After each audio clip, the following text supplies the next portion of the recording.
Welcome to another edition of Villain Radio Presents Friday Night Live. I'm your host, Rob Villain. This week I have a new co host. Yo, what's up, y'all? It's your girl Keisha Kautiouz. What's cracking? After last week's weird interview with Rev, I decided to refresh. And tonight's one that I was looking forward to for a very, very long time. I didn't know how easy it was going to be, even though I know this individual very well. He is one of my best friends. He's a big brother. He's a mentor. He's an inspiration to all. Um, he's let's see, what else can I say? He's a good friend. He's a dope artist. He's a even better businessman, local legend, all of the above. So let me play a little bit of music as I welcome in tonight's guest, The Edge. Turn up, turn up, turn up, turn up. Hurt powder lean pills, yeah, we get that all day. Hurt powder lean pills, yeah, we get that all day. Hurt powder lean pills, yeah, we get that all day. Yeah, we get that all day. Stacking paper all We day. say, oh man, say, oh man. Can I get us up of that blow win? About 6 is a MO win. Yeah, I'ma spray for a pro win. Stuff is fun. On my lineup, pick your poison and then wind up. Either bite down or snort up or roll up. I wonder how long it's gonna take before I get the email about playing this music. Hmm, not too long. Where you streaming at? Everywhere. Okay. Okay. We have permission to play this. We own the rights to this music tonight. Oh well. Just for tonight, Edge. Dang. Just for the moment.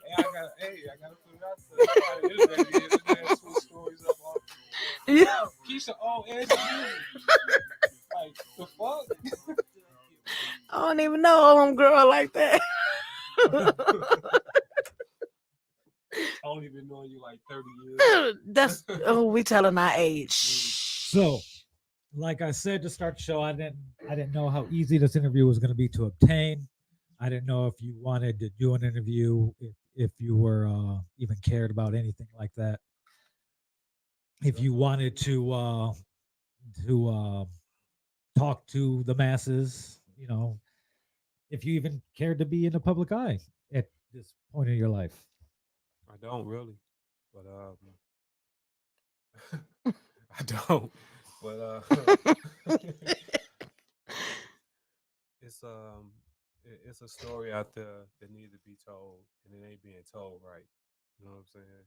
And I felt like this interview for the years. I'm like I come from that era where you don't talk about a lot of stuff. You know what I'm saying? Because there was a lot of shit that went down in that situation, or any of these situations that I was in. So I never really wanted to talk about none of this stuff. You know what I'm saying? So, but now that things are coming out and these stories are getting twisted, you know what I'm saying? It's like don't really want to tell a story, just want to correct some things, so people understand what the real story was.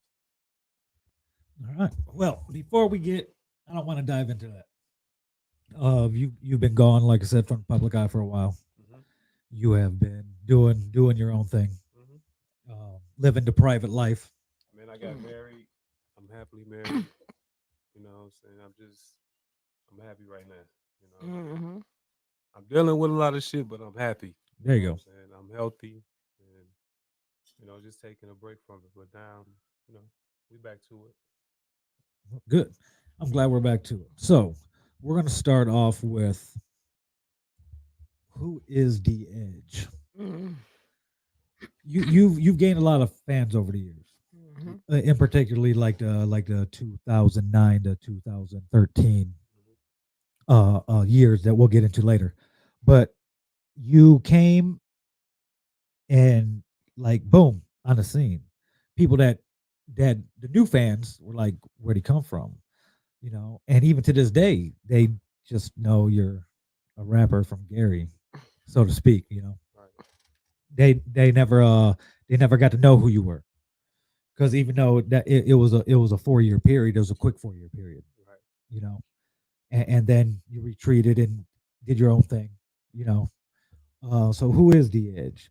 How long exactly have you been in music? How did you start in music? And what made you want to get into music? Well, I was a, well, actually, first I was a DJ. So I DJ'd. I DJ parties and little. Me and my boy Mackie, we used to DJ parties, DJ graduations, all type of stuff, and we both had a real big collection of music. So I always collected music, you know, and I was always a gadget freak, right? So like when the Okay. little watch with the calculator came out, I had to Mhm. have that. You know what I'm saying? Like just weird gadgets and stuff like Mhm. that, transformers and stuff like that. So when I the first time I seen my uncle window, he had this it was like a Boss D60 or something like that, little drum machine. Okay. And I was over his house one day and I'm beating on this thing. I'm like, damn, you can like really make beats. Like for real. Like I know how to do this shit. Like it was like I just mastered that thing. And once I did that, I was like, okay, I want to try to like take it a little further. You know, this is like around about 97, 98. So I ended up making all these beats on this little boss rhythm, and was like taking a little 2 track and was just like sampling like just stuff around the house. You know what I'm saying? And like making them into sounds. And then I ended up coming up for all the beats for the the Blood Brothers album. But in the midst of doing that, I ended up getting a keyboard, so I went back, started doing stuff on the keyboard, and that's how the beats came out for the first D Edge album. So the Blood Brothers and the D Edge album was done at the same exact time. I think we recorded, and that was back when you had to spend like 5,000, 6,000 to get an album done. You know what I'm saying? Wasn't nobody doing Pro Tools, nothing like that. I think Roll was, but everybody was still going to studios and having to put down $500 blocks and stuff like that. So we recorded 2, 3 albums at a time and just put them out over time. Okay. Makes sense. And then after that, right after we finished the Blood Brothers album, the group broke up. Like literally, like right after we recorded the last song, everybody was up. Like fuck it, you know what I'm saying? So I made sure everybody got paid and was like, fuck it, it's done, you know. And then I chilled out for a little bit. I think I took like 2 or 3 years off, which I shouldn't have did that. I got 2 offers at that time, one from Sony and then one from Bungalow Universal. What the years you took off your little sabbatical? What'd you do? Shit, nothing. Shit, I went back to work. To be real with you, I went back to work, started working. You know what I'm saying? Anybody that knows me know that I got a degree in engineering. You know what I'm saying? So electrical engineering. Like So you didn't even start into music really until basically after your academic career was finished. no, I was doing them at the same Same time. time. I was doing them at Yeah, the I same remember time. that. When you did the Blood Brothers album, I Mhm. think I seen you on the South Shore train one day Yep, going to you work. So sure I did. remember You that. saw me going to work. I was Absolutely. working over in the city. I was working in Chicago. That's absolutely right. I remember Yeah. that. I Hmm. remember that. She seen me on the South Shore. But yeah, I just started. I always did that throughout my whole career. It's like take time to just be a normal person. You know what I'm saying? Hmm. Like Okay. that's how you. To me, that's how you stay grounded. Like you Hmm. just be a normal person. Go to work. It's not a problem to go to work. Like it's nothing wrong with going to work. You You gotta know what I'm feed. saying? If you got to be there, Hmm. just own your businesses too. If that's what you want to do, do what you want to do. You know, Hmm. everybody ain't built for everything. So Hmm. you do and live your life the way you want to live it. So when I took that off, that's what I was on. I wanted to work in fields of study that I was doing at that time, which was engineering. Okay. Just Hmm. get other little things going. I'm just the type of person that I always want to be learning. You know what I'm saying? So when I took off, it's like I got to be doing something. So I just went back to school, just worked a normal job for a couple of years. It wasn't a money issue. I was straight. You know what I'm saying? And I was in the streets at the time. So Right. I mean, I was clearing a lot of money. So it wasn't about money at that time. All right. Took a couple years off. Hmm. Went back to your normal life. Did you not create at all during that time, or was it like little personal therapy? Where you'll make a beat here and there, or you'll write and record something, I and was, you just stash it away. yep. I was always. You got to remember the reason why I was in the group because I wasn't really a rapper. I was just a producer. Even my first album was a compilation album. It wasn't really a DH album. I wasn't Yeah. really Okay. rapping or anything like that. But when I took the hiatus, I started enjoying my life so much that songs just started coming to me. You know what I'm saying? It was like, that was the first time in my life that I wasn't like caught up with the police. I wasn't like Mhm. involved in nothing. You know what I'm saying? Like I ain't got no issues going on right now. No women, no nothing. Not, I mean, no disrespect to women. I ain't saying it like that, but I'm just saying I didn't have. Don't go there. I knew you weren't saying. You Just I making knew you sure. weren't saying it like that. I don't want that to get out there like, oh, he was dogging females. Let me Nah, I clarify wasn't. to the ladies. Yeah, He let me was not clarify saying that. it I like wasn't saying that. I'm just saying at that time in my life, I had no worries. You know what I'm saying? You know, no cases, no everything was in my favor at that Mhm. time. okay. You know, so these songs just started coming. You know what I'm saying? It was like, and that was right around about 2005, 2006. You know, I had just moved back from the city. I was staying in Chicago at that time. I stayed over there for like 14 years. And then I came back. And when I came back, I just was like, fuck it, I'm gonna do some music. I'm gonna start messing with it. And I really wasn't trying to put nothing out. And then I started working on the G Collaborations album. And I was just putting beats together and it was coming together good. Shout out to DBIC, First Italian, my boy D Dub. They all came to me Mhm. and it was kind of like egging me on, like, nigga, do this shit. What are you thinking? Like like you one of the original like guys that was producing this shit. Like people don't give you your props, but we all know. You know what I'm saying? Menace, all these people just started coming Okay. like, man, you need Yeah. to put an album out. So when I started doing that, I'm at this barbershop one day and my boy Ray is real, you know, Ray Sharon. Mhm. So I used to go to him all the time. I would come from Chicago to come back to get my haircut and just kick it. You know what I'm saying? Like I just like being back in the G all the time at that time. You know what I'm Mhm. saying? So I would always come back every week, get my haircut, kick it at the barbershops, kick it at certain spots. So I went to the barbershop. My boy Ray was like, "Hey, this dude left this CD and he left his number on the inside of it." He was like, "Man, you need to listen to the CD." So he gave it to me. I was like, "All right, cool." I took it, put it in the Lex, drove, didn't think nothing about it. Came back the following week. He was like, "Hey, did you listen to that CD I gave you?" And I was like, "Oh no, I didn't. I didn't get a chance to listen to it." He was like, "Listen to the CD, dog. Listen to it." I hadn't even really paid it no attention or even looked at the cover. I just took it and put it in the car. So the second time I go back, I'm on my way home. It was a bad accident on the highway. Mhm. So I'm like stuck in traffic. So I like fuck it. I take the CD and I put it in. And the first song I heard, it was called "Cleaner Than a Motherfucker." And I grabbed the CD and I'm like, who the fuck is this? It was Freddie Gibbs. I'm like, this motherfucker hard as fuck. You know what I'm saying? So I started listening to all this other shit he was doing. I'm like, okay. So then at that time, his DJ Rock, had even though me and Fred had been in touch at that time, DJ Rock came to my house. And at that time, I didn't even know who Rock was, right? So at that time, I was like, I'm gonna actually give him 5 minutes to talk because you got to be brave as fuck to come in Terrytown. You don't know Mhm. nobody out here. At that time, it wasn't a good idea to come out there. All right. I'm glad you mentioned Terrytown. Let's stop with where we're going into the story right now. Let's go back. Let's go back. Yeah. Let's go all the way back. Let's rewind. Uh, born and raised. Born and raised, West Side, Terrytown. That part.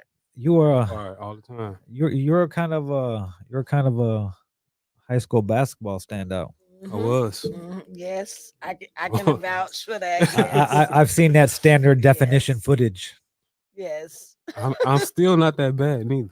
I can still play a little bit. Well, It hurts in the morning, but I can still play. absolutely. You might have a little hip pain, but Right. But I can't say May this. not be able to get out the bed for the whole weekend, but Now on somebody's ass though. was basketball your first love? No, No, not at all. Baseball. baseball. I remember. Baseball. See, I mean, that's what she y'all could need to tell know you about Westside. Westside had football, basketball, baseball, track, everything, every sport you can name, swim team, all that. So I am honored or pleasure right now. I am one of the ones that went to school with Edge, and I seen him be Bo Jackson. You know what I'm saying? In the Yeah, man. sports. Yeah, Okay. I was the only freshman to play with LaTroy Hawkins. Hmm I started. Okay. I was being recruited by the Cubs, by the White Sox, by the Brewers, by the Red Sox. My Look at you and junior Nelly got something in common, year. other than Midwest rapping. Yeah, it's crazy. It's crazy how it turned out because I would have been in the pros. I already know I would have. But the crazy thing of what happened is the coach, my senior year, and this was the year everybody was coming to see me. Like every game, it was gonna be somebody there to see me. The coach came in, and ironically, I made the All Star team for basketball, but the All Star game wasn't played until the spring. So Yep. when I I had to miss a whole week of baseball practice, you know what I'm saying, to play on this All Star team, and I just thought my coach would be understanding of that. Like it's only a week, and it's not like the whole baseball season. It's a week. Like you only play one game. You only play one All Star game, and then this was the Yes. first. It was the first one. It was at East Chicago Central. So on the third day of me going to practice, I left the All Star game practice because we was getting out of school early. Even though we got out at 3:30, they would let us get out at 1 o'clock, and then you'll have practice for 4 hours. So I was missing baseball practice, or I was coming in late. So the third day I came in, I told him, I said, "Man, I'm sorry I'm late." I said, "But you all know I'm doing this." He was like, "You got to pick." I'm like, "I got to pick." Oh shit! Mm, Just Like I was. just like that. And the yeah. crazy thing is, this coach had went to Indiana University. I'm not gonna say his name because if I said his name, y'all would. You know what? I am gonna say his name. His name is John Boyd. Okay. You know what John Boyd is? You know I know. Brilliant guy. Brilliant Hmm guy. Dude is super smart. He got state championships for basketball on his belt. Brilliant guy. He told me I had to choose baseball or basketball. And I'm like, Coach Boyd, it's only one game. Like it's only 1 week.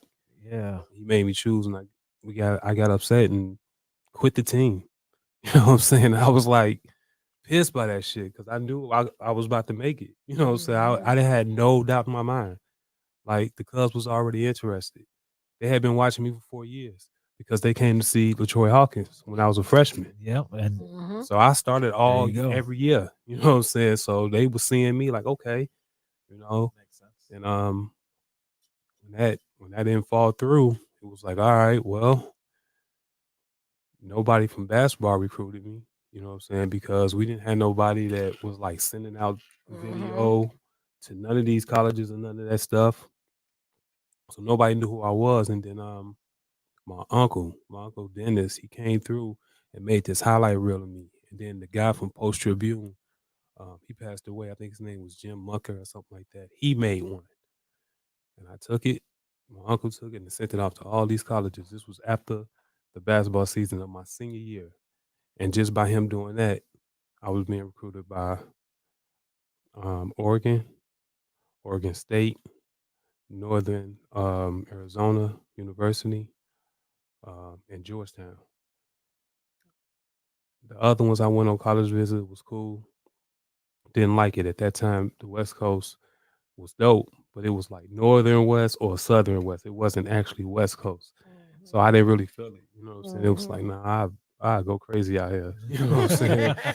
Coming, you got to think about it. I'm 17, 18, coming from Gary. It's a whole different scenery. You know what I'm saying? So I was like, nah, hell no, this ain't. It's too quiet. You know what I'm saying? I need to have some problems going on around this spot. So then the people from Georgetown contacted my athletic director and was like, "Hey, it's, I know it's after the season, but we want to see him play. It's like we really got an interest in him. We got an interest in between him and this one other guy, and we want to see him play." So the Hudson and Campbell at that time was new, and the people at the Hudson Georgetown called the people at the Hudson Campbell, and they shut down the whole Hudson and Campbell just for me to play. They picked like 10 other guys to play with us, and told them like, "Hey, Georgetown is here to see this guy, and we need y'all to play." hmm And I can't remember all the people that was in that game, but I'm pretty sure if somebody hearing this interview and they was there, they can vouch for that. It was like, yeah, they was like right there in the stands watching us. And then about a month later, they hit back. They said they didn't choose me. They went with somebody else, and that person was Allen Iverson. So I wasn't mad. You know what I'm saying? Like I had played with Allen Iverson at basketball camp, and he was the truth. So I wasn't mad that they made that choice. I know that story, and that's why I wanted to get to it. Yeah. So I like hearing that story.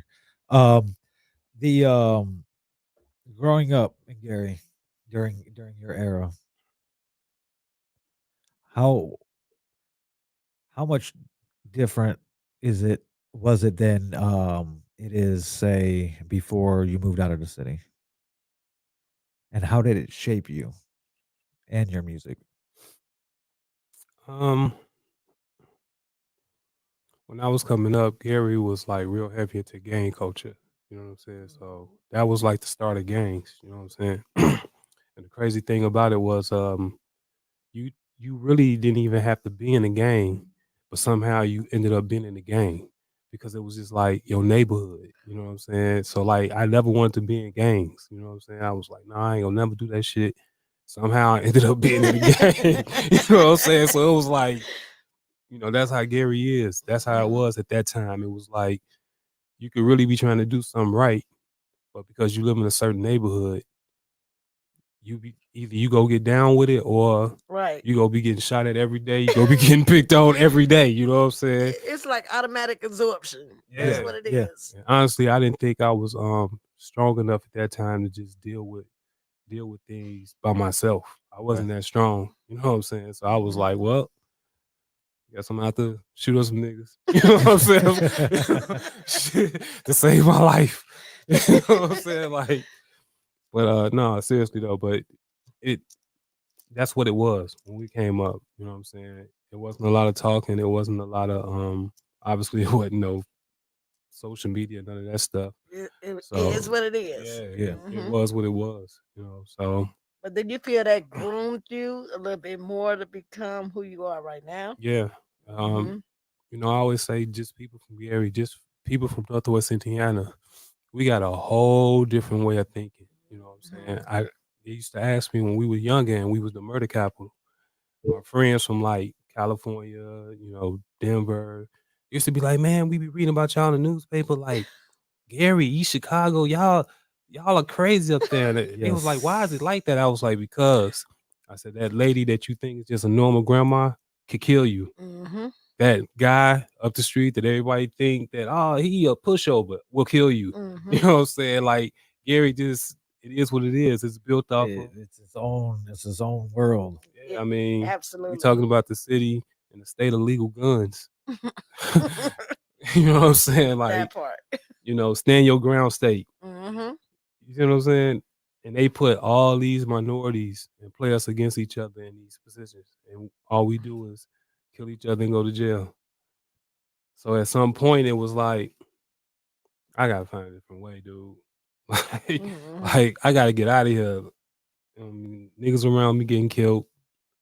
It's like this 16, 17, 14, 15. You know what I'm saying? Like Woo.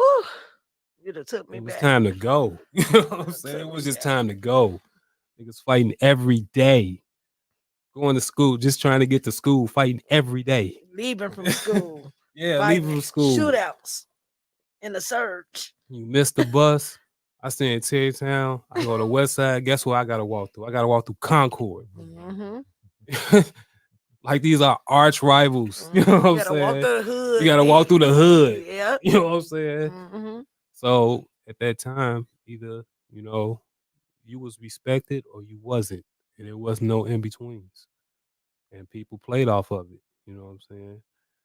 And that's why I think myself and a lot of people from our area, that's why we move the way we move. It's like almost like you can't really trust nobody, but somehow you found console in these same people that you don't trust. Hmm. It's weird, you know what I'm saying? Yeah, Love it's hate relationship. You know what I'm definitely saying? weird. Um, back to music. 2008. 2008. You released G collaborations. hmm The crazy thing is, there was a mixtape that accompanied that album, and that was the first mixtape that me and DJ Rock did. What was your favorite joint off there? Off of which one, the album or the mixtape? The album. G collaborations. I had a few. I had a few on there. I can't say really which ones I like the best. Money on My Mind was a really good one. Because the guy that's rapping on that, Smoke, he was the 13-year-old kid that was homeless, and I met him at a gas station, and and he said he rapped, and then he just started like snapping his fingers, hitting his chest, and he was like rapping his song, and I was like, "How old are you?" He was like 13. He had no shoes on. He was at the gas station with no shoes on. Damn. So I put him in the car, drove him home. Found out I knew his sister. I said, okay. He like, I rap. Cool. I bring him back to my crib. I give him some shoes. I give him clothes, everything. He raps this verse for me. And I'm like blown away. You know what I'm saying? Like, this dude was 13 and he was just like so advanced. So, yeah. Dog, I take the chance. Reach for my money, man, and watch them bullets inflate your Yeah. hands. And yeah, I got a plan when it comes to them dividends. I'm on some bad shit, my money and I buy his hand. I'm on the block, cause the boy flipping them birds. And the nigga got some killers, so them pluggers spread the word. And they keep coming back, so a nigga making serves. And if they ain't got my money, put them face down in the pool. I'm here to change the game in the flow, stain your brains in my pocket. I got cane, cause I'm hustling and doing things. I'm keeping no pocket change from bitches. I'm getting brain, hanging with my niggas that banging. Pretty soon be in the range. I got some shit, call it the hook. I'm rolling up that green beast. I take 3 hits and make me strong. And I get big in these streets. Best believe I'm off the Richter, cause the nigga got to stick to. I chew money like my bitch dog. I'm always out to get some. Money on my bag. That was a 13-year-old that was rapping that. That was a 13 year I'm old. sorry, I missed his name. What was it? His name was Smoke. Oh, He was okay. homeless, you know what I'm saying? And he had no shoes on. He was just at the gas station. And I just pulled up at the gas station. He was like, "You D-Edge?" I was like, "Yeah." He was like, "Dude, I love your music." And I was like, "That's cool." And he was like, "Man, I rap." And normally I don't stop because I be like on the move. But that day I had some time, so I was like, "All right."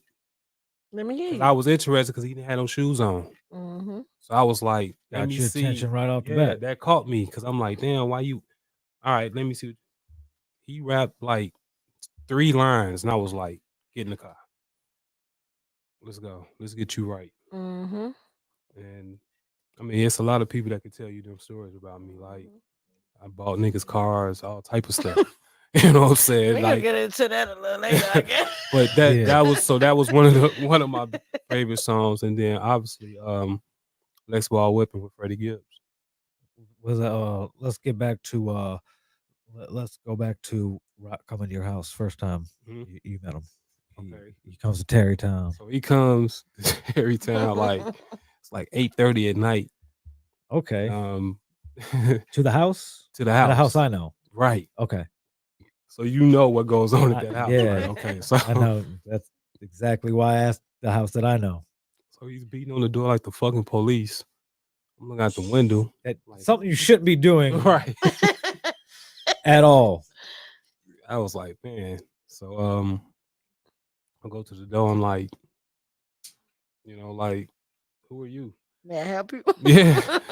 He was like, D-Edge. He was like, look, we went to school together, blah, blah, this. I know you don't know me, but I want to talk to you about something. All right. If you're crazy enough to come out here, I owe you that. You know what I'm saying?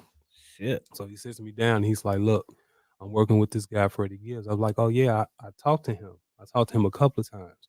He was like, yeah, I DJ for him. He was like, this was at the time when he was signed to Interscope. Okay, Okay. it's time for me to sit up.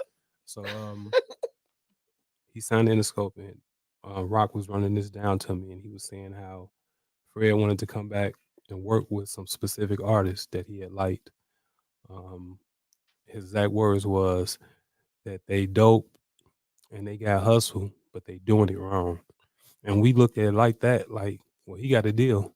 You know what I'm saying? He must know what he he's must talking know about. something, you know. Okay, that's But makes sense. even I mean, then, I wasn't theoretically. yeah, I understood why everybody thought like that. But me, I wasn't really bought or sold on that at that time because you got to remember at that time I had 2 record deals that it came to me and neither one of them fell through.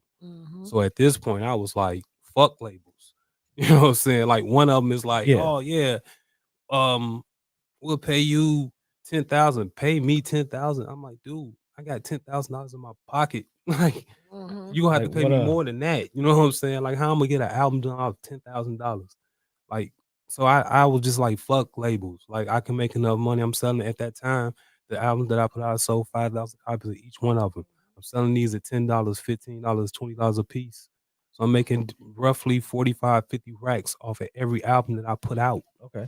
So it's like, for that kind of money, I can just sit at the crib and do it. And at this time, we ain't even doing shows like that. Right. Ain't none of us. That's why Fred was like, "Y'all doing this shit Ain't wrong. Y'all don't do shows. no What shows." about your merch game? You're known for your merch. merch game. Which is weird, right? Because I started Exquisite Line in 2001, Okay. but never thought to be like, "Nah, why you not branding yourself on some of your clothing?" Oh. And I'm like, I'm gonna be honest with you. I got that from Fred. I got that from his team. Like I learned a lot of shit being with Fred. You know what I'm saying? You know, a lot of and we'll get into that. We'll get into it. A lot of people hate on him and they say he did certain things and he did, you know what I'm saying? But it's a lot of good he did too. You know what I'm saying? So I started picking up little things, just being around people. And then as you start to be around people, everybody got their own thing they doing. And you learn through that.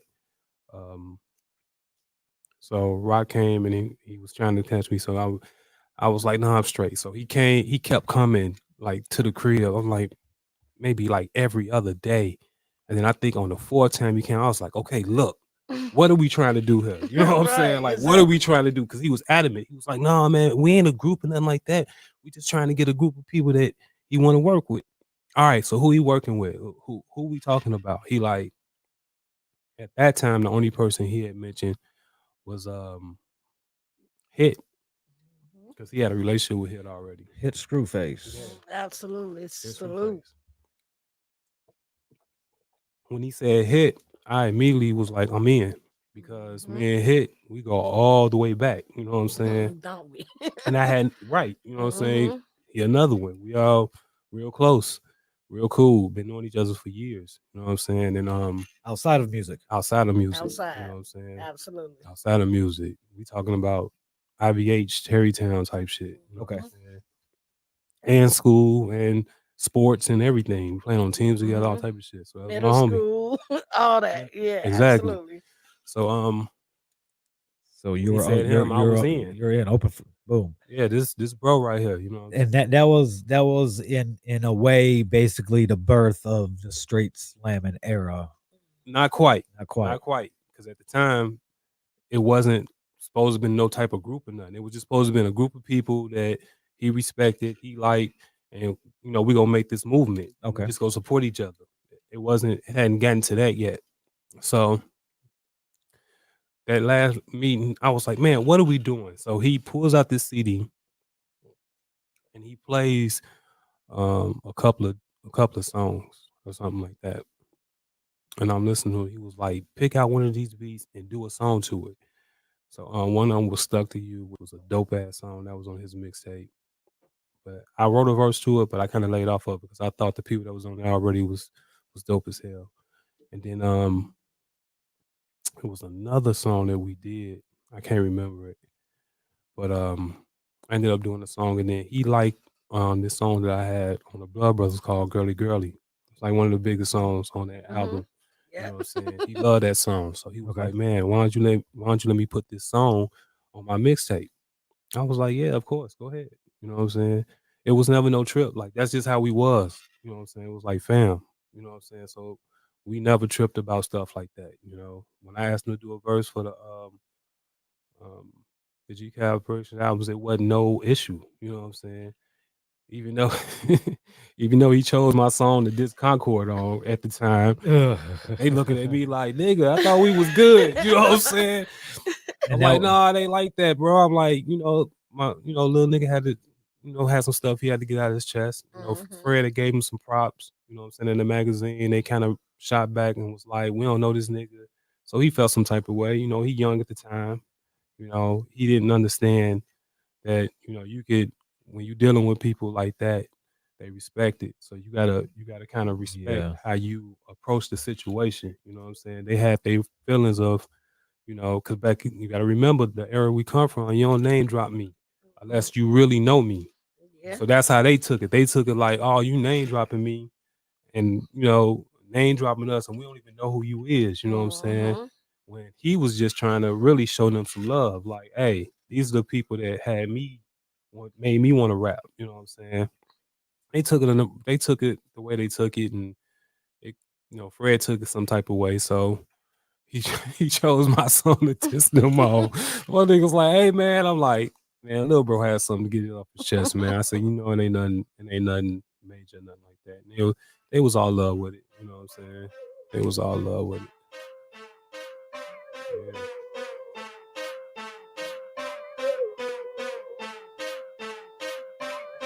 Cause we be Lex Ball chillin', Lex Ball killin', Lex Ball illin', Lex Ball whippin', we be big truck whipping, big truck whipping, nigga, big truck whipping, big truck whipping, nigga. We flickin' hood, we flickin' real hood, we flickin' hood, we flickin' real hood. Lex Ball chillin', Lex Ball killin', nigga, Lex Ball illin', Lex Ball whippin', Midwest lurkin', street niggas workin', rolling on the curvin', Lex Ball hurtin', nigga, wood grain grippin', 22 spinning, candy paint drippin', leather seats stickin' to lids that be thickin', D cups tipsin', waist like stickman, hips like grits, nigga, coke I be sippin', hearing me mixed in, tequila sweet swishin', blowing good gritchin', 5-0 peepin', cause they can't see you, and the tin is like sheets in, swerve slow creepin', tank full of gasoline.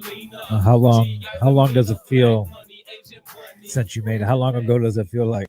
Does it feel like longer than what it really is? Man, when you make so many songs, that shit seemed like a lifetime ago. But say music is a time capsule. It's you associate those songs with what you're going through at that time. I mean, listen to the song. We're talking about Lex Ball whipping. You know what I'm saying? I remember that car. Yeah, you know what I'm saying? Like, I was one of the first ones that had the GS 400, with the 22s on it. Like, when I came down, I had all the like big D boys. Like, nigga, I ain't never thought to come that way. Like, respect. You know what I'm saying? So,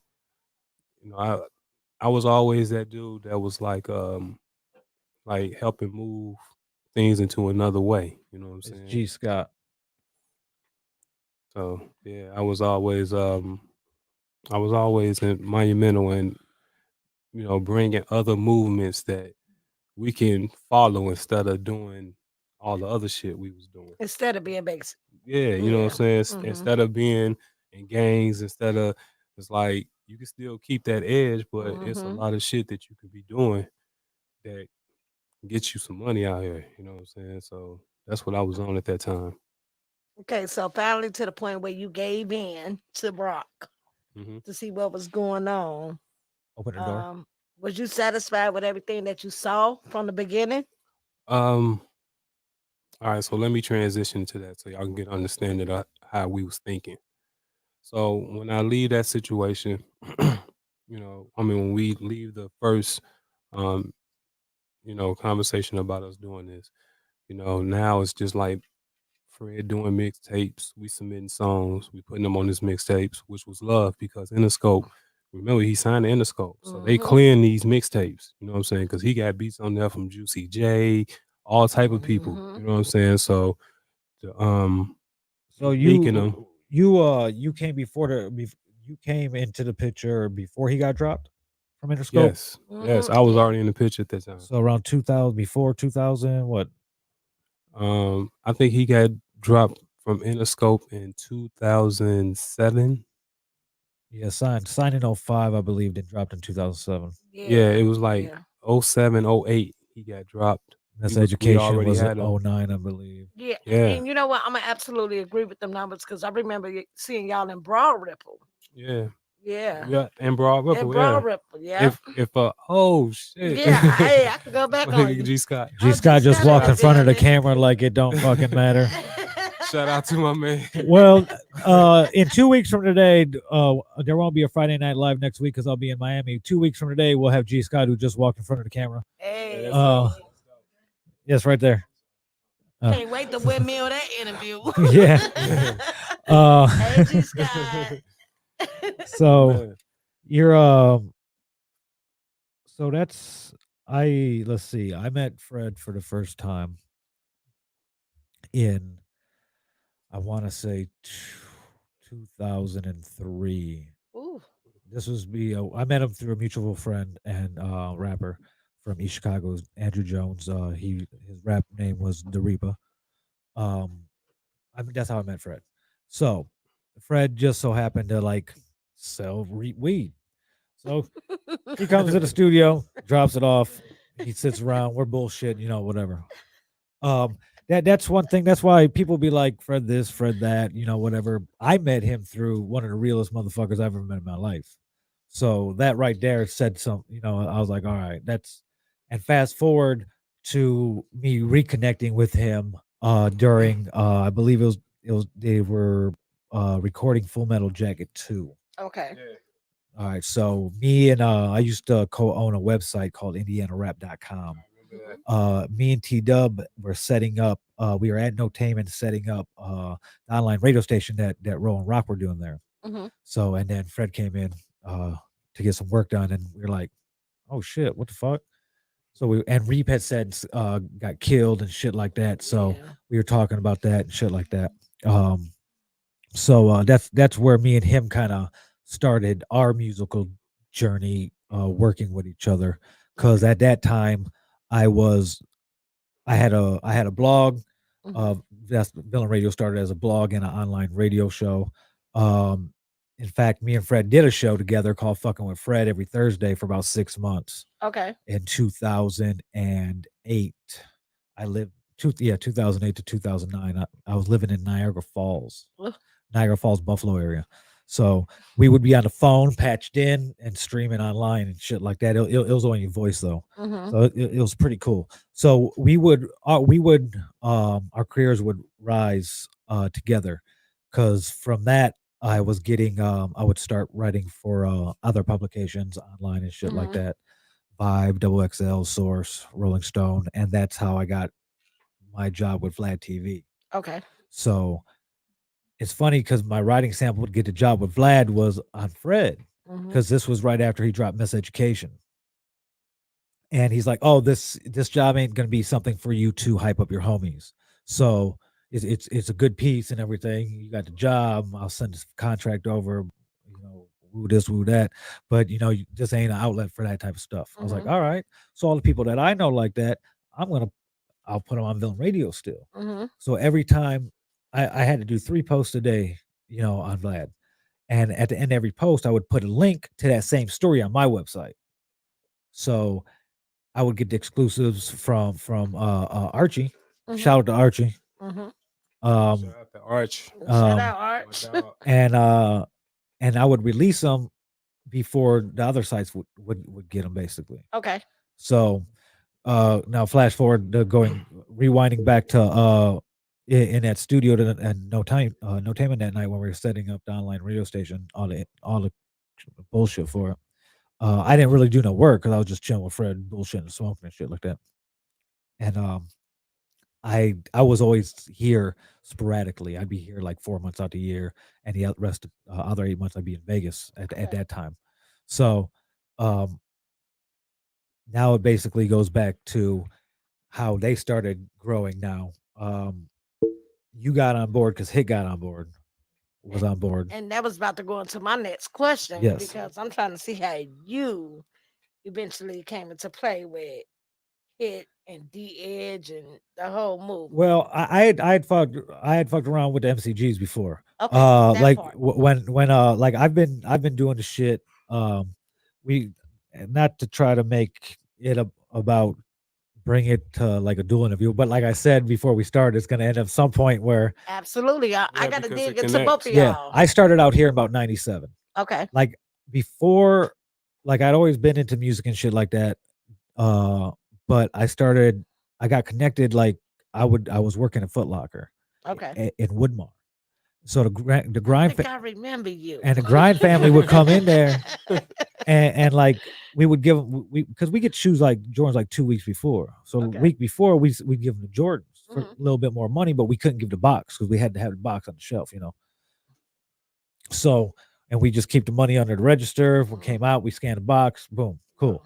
Yeah. So and then I would start doing little street team shit like that. Mhm. And then I got cool with some of the people. One of my dudes, Pat, he lived in Hessville, and he had like a half court basketball court in his front yard because his house was set back. Father Time lived next door, Okay. so we playing Shout out basketball Father with Time. shout out Father Time. Absolutely. So we it kind of escalated from there because I would get it in weird ways, you know. My sister was fucking around with this dude who would like try to make beats for Rick Jill, but Rick would only keep him around because he had the good weed. So I connected with Rick the first time like that. Hey, Shout this out to Rick interview. Jill. Shout out Rick That's my Jill. dog. Hey, this interview right now is telling. This is a tell all. It is And- what it is. And like I was Yeah. rapping back then. So and like shout out to Trail, shout out to G.I. Jane. Mhm. So fucking Sis. we are all like Trail signed me to 90 proof recordings. Like I was part owner of indianarap.com, and we had another group called on that we kind of managed called LFP, the Low Flow Players. Hold on, you talking about Trail 90p? Yes. Shut the Mhm. keep Yeah. going. I'm So- gonna call him tomorrow. Told you. Yeah, I go back. Let's go deep. Yeah, so That's why he cussed me out the other day. Yeah. so like he signed me to a deal after like after I did like an 8-minute freestyle. Mhm. They're just like, what the fuck? But like nothing ever came to be from it. And I like the business side anyway, you know. Mhm. I was better at it, you know, strategizing shit, you know, whatever. Like the artist record the music, I'll take it from there Okay. type shit. But and I was a writer, you know, like that's why I was writing for everybody. Oh, that's right. Well, articles. Oh, that part. Yeah. That's Not still money. ghostwriting. Still money. Yeah. But then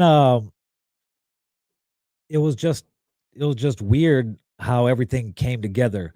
We are managing a group called LFP, and we put out compilations called Indiana Stand Up, Mhm. Volume 1, Volume 2, and we had all types of people on them, you know. So LFP did a song with MCGs, like one of the last songs they did together as a group, you know. Mhm. And I've always been a supporter and shit like that. So when I came back here, I left Niagara Falls, went to Vegas. I was there for like 4 months, came back out here in November 2009. I actually flew here on my birthday, November 13th, 2009. For my birthday, I moved from Vegas back to here. Okay. Most people are like, what the fuck you do that for? It was just the recession had just hit. Vegas wasn't what it used to be, shit like that. So I come back here and I basically kind of just jump right back into like the music business. Like me and the IndianaRap.com partner, we had a falling out, you know, shit like that. But I stayed connected to certain people, you know, and that's when I kind of went into the consultation role. You know, I would consult for certain artists and shit like that. And I come back, and this is when I start getting into it. I meet young Gerald G. Scott and shit like that. And I'm in town. I'm in Vegas. Backtrack to when I was living in Vegas. Like, I'd go to L.A. and like the first time Fred played the Roxy, I was there. You know, I took a bus. You know, Mhm. shit like that. So fucking, I'm back out here, and fucking Fred's in town. Wild hair in the city. Big. This is big. Downtown. Yeah, this is a big show because he is Mass Education had came out, Midwest Cadillac with Box Frame it came out. So he came in at the time where I always compare it to like winning the lottery Okay. because he wouldn't have got to where he was if it wasn't for the blogs. Okay. And there was a very short time where the blogs ruled the music industry. I You know, remember. So, and it was cool that I was a part of that. To cut you off, I don't mean to be rude, but the thing about that, you're absolutely right. It was told that, and I have people that confirm this, that the way that Fred got on was he was like the only one at that time that knew about like internet. Like at that Exactly. time, you know, And he was younger, so and it was wasn't more, him though. It was yeah. Archie. Mm-hmm. You know, it was But that's Archie. how Archie found him. Well, basically, what happened to Interscope, they was looking for somebody to follow up Eminem. Eminem had all this success. He was on his decline. You know what I'm saying? 50 was still kind of high. You know what I'm saying? And they wanted somebody from the Midwest area because they had found Eminem from there. And then Nelly came afterwards. So they like, okay, we need to have a Midwest market because they got people to see moving units. You know what I'm saying? So Traps and Trunks. they looked on Traps and Trunks. .net. They looked online, and that's how they saw Fred. They found a Midwest artist on a down south website. It's insane. And it's like finding a needle in a haystack In a haystack. type shit. Absolutely. Yeah. You know, like he was rapping out, and it was Full Metal Jacket too. That what was found. So, but and that story goes, you know, that they flew him out to New York. He was on Just Blaze beats.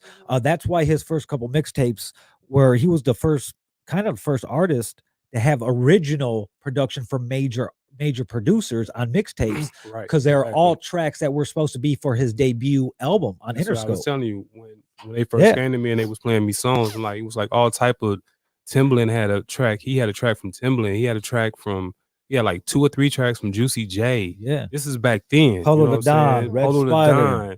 Just Blaze. Man, Red So Spider what year gave we him at some. right now? What year are we at? Because we hitting the time. I'm gonna say 2007, 2008. Right now, yeah, right now we're about what we're discussing now about 2000, 2008, 2009. What was it? Live from Gary, Indiana. Okay. That had the Just Blaze and Red Spider and some Polo and some finger roll production on it. Okay. And then Miseducation was the way it was. You got it how it was because that's how they had it when they got dropped from Interscope. Archie took the hard drive, so they had all his shit, but they couldn't mix it. This is what they had, type shit. Okay. So that was the bulk of what was going to be his debut between Live from Gary, Indiana, and Miseducation and Freddie Gibbs. That part. Okay.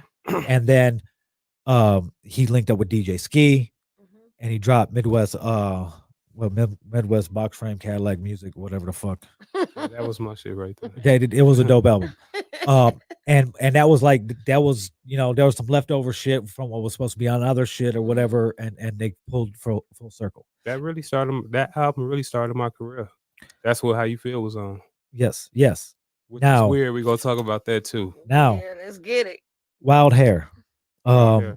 That's 2000. Fred's like, yo, I'm gonna be in town. Come through. Cool. Mm-hmm. I take my girl at the time and my cousin. And so I was like, yo, you guys here, whatever, I'll be back, So I go downstairs where the green room was, everybody's down there, bullshit, whatever. Excuse me. And boom, showtime, time to go on stage. Jump on stage, turn the fuck up. That night right there kind of started was the beginning. Well, it didn't start the beginning of the era, but it was the beginning of me a part of the greater group instead of just talking to Fred or Lambo or Archie or whatever. So the show was dope, fucking it was lit. Fucking got off stage, fucking went back downstairs, whatever. They had to leave right away because they had to go to New York. So now let me cut you off. Go ahead. Now, this show that he's talking about is actually my first show with Fred. So this is the first it time. It is the beginning of an era. So this is where me and Rob connect at. So this is our first time with Fred. This is the first show that I can't speak for nobody else. That was my first time going to a show with him and being on stage with him at the Wild Hair. And I just wanted to put that in there so you can understand how everybody intertwined. So that was my first what's funny? time with him. I actually have a video. I'll pull it up in a little bit later. But so the show goes whatever. The show goes, it was dope. It was hometown shit. Fucking, there's all types of people there. LEP was there. P Bogus Boys. It fucking, so they had to leave right away because they had to go to New York, Okay. and they're out of weed. And we happened to just, me and my cousin happened to have some weed, so we just gave Edge this quarter. It was like, here, and it wasn't even like good shit. It was just some decent mids. It was some. It tastes good though. You know what I'm saying? But it was some mid, but it was like some really good ones. And it was just out of nowhere. He just gave it to us. Yeah. So You just gave it. yeah, he just gave Well, it. And was like, "I'ma get my up with y'all." cousin, I went downstairs, and my cousin and my girl were just like spectators. So after the show, we're back downstairs in the green room, and fucking my cousin, who is kind of persuasive because his line of work, boom. Next thing I know, I turn around and he's like downstairs, and he's drunk, and he's kind of embarrassing, but Fred's tolerating it and kind of laughing about it. So, give him Edge gets the tree, and they go to New York. I go back home, and Villain Radio at this time, even though I wasn't writing for Vlad no more, or me and Vlad's relationship was almost finished at this point, I was still running Villain Radio. Okay. I was still Vibe magazine, top 50 hip hop blog, all that, cool shit. And so I was posting a bunch of his shit because after talking to him, I was like, yo, let me go check out his shit, go check out his shit. I was like, okay. So I post some of his shit on the website. He gets back from New York, hits me up, and comes to the crib and gives me money. He's like, yo, I want to show my appreciation. I was like, hey, it ain't even about that. I've been doing this shit behind the scenes, trying, to expose people in this area for a long time. He's like, well, whatever, cool, take it, whatever. I was like, all right, cool. So that was after that day, it kind of started in him almost being inseparable. Okay. After that, he hit me up one day, and he's like, yo, come to the crib, I got something for you. So I go to the crib. We got like a straight slamming hoodie, and it's like a chaining day type. It was like a chaining day type thing, but with a hoodie. So he's like, yo, here's this hoodie, and we want you to come and fucking host this radio show with us. This is like when, not too long after they started doing the Gangsterville radio show. Okay, so I'm gonna cut in. Real quick, and then we gonna go back. Yeah, Exactly. Y'all know what I'm ready to get Now into. now we rewind All back right. to Edges. Let's So get into we it. rewind back to the night of the wild hair. The wild hair. So at this time, we're working on Straight Killer No Fella and Straight Kill. He had to deal with Deacon, and we go to New York to do press for this mixtape. And while we out there, I think we were out there for maybe about 5 days. So out there for like 5 days, just doing press with all, like, damn near everybody. You know what I'm saying? Trying to get this album together, trying to get him, hot get him buzzworthy in New York. You know what I'm saying? Deacon was based out of New York, so this is where New York is coming from at the time. So we leave, we go out the night before we supposed to come back to the G, right? So we go out, and at the time, Fred's girlfriend is kin to Macy Gray. So it was this club where all these celebrities was at, and Fred's girl was like, "We can get in that party if you want to." And we was like, "Nah." She was like, "We can get in that party." Now we get to this club. It's like movie stars sitting outside in the line. We walk right past them and go in. I ain't gonna say those movie stars. I don't put their name out there, but it's movie stars. No free outside. publicity. No, Right. none at all. It's movie stars outside in the line. We walk right past them, go in. As soon as we get in, we get a bottle of Ace of Spades. She brings it to our table. We kicking it. We had a ball that night. It's like, that's my first time in New York at that time. So, no, that was like my third time because I went 2 times before I got with them. But Okay. that was the first time I actually been out. You know what I'm saying? In Manhattan, Times Square. You know what I'm saying? When I was going to New York, I was going to Brooklyn. I was going to Queens. Okay. So, we go out kick it. So the next morning, we got to get back because I don't know why, but he knew we was gonna be in New York. He booked his flight going back from Chicago. So we had to hurry up and so we had fly. to drive. We had to drive from New York all the way back to Gary.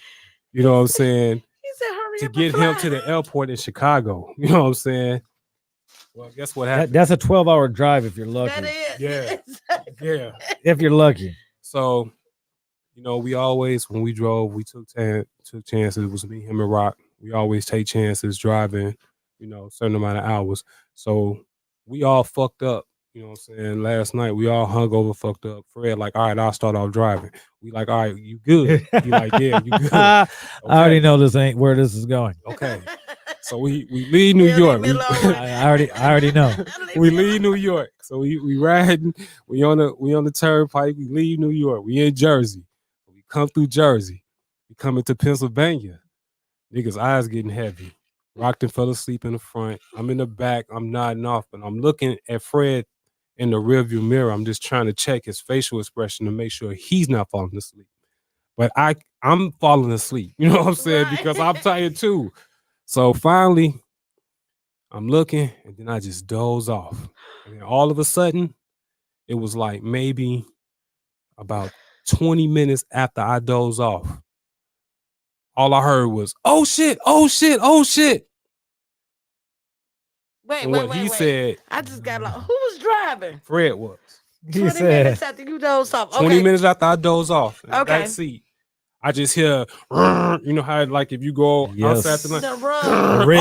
oh shit, I can't control the car. I jump up, Rock jump up. We in the mountains. We in the mountains of Pennsylvania. We go around a curve. It hits the side rail. Boom. We on this side rail for damn near a mile. The whole length of the side rail, we riding that motherfucker. Like y'all on the like a Autobahn. skateboard and shit. Right. Fun fact, y'all. And it's loud as fuck. You know what I'm saying? So I'm like, oh Absolutely. shit. Now Fun this fact. guide don't rail run- goes, Yeah. and it if you look at the side rail, the I got a little, fun fact. yeah. I got a whole fun fact. I gotta tell y'all a fun fact about that. Yeah. Y'all hear on the Okay. side of the road? That's when it's icy outside. You know what I'm saying? You gotta pull over to that side. But go ahead, because Yeah. this is interesting So- right now. If you know anything about a side rail, it goes, and then when it stops, it goes down Yes. to the ground, right? The car is still running. Now, I'm looking, and Rock like, do something. I swear for God, Fred like, nigga, we about to die. I said, fuck that. You better do something, shit. You better We do about to something. die. What the fuck? We about to die? Because check it, we in the mountains, and the side rail is running out. Okay. The car Yep. is Yeah. stuck going this way. Yeah. I need a It's commercial running out. It's He can't control the car. it's coming. He panicking. Life flashing Rock panicking. before your eye type shit. And I'm like, motherfucking shit, I'm not trying to die today, nigga. Shit. Like, I know we all gonna go there one day, but I'm not trying to do it Final today. destination type shit. Yeah, like, what the fuck? I partied with Macy Gray last night. What the fuck? You know what I'm saying? Shit. Boom. You Highlight gonna of your tell life. me I Time to die. party with her, did I just leave this Yep. motherfucker? Like, come on, dog. Your life has peaked. Now it's time to Nah, die. hell no. I had more people to see, goddammit. Is there any commercial breaks? Right, man. I'm like, fuck that. I love Macy Gray, no disrespect, but that ain't what my life supposed to end at, goddammit. Shit. You better do something, Fred. So the car is riding the side rail, and the craziest thing happened. The side rail catches the wheel and snatched the fucking wheel off the car. We dead. We dead. I seen the fucking strut and the fucking shock shoot up by the fucking window. I saw we dead.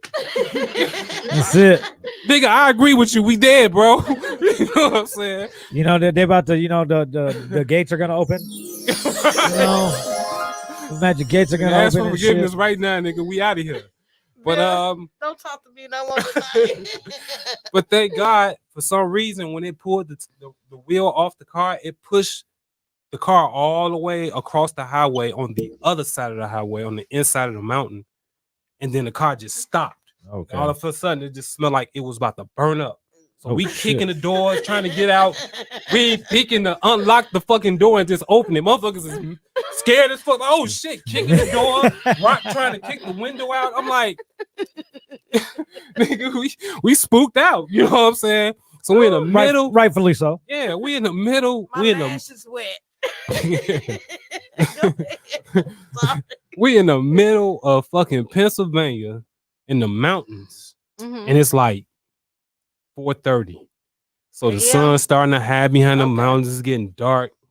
And I swear for God, people just riding by us like, oh, niggers, whatever. You know what I'm saying? Like shit. Like nigga, we ain't stopping for y'all. And thank God it was the old lady. She didn't stop, but she went all the way down, maybe like a mile down, and she pulled over to the side. And I think she called the police. Okay. And told the police that hey, it's some people in Some distress. crazy shit just happened. Yeah, like it's some guys in distress. They don't look like they're They hurting, bro. yeah. And the reason why I know she said this is because this is what the police officer told us. He said, "You in the mountains, we rarely come up here. We rarely come up here, and it's hard to get to us because you don't really have no. That's why I think she went. She didn't have no. You don't really have no service in the mountains. That's why I think she went so far down to get service. And she called them and was like, "Look, there's some guys down there in distress. They car look like it's really bad. You know, if you can just go by and check on them." Cool. Police come pick us up. Same motherfuckers that Fred be like, fuck police. Yeah, that motherfucker came. You know what I'm saying? Yeah. Called us a tow. And then it was a whole racial story after that I don't want to get into. Okay, let's we not. got into it with some Nazis there. Oh. It was weird, dog. So we had a Macy couple- Gray to Turnpike Chronicles of Syndrome just commented to Nazis. Yeah. To the Karen and Kevin's. It was weird. Ran into You know what I'm that. saying? Yeah, that's like You some know? scary movie shit though. Yeah, it's like Final they just Destination took us and to like the- the hills have eyes and all Yeah. types of shit roll into one. Because it was a rental car, so You had me we at called the hill the had rental eyes. car Hey, place. I need another car Yeah, we called the rental car place. They before was these like, white people try to sacrifice us. man. So we call the Enterprise, tell them about the car. They're like, all right, cool, y'all had insurance. We go get you another car, but you ain't gonna be able to get it until tomorrow. So we like, fuck. So we Oh had shit. the tow truck guy take us to this hotel, and he tell us when he drops us off, he was like, look, Good luck. stay in the hotel tonight. Stay and don't leave the room. Don't leave this hotel. You know what I'm saying? This the white guys telling us this. Like, dude, I'm just gonna be honest with you.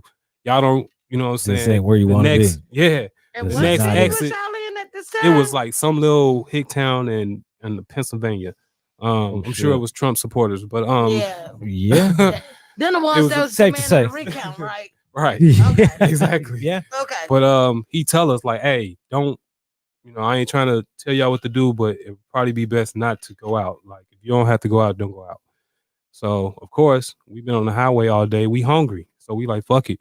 We ain't got no car. So we walk down this bridge. And actually when we go down this bridge, it goes into like downtown. So we was like, oh shit, this is crazy. Like you was in the woods 5 minutes ago. You walked Bro. 5 minutes, now you like in the city. And you're exactly where you shouldn't be.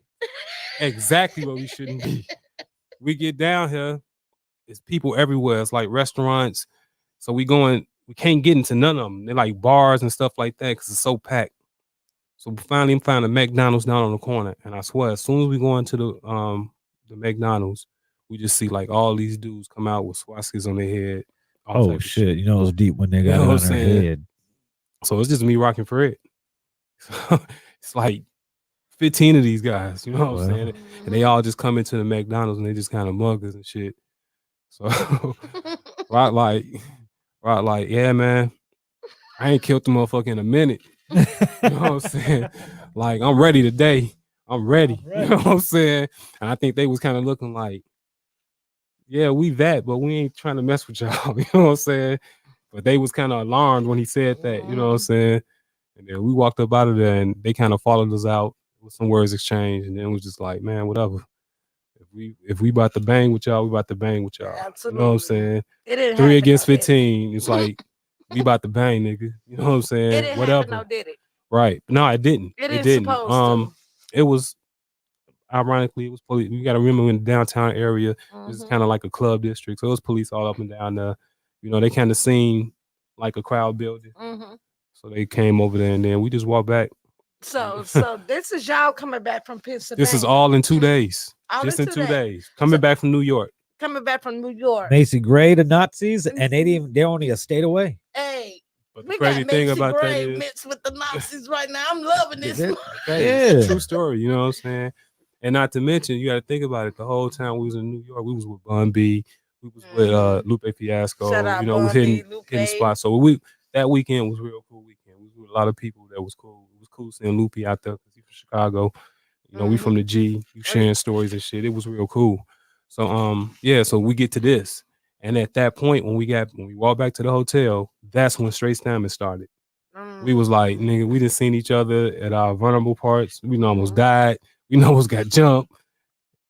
Niggas wasn't, they was ready. So we was like, we straight slamming from here on out. You know what I'm saying? And plus I was already using the term. Fred was already using it. You know what I'm saying? It was almost like slang that we had kind of started.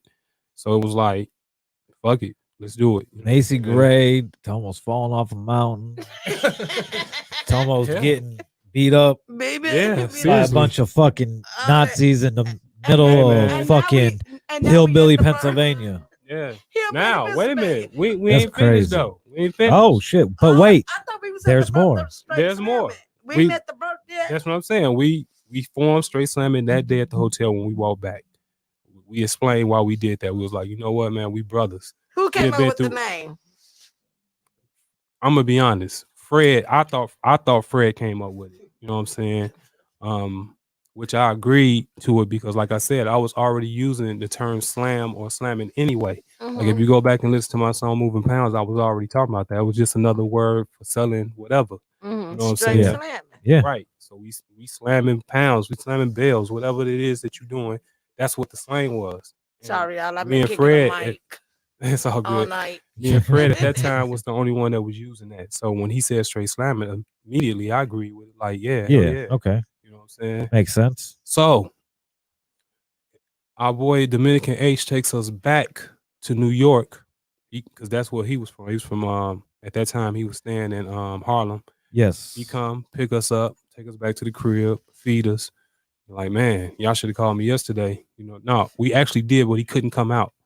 I think he had something going on with his daughter. He was gonna come get us the night we stayed at that hotel, but he didn't. So he came the next day, came and got us until the car was ready, brought us back. He did us a real solid. Like every time we went to New York, we always had a home to stay at with Dominican H. Oh, I remember this.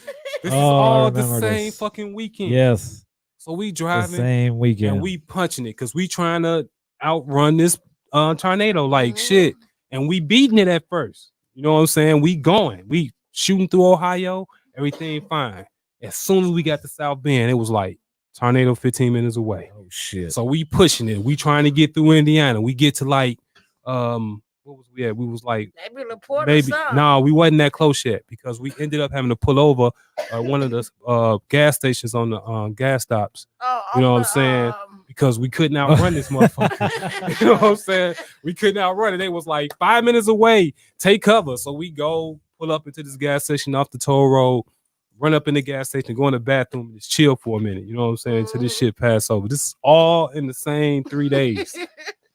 You know what Macy I'm Gray saying? almost falling off a mountain. Then they almost got into a big ass fight with a bunch of motherfucking Nazis. I know, man. This shit sound weird, right? To This shit sound fucking weird. battling a tornado. A tornado. That All part. before they got from New York City back to the G. Right. So we finally get back home. We reiterate, we slamming again. And then once we did that, it was time to go to work. I got that video from the Wild Hair. I'm gonna see that. Oh man. I'm gonna see that. Hold on, let me share this.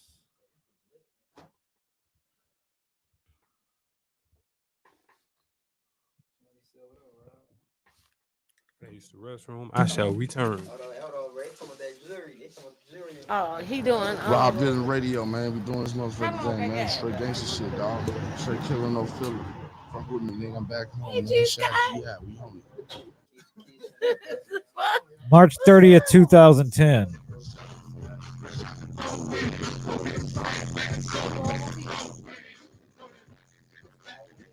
It was crazy. Yeah, they can see you.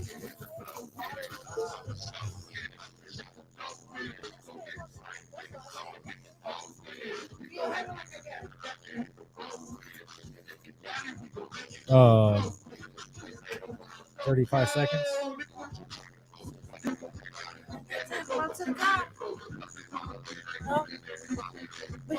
You doing videos right now?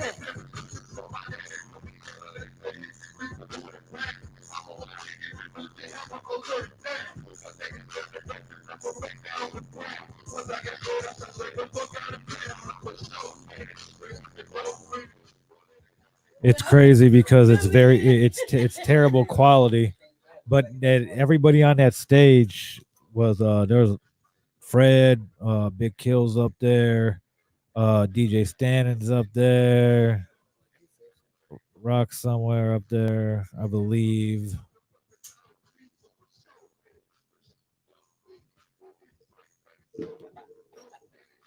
Crazy. That was a long time ago. March 30th, 2010.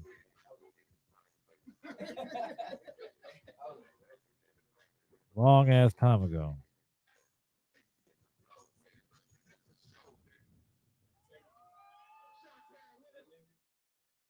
Yeah, that was a long time ago. And why everybody's kind of taking a break. Ed just went to the bathroom. We're gonna go ahead and play an Edge video. Why not?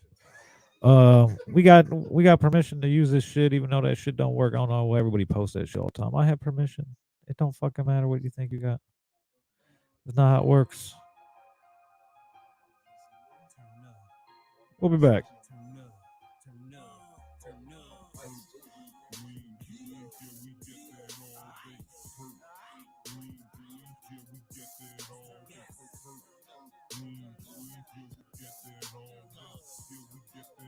If you look closely in the video, you see me in the background in some scenes.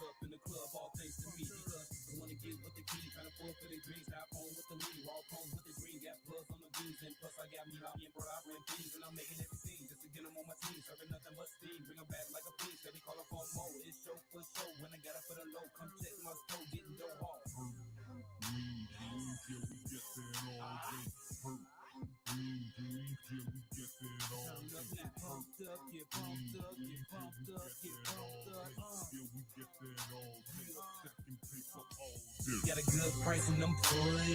Hit my line, come in with it. Got good Indian deals. Purple, yellow, that pink. Got Keisha and that head. Yeah, that was like you said though. Yeah, we all know what it says. We'll get to that song plays a role in the story a little bit later. David Ruffin, I fucks with DH for real, for real. Shout out to David Ruffin. Absolutely. Shout out to the homie, man. That's my homie. Yeah, that song in particular plays a big role in the story later down the line. It does. And it's one of my favorite songs. I love it. I love performing it. Anyway, where were we at? We were at you guys, New York back to the G. Straight Slamming is formed. Yep, Straight Slamming is formed at this point. At the same time, this is like maybe a year and a half, maybe almost 2 years after Box Frame. You know what I'm saying? Yes. So let's go back back then. We're gonna go back a couple of years. So at this time, me and Fred then built a relationship, and he's coming back and forth at home. Matter of fact, I'm actually the first one to put him on TV. If you go back and look at the Blockstar video from the G Collaborations album, he's in that video. And at that time, Raw TV, which y'all know is 92.3, they was on TV at that time. They was on Channel 32 or Fox or something like that. And they had reached out to me, did an interview with me, and played my video. So right around that time, Fred had got dropped from Interscope. He had just got dropped, and he had moved to Atlanta. And I didn't know he had moved to Atlanta, but the guy who shot my video, who was shooting my videos at the time, Waylon Cooley, everybody know him. Shout out to Cooley. Shout out to Cooley. Shout He's out. the one that did Live and Die in GI. And Classic. really, classic, and really helped. He's very instrumental in Gary rap, Northwest Indiana rap, actually. You know what I'm saying? He's very instrumental. You cannot bring up Northwest Indiana rap and not bring out Waylon. Absolutely. Cooley Video. That's my partner. That's my brother. I just Absolutely. talked to him the other day. But he told me because at that time he was dealing with he has a friend that he went to school with named Garland. He's a producer. He was the one that produced the Ghetto Mafia album. Okay. And he's from Okay. the G, from the Bronx. And at this Mhm. time he was moving. Him and Nitty, the guy who did the Dim Boys track for Boys in the Hood, they was producing together. Them And boy. yeah, and he on Yeah. Live and Die in GI. Okay. Him and Nitty is on Live and Die in GI, but he was down there. And at that time, um, Garland just got a $10 million deal. That's when what was that show? Oh, the Real Housewives of Atlanta. Okay. But it was like the first or second season. It was a white girl on there that was with them. I forgot her name. Um, I want to say her name was Becky or something like that. But she was the one that had that song, "Don't Be Tardy for the Party." Y'all remember that? Yes. Yeah. Well, Yes. Garland produced on that song. So from that and from videos that he was doing, he was putting out like these underground videos of like T.I., Bone Crusher, all these rappers that ended up being big when they was real, like nobody knew him because he was having trips going down to Atlanta all the time. He was working with Garland. Absolutely. Garland was getting all this video, just getting into the clubs and making these videos and getting interviews with all these people before they got big. So he used all the footage and came out with 2 DVDs. So with those 2 DVDs and his participation in the Real Housewives of Atlanta, he ended up getting like a $10 million deal. That part. Yeah, Mm-hmm. something like that. So one night, I guess they was in the club and Fred went, over there to, um, and when I tell this story, these is just one of several that, just like I was telling about the Concord situation earlier, where he was kind of like giving props and they kind of took it some type of way. He was always put in these situations. So he goes over to hang out with Garland, you know what I'm saying? Because he like, hey, we all from the G, you know what I'm saying? We down here in Atlanta, you know what I'm saying? I just want to come over here and speak to you. Okay. Garland say some shit like, you can't come to the table unless you got a bottle or some shit like that. And Fred was like, what? You know what I'm saying? I guess Fred went off. So when we was shooting the first day of the Block Stop video, that's how I got Fred in the video. The first day of the Block Stop video, Waylon told me about the situation. So I was like, man, I didn't want him to get in no trouble. I knew what he was dealing with at the time. And, he had other issues that he was dealing with other than being dropped from Interscope. You know what I'm saying? I know mentally he was in a different space. He had to leave, Los Angeles. That's where he had been used to being at during this Interscope time. Um, all industry stuff is cut off, right? So Yeah. he's a total independent now. Mm-hmm.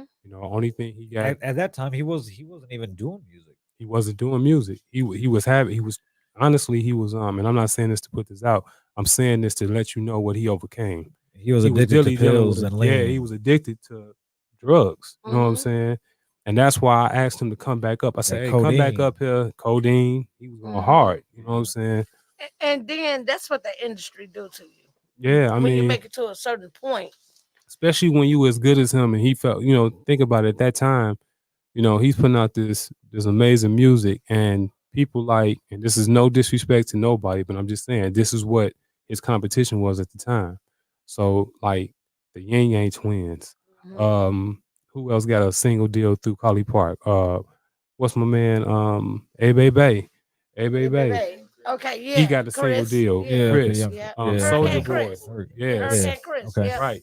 Interscope had got smart, like fuck record deals. We just go do single deals with people. That was Mr. Collie Park. He was the one that came up with that idea. Like, you know what?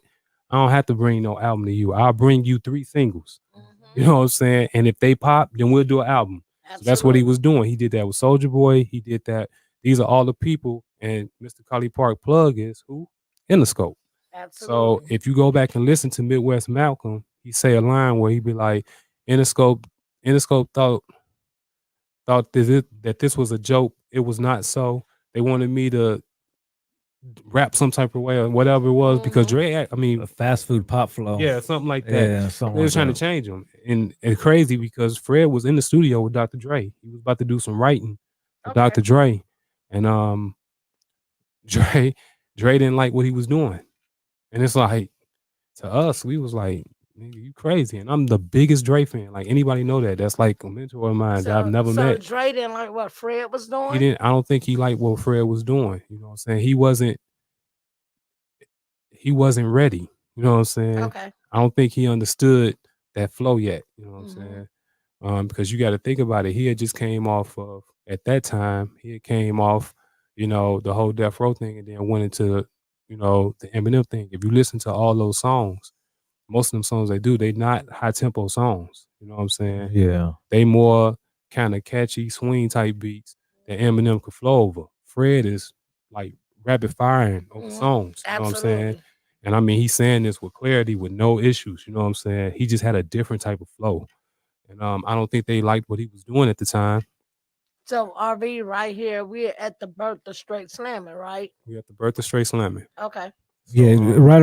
It's the 2010, Okay. 2010. 2009. We still 2009. We still like Yeah. 2009. Okay. So it's still fresh. Because Mhm. Midwest Gangsta Back from Cadillac Music came out 2009.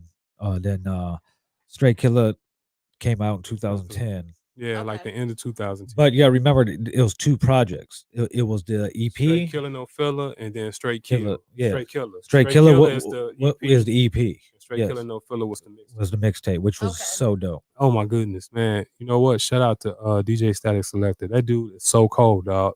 Like he don't get enough props, you know what I'm saying, in the early stages of Fred's success. But he was really instrumental in putting out some dope ass shit for Fred. You know what I'm saying? If you go listen to that Straight Killer No Filler mixtape, Static Selector was a beast. And he hosted that mixtape and he did everything. He put it together and he did an amazing job. You know what I'm saying? And even with the EP he did with Fred, which is so underrated. That was a whole album. They recorded it in They 24 recorded in 24 hours. hours. Yeah. I was there. Wait, excuse me. 24 hours. They did 24 a hours. whole In a album day? in a day. Straight 24 live. hours, straight They live. were streaming it. What? Yes. And this was way back then. You know what I'm saying? Oh, So, you know what I'm that saying? part. Yeah. Mm. I ain't gonna never forget that. That was a that was an experience. You know what I'm Yeah. saying? Yeah, Going it to was pretty Static dope. Selector spot. He had a cold spot too. We got a story about that later on too. Yeah. Oh, okay. This is gonna be a whole night. So Straight Killer No Filler, comes out in like late 2010. Mm-hmm. Maybe a little earlier. So we also partnered up with LRG.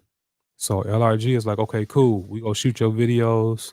And We go we go sponsor you, we go give you clothes, we go get you shows. they basically funded the whole Cold Day in Hell project. Right. Okay.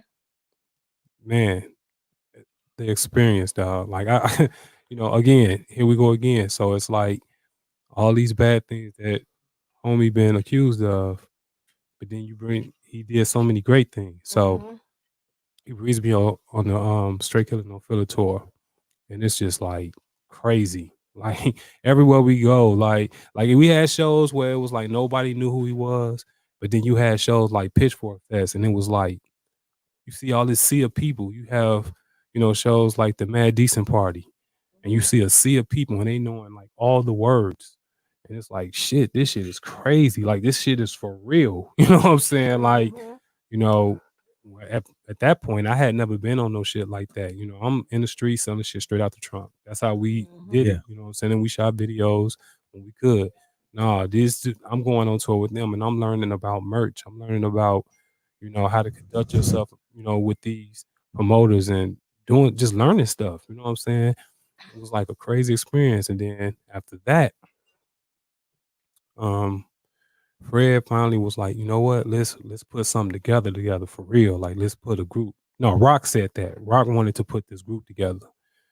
And it was like, okay, so what's the name of the group? And then Rock was like, y'all already named it, Straight Slamming. Mhm.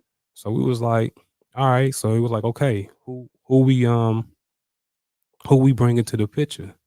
So Fred said hit and me. Rock wanted Sonny G, which was dope. Mm-hmm. Me and Overdose Shout had out, some. Sonny. Yeah, definitely. He just got married. Shout out to Mm-hmm. my homie. Me and Overdose, from me dealing with people in the Calumet projects, that's how I knew the Overdose. I knew him before, you know what I'm saying, the Mm-hmm. Grind family. I knew him on some other stuff, you know what I'm Okay. saying? So that was my dog. I wanted him to be a part of it, and I wanted Ace Trey. Ace Trey was my little bro, you know what Okay. I'm saying? His Trey, when he was a shorty, his mom stayed in Ivanhoe, and we used to cop weed from his mom. You know what I'm saying? So, like she was heavy, you know, Mm-hmm. back then. So I had always seen Trey coming up. So, um, he had came through the studio with Smurf one day, my homie Smurf, and we connected, and he was just like my little brother. When we started talking, he was like, "Oh yeah, that was you." You know what I'm saying? Mm-hmm. And we just got real, real cool. And then that's who I brought. And then I tell you, Rock brought what's the name? Sonny G hit me and I mean Fred hit me and hit. And then that was the group right there. You know what I'm Mm-hmm. saying? That was the group. Now all these other people started coming around. Okay, because when you say these other people start coming around, to me, so now, right now, we are at the birth of straight slamming. Yep. Yes. We're at the birth. A motherfucker done push the birth of straight slamming out. Yep. So, hmm, okay, I can't get into my. Tell me about the beginning of straight slamming. How everything's supposed to went, how it's supposed to be, and how it went from straight slamming to ESGN. ESGN. I need Okay. to know that. Okay. So this is how this go. Well, Mm. sit down, So guys. we It's start. about to get This interesting. is about to get Yeah. real interesting. Okay. This section of this part of the show is there's been a lot's been discussed in this situation from all sides, basically, except except for Edge and myself, or me. no, or Miss Cautious. But it's only right that the interview, well, him speaking on this part of his life and Absolutely. everything would be that we did it together. So, Mm-hmm. Yep. like I said, it's about to get very interesting. Um, take it away, sir. Okay. So we're going on tour for the Straight Killer No Filler album.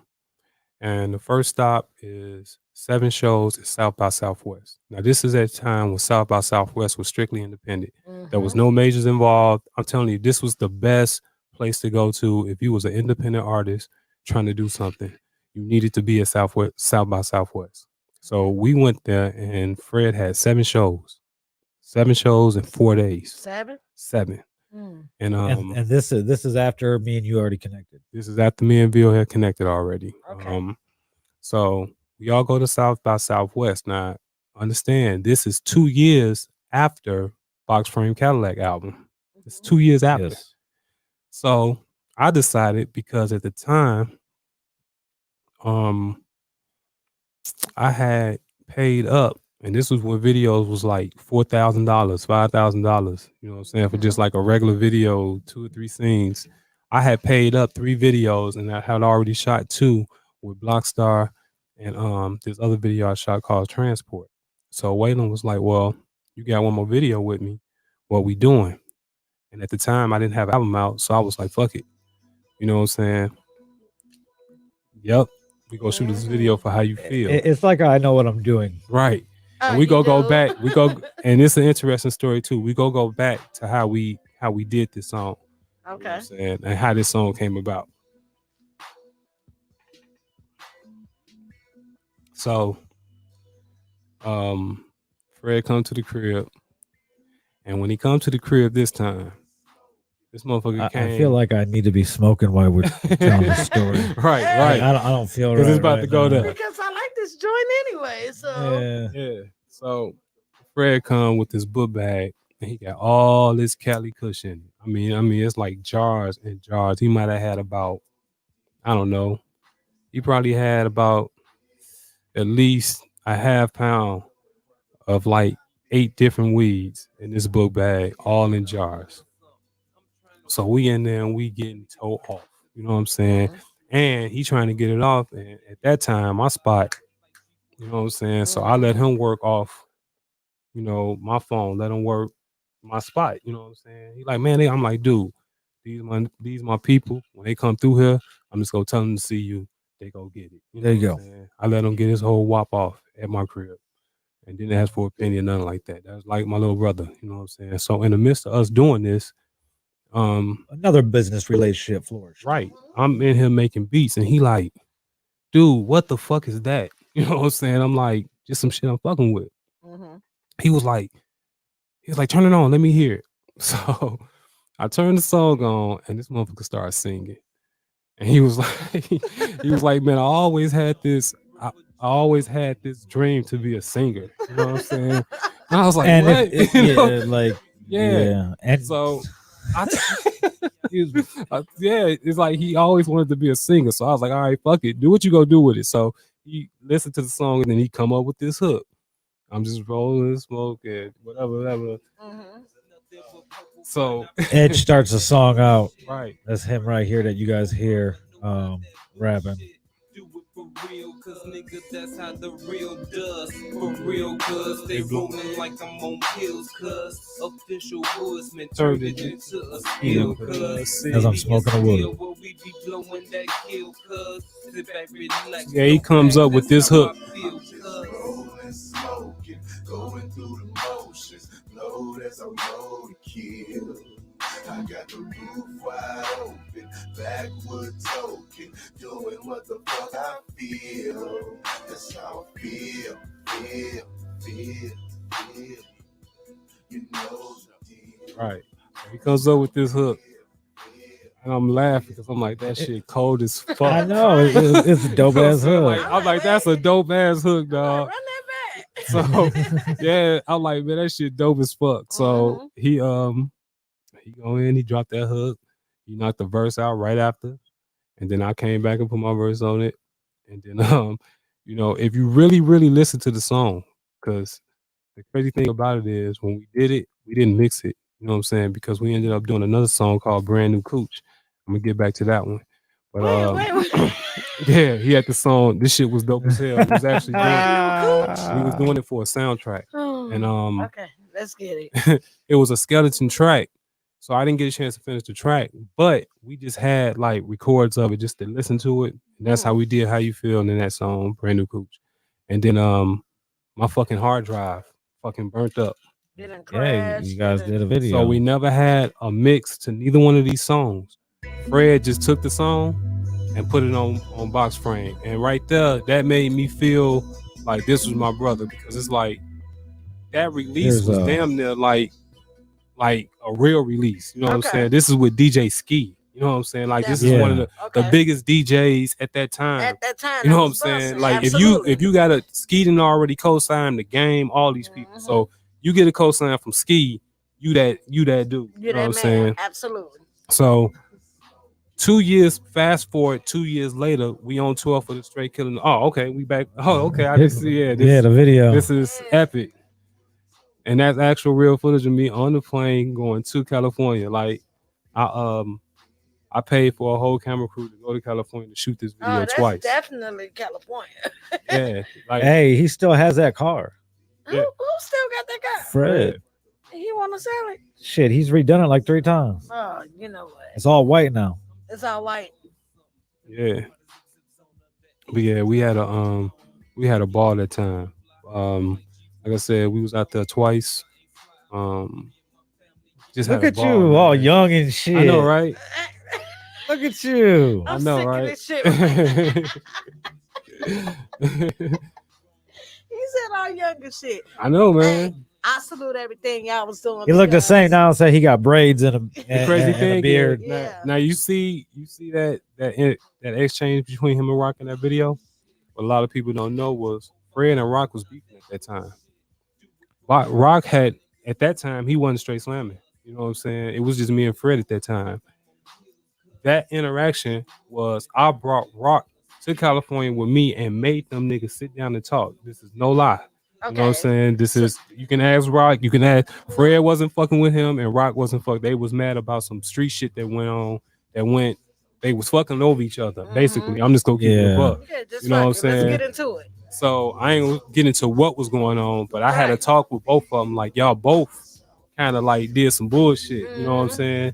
Y'all need to sit down and talk. Yeah. So that interaction was them seeing each other for the first time in Okay. maybe 2 years or something like that. So I brought him out there like y'all go sit down and talk, and then that's how we started getting back together as three of us. You know what I'm saying? Okay, so now we got the straight slamming movement. We got y'all doing this, everybody doing that. Yeah. So where do Hit Screwface come in there with the straight slamming? Okay. So it was right there. You know what I'm saying? At that time, it was just me and Rock really going on the road with Fred. Nobody else was really going. You know what I'm saying? At that time, to give you a little insight on why I started being around more than music at that time, um, like right around 2007, they started sending down indictments on all my people in my neighborhood. So like, I don't want to call no names, but y'all Please know don't. y'all know Yeah. some of these Yeah. We people. know what it is. Yeah, And exactly. my relationship with damn near all of them had me in pictures, had me in people's paperwork, and I started freaking out like, what the fuck? Because I knew I wasn't doing what they was doing. Mm-hmm. You know what I'm saying? I was doing shit, but I wasn't doing what they was doing. And at the time, they was like, "Nah, nigga, Rico, we about to charge motherfuckers as a DTO, which is a Everybody. drug trafficking organization." It's Yeah. called guilty by association. Right. So Yeah, everybody, basically. you know what I'm saying? So at that time, I'm like, shit. You know what I'm saying? Like, what the fuck? You know? And it was just like, man, thank God that I was working at that time. So this go back to when I said Yes. working is okay. It's nothing wrong to go Yes. to a job. South Shore Train type Okay. shit. So when these indictments came down, I didn't get one. I'm in people's pictures. I'm all throughout everybody's paperwork. You know what I'm saying? I didn't get no indictment. And then when I finally talked to my lawyer was like, I read all the other people's paperwork. And he said the reason why they didn't bother you because they trying to get them for tax evasion. It's like you got a job. You know what I'm saying? Like you got a job. You paying your So taxes. all they did was looked up and They saw taking what it you right out your made and was check. like, oh, you all good. You know what I'm saying? So I kind of got up out of that situation. And when that happened, I was like, fuck this. I'm about to like do this music for real. You know what I'm saying? Side note, y'all, bring our people home. Yeah, Yeah. like Bring our people home. I'm like, Quit I'm about playing. to do this music shit for real, for real. Like I'm done. You know what I'm saying? And but even then I was still like one foot in, one foot out. But then at that time it just came into a real dark period because, you know, if anybody knew about what was going on in the streets at that time, it was like after that indictment came down on all these people, it was like a drought. You know what I'm saying? On like hard drugs. Like it was hard to find, you know what I'm saying, drugs out here. It's hard to So find the drugs. what ended up happening was all the D boys and heroin dealers and all that started killing off all the weed people. You know what I'm saying? And my cousin Murray was one of them. You know, so it was like when that shit happened, all this is happening at the same time. You know what I'm saying? It's just a whole lot going on. You know, people, you know, that I fuck with, they going to prison, people dying. It's just a lot going on at that time. You know what I'm saying? So I'm like, fuck that. I'm all the way in with this music shit. So once we did that, that's what had me out there. So me and Rock was always on the road with Fred. Everybody else wasn't. They were still there. We were doing shit together, but they was never on the road with us. It was just always me, Rock, and Fred. So Straight Killer No Filler tour. So we go back to How You Feel. So 2 years later, we at South by Southwest, and we my boy Trill. Shout out to Trill. Yeah, shot That's my homie. trail. That's one name that nobody could ever forget. He's just like a Rodville to me. You know what I'm saying? Like his contribution to this situation is immeasurable. You know what I'm saying? Immaculate. Okay. And we let's gonna get get it. on that because there's a guy in the room that I learned about through him. You know what I'm Okay. saying? So Trill is like, hey man, you know, Trill, he a shit starter. He like, man, y'all came out with that cold ass song. How you feel? Y'all never shot a video for it. I said, actually, we did. Mhm. You know what I'm saying? I said, I got it. I said, but I just don't want to put it out. You know what I'm saying? Because the last video I had, Flash, it did good, but it wasn't on no blog sites or nothing like that. You know what I'm saying? So I didn't want to just do it the same way. I wanted to be a little bit bigger. Okay. So Trill was like, dude, man, I can handle that for you. And I was like, nah, man, fuck out of here. He was like, dude, because, I know Trill from other shit. But also, I know him for his involvement with Concord Affiliated. Okay. You know what I'm saying? Very instrumental in that situation. Shout out Concord. Shout out Concord. So he was like, dude, trust me on this. Trust me. So I shoot him the video. So we down to South by Southwest. And then all of a sudden, I look on my phone and How You Feel is damn near trending. I didn't even know he had sent this song in. You know what I'm saying? Now, at the time, Andrew Barber is at South by Southwest with us. He has no idea that this video got posted. He had a copy of it. He was gonna put it on that Monday after South by Southwest because in the industry, you don't drop nothing doing South by Southwest because everybody down in South by Southwest doing their thing. Yep. Absolutely. So the homie, Austin, Texas, by the way, y'all. Throw that out there. The homie Ty dropped this video. You know what I'm saying? Like doing South by Southwest, and Andrew Barber saw it and was like, "Oh shit!" You know what I'm saying? Like, we so sorry, we didn't mean to do this, and it's like, no, I said, have you seen this shit? Like, this shit is going crazy. So, because nobody else was posting anything, right? And the smartness of Ty, what he did, I guess when Andrew called him back, he was like, okay, and he just said South by Southwest edition, and when he did that, that shit just took off. Shoo. like shoo. I don't know if it might have been Ty. I don't know who it was. I thought it was Ty, but it was somebody that worked for Andrew at that time. Whoever did that shit, they was like genius. They knew what the fuck they was doing. They dropped that shit, wasn't supposed to, and then like added that little extra South by Southwest edition, and that shit just went everywhere because all the hashtags was on South by Southwest. So it just started boom, boom, boom. Before you know it, that video had been out like maybe 8 hours, and that shit had already had 100,000 views. Back then, that was a lot.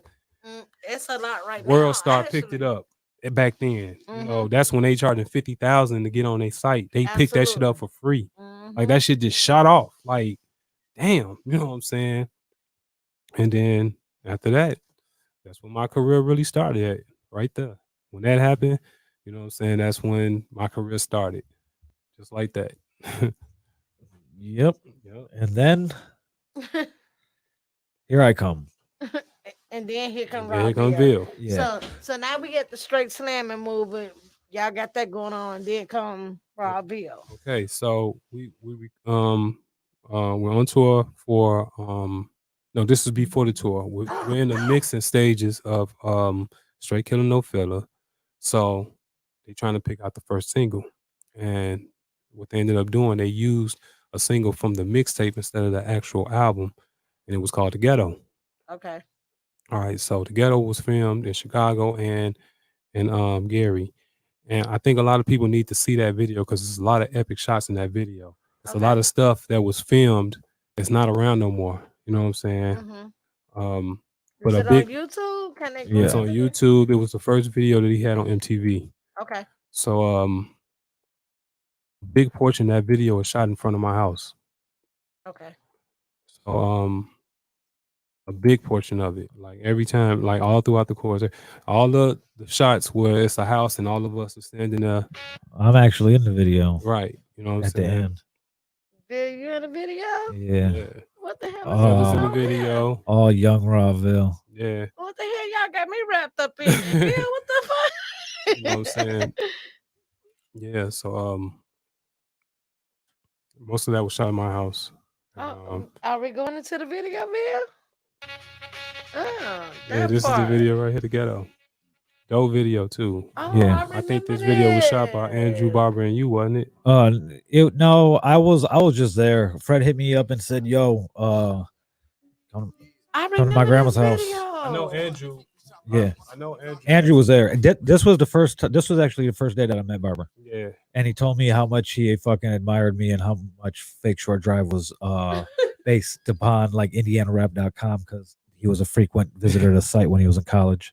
Yeah, shout out to Andrew Barber, man. Real good dude. Real good dude. Y'all don't understand how much Robbie will be having me laughing.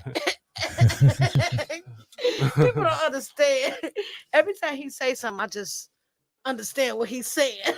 Right, It's right. like, just you gotta know him. Yeah, You know but what I'm saying? Fred hit me up. He's like, "Yo, come out." I was like, "All right." So I headed over there, and I pulled up, and I got out the car, and there was nobody there but a little white dude, and I don't mean like little tiny, but he was smaller than me with red hair, and it just so happened to be Archie. So that was the first time that I met Archie, um, and um this was first time. Was this the first day I met you? Because was this before the Wild Hair performance? Mm-mm. This was after. No, that was all the same weekend. Yes, it was. That was all the Yeah, it same was all the same weekend. weekend. Yep. We shot the video that day at Yep. night, and then we came back to the crib real quick, changed clothes, and went straight to the Yeah. show. But yeah, we shot in front of Edge's house. We shot at Westside High School on the football field. We shot out over at the beach We shot out at Marquette Park. I over at actually the have a city, dope ass fucking picture that we were just standing out there, and Fred was just like looking out into the fucking like the water, and I took the picture and I sent it to Archie, and it was the picture that fucking all the blogs used. Yeah, and it's he also shot at the legendary this spot. I forgot the name of it. Was what's this theater right here? That used to be right off of the toll road. Oh, what was it? Oh, I can't. I'm trying to think what it was. It's like a epic theater in Chicago. The Regal. The Regal. The Regal. That's exactly. Yep. That's what he had I've right been there. there. So that was epic. Yes. You know what I'm saying? They shot this He the was day last- after we shot in Gary. Yeah, and it was closed at that time. That's absolutely the Regal. They was closed Yep. at the time. Yeah. They opened that up for him. So that shit was dope as fuck right there. Like they actually opened it up and was like, "Nah, you can shoot." You know what I'm saying? No big And deal. that's so dope. Fun fact about the Regal, y'all. If y'all go past that right now, it's closed still, but they had this little outside theater that you can look through and you'll see Tupac performing. Oh, yeah, Yeah. okay. So just go over there, check it out. South Shore, no, that's Stony Island, right off of Stony Right off Island. of Stony, Yeah. yep. So Yeah, y'all go so check it out. this It's dope. day- Stony and the Toll Road. Mhm. This day was like I said, it started off on the east side over by Carolina Park and shooting over there, and then we went to Edge's crib, shot over there, and then we went to Miller and shot out there, and then me, Trill, Archie, there's me. That's Lil Kill though. Did I miss little? Did I miss little young Rob? Yeah, hold on. And Trill in there too. Yeah, Trill was first. ready? Watch. There you go. That's Trill, Edit. Fred, then me, Kill. Kill.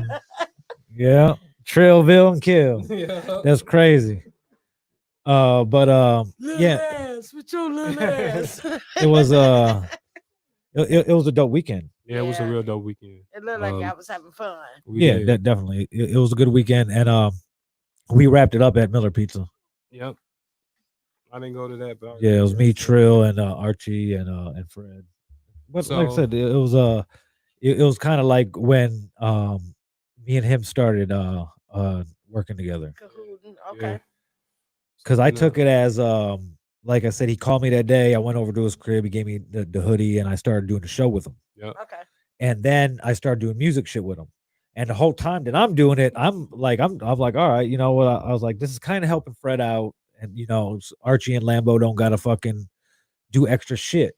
I could handle anything edge related while they could just work on Fred, And we thought it was a good system for like 2 years. Yeah. Mhm. Like it was like from 2010 till fucking, 2012, 2013, 2013. So you know what? I So just good gotta 3 go- years. I gotta go on and go into it. I gotta ask the ultimate question because Okay. this is what everybody want to know. Yep. We're working there. But go ahead, ask it. Ask the question. Is Gibb forgetting everybody that got him where he at right now? Just answer that. Yeah or nay? No, it's a Is he- tricky answer. It's a Yeah. tricky It's- answer. it's a You know what? Let me- Is he let me- forget? Oh, wait, okay, before let you me- go there, before you- Yeah, okay, is he here in forgetting a simple way. Uh-huh. No, No. no, Okay, so he's not forgetting. because here it is. What it all goes back to, no matter what happened with anybody, no matter what happened with Edge, whatever happened with Hit, whatever happened with me, whatever happened with DJ Rock, whatever happened with Archie, it was Lambo that found the mixtape on Traps and Trunk, and Okay. Lambo's still with him today. Okay. Lambo has got a good chance of winning a Grammy in February, Yeah. and we'll get to that in a little bit too. So we're gonna get to all of that so you Okay. can get a better understanding of my I'm answer. gonna get the understanding, but I want everybody to know this understanding. He got it's the about- Interscope deal by himself. by himself. Okay. I mean, Out of- you could That's technically why you I could said, credit Finger Roll. Let me talk I'm more Go gonna ahead. about say it. Go ahead. But I am gonna say this before you get into that. There's a fine line between forgetting and not acknowledging. Okay, so Thank we go you. draw that line. I'm gonna tell you, and then once I tell you how all this unfolded, then you can tell me if if you think he's forgetting, Or or not acknowledging. yeah. Okay, that part. All right, so It's just my opinion. Social media world, my opinion. we go get to it. We go Okay, get to it. let's get it. So, South by Southwest is over. We have 7 great shows. Fred is his thing. How You Feel is doing numbers. You know what I'm saying? Now we actually go on because South by Southwest, all those shows was more basically like Promo shows. promo type shows. Right, It wasn't absolutely. actual shows. So now we going to the Straight Killer No Filler tour, and I ain't gonna never forget. This was like the best fucking show. The first show we go to is Medicine, Wisconsin. You know, my favorite song from there. Yeah. Yeah. See this shit like this. It's kind of like Josh Dagoon and Speaker Bomb flipped a Janet Jackson sample. Yeah. That's But it. actually, this ain't the one. I'm about to say I hear that Yeah. rock steady. Yeah, Come on, yeah, man. This ain't the what it one. Steady. But when you, it's the only place you can find this is on that Piff, Yeah, you can't find it because and no matter what, like I clicked it, but it's playing what it wants to. So there we go. This is what I'm talking about. Smooth it out. Straight killing no Oh filler. yeah, This one. yeah. This tells a lot. This song got a lot of. Taught me everything I know, laid the foundation, gave me everything but my flows. And we post up in the studio and learn the rope. My nearly escaped from part-time jobbing and serving dope. I even caught my first pound of Cali from his nephew Jay. Tried to hook me up, but he got bumped out driving back from the bank. But that sample flip was fucking dope. I got a very very early mix of that from Josh Dagoon. And shout out to Roll, man. Shout out to Finger Roll. He a legend, man.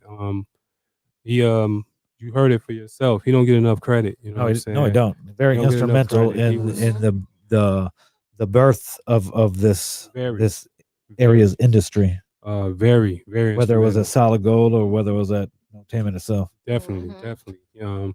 And not just for Fred, for a lot of Midwest artists. He was there. You know what I'm saying? So shout out to Roll. Shout out to Bug. He's here off screen, but Bug recorded at Entertainment. Shout out to my nigga Bug. Hello, That's- gang. He next. You know G, what I'm you saying? recorded Entertainment at all?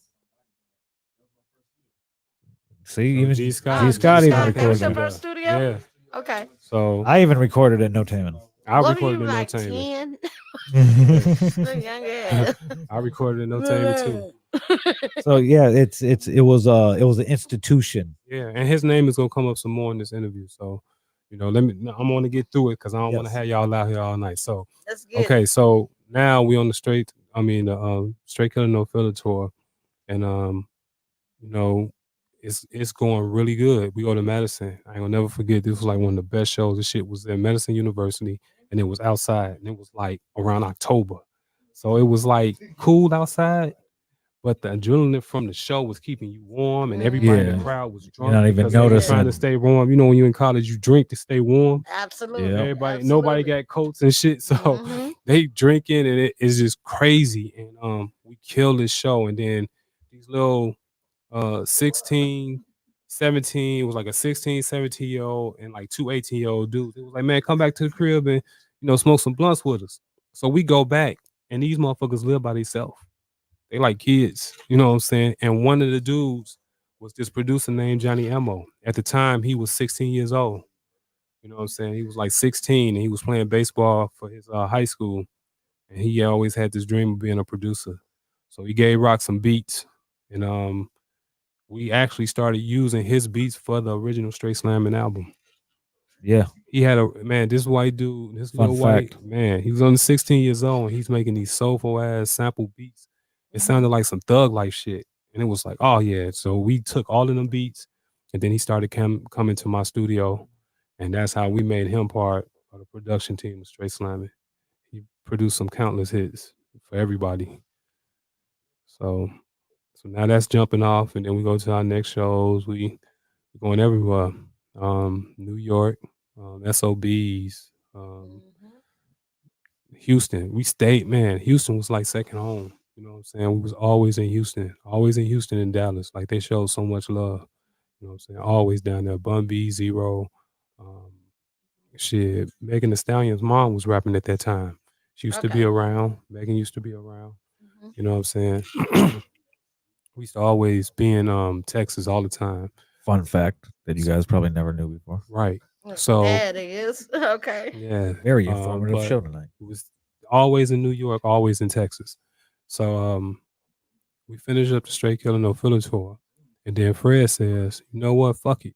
I want to do my own tour with Straight Slamming. I want to just do a Straight Slamming tour. Who So said here, that? Fred. Fred. Okay. So here we go again. Here we go again. Like people say he don't do shit, but he took us on tour. Like we all, you know what I'm saying? Like this is our first tour. I know Everybody- that for a fact. Everybody involved. This is their Yeah. first tour. Okay. Like can't nobody bullshit me and tell me y'all on a real tour. So he funded, you know what I'm saying? We helped him fund the Straight Slamming tour. And we start out in Gary, we go to Nap, we go back to Madison, all shows banging, and then we on our way to Syracuse, New York. Okay. Then now at the time, they didn't want to, because on the first tour, you know, people was just giving us blunts from out of the crowd and shit like that. So, you know, we like, hey man, we can't just be taking these blunts from people. We don't know what they putting in these things and none of that shit. Exactly. So we had to stop doing that. So, no, at that time, you know, I'm loaded with green, and they wanted their own green so they could have, so they don't have to be getting it from nobody else. So I bring all this green, you know what I'm saying, on the road, and we on our way to New York. And at the time, I don't smoke at this time, so they smoking up everything. You know what I'm saying? Well, Archie is driving. It's 7 of us in the van. It's me, Archie, Fred, Rock, H Trey, Archie, King T. So it's 7 of us. Okay. I tell Archie to slow down. Slow down, Archie. You Slow don't want to hit down. the. You don't want to hit the guardrail. Right. You know what I'm saying? You don't want to do no stupid shit. You know what I'm saying? Slow down. Oh, I got it. Soon as we go past this overpass, he said, I got it. Police was sitting, radaring us from above, came and got us. We get pulled over. They instantly call the dogs. Get the dogs out here. You know what I'm saying? Immediately. Instantly. They get the dogs out here. Bam. Dogs go. Bunch through of the black van. dudes and a little Jewish guy. Exactly. Right. Y'all in the Astro van and shit. In the middle, in the middle of upstate New York. Upstate. Not Yeah, we nothing- ain't in nothing- the city. We nothing upstate good's New gonna York. come from Nothing's that. good coming from this. Exactly. So they go through the van and they find all the weed. I had weed stuffed in the fucking seatbelt thing, you know, where the seatbelt going to the. I had shit all in there, And the clamp. all in my back, and the clamp. All I had shit everywhere. They found all that shit. Now they get all of us out the car, right? Uh-huh. Okay. So they get all of us out the car, and as everybody coming out the car, the police is laughing, and I'm getting upset because I'm feeling like, Why they laughing? yeah, like y'all just laughing fucking with about? us. Y'all fucking with us. You know what I'm saying? So they come out, they go search all our bags, they find shit throughout the van. They like whose is it? You know what I'm saying? So I just want to see, because everybody in the car smoking. Who gonna say what? Who go say what? Mm-hmm. Nobody says nothing. That part. He said, I'm gonna ask again. He said, I'm gonna ask again. You know what I'm saying? You know, whose weed is this? Nobody say nothing. So I bust out laughing. I say, it's mine, dog. You know what I'm saying? No big deal. You know what I'm saying? He like, you sure? And they start laughing again. So now I'm getting upset again because I'm like, why are y'all laughing? You know what I'm saying? I say, yeah, man, it's mine. You know what I'm saying? Mm-hmm. All right. So they put me in the car. They take me to the closest fucking county jail or some shit like that. It's like somewhere right outside of Syracuse. Now this shit about to trip y'all out. Swear for God. This is on the Saturday, right? Okay. So you know the court's not open on Saturday. So they take me to the Lake County Jail. They say, okay, this is what we can do for you. This is a true story. They say, this is what we can do for you. They said, we can call the judge in here right now if y'all pay us $300 for him to come out. And he can process you now where you ain't got to stay in county. Okay. You go still have a charge, but you know what I'm saying? You At can least you walk. can leave. You can walk, right? All right, so we do that. The judge pulls up in some Dockers, some house shoes, a gold rope chain, and a Hawaii shirt, like he had just came from Miami or some shit. Like he was in a mob. I swear for God. You can't make this shit up. I'm serious. This motherfucker came with a gold rope, like he had just came from Miami, like he was like a drug dealer or something. He was like, yeah, so what we doing? The police tell him what happened. They're like, all right, we go hold court. He go in the back, he grab his cape, he put it on. I pay him Fred paid it for me because I couldn't pay. They had all of my belongings. He paid a $300 something. They processed me, they get me out. But you still got to charge, but at least you get to walk. Just don't get in no trouble. So that's one charge. I'm already fighting another one in Indianapolis, Whitestown. So it's 2 charges already. We only been on this tour like 2 weeks. You know what I'm saying? All right, so we leave there. And as we going back to Detroit or Ann Arbor where we had a show at, we get a call from Jeezy's people. Okay.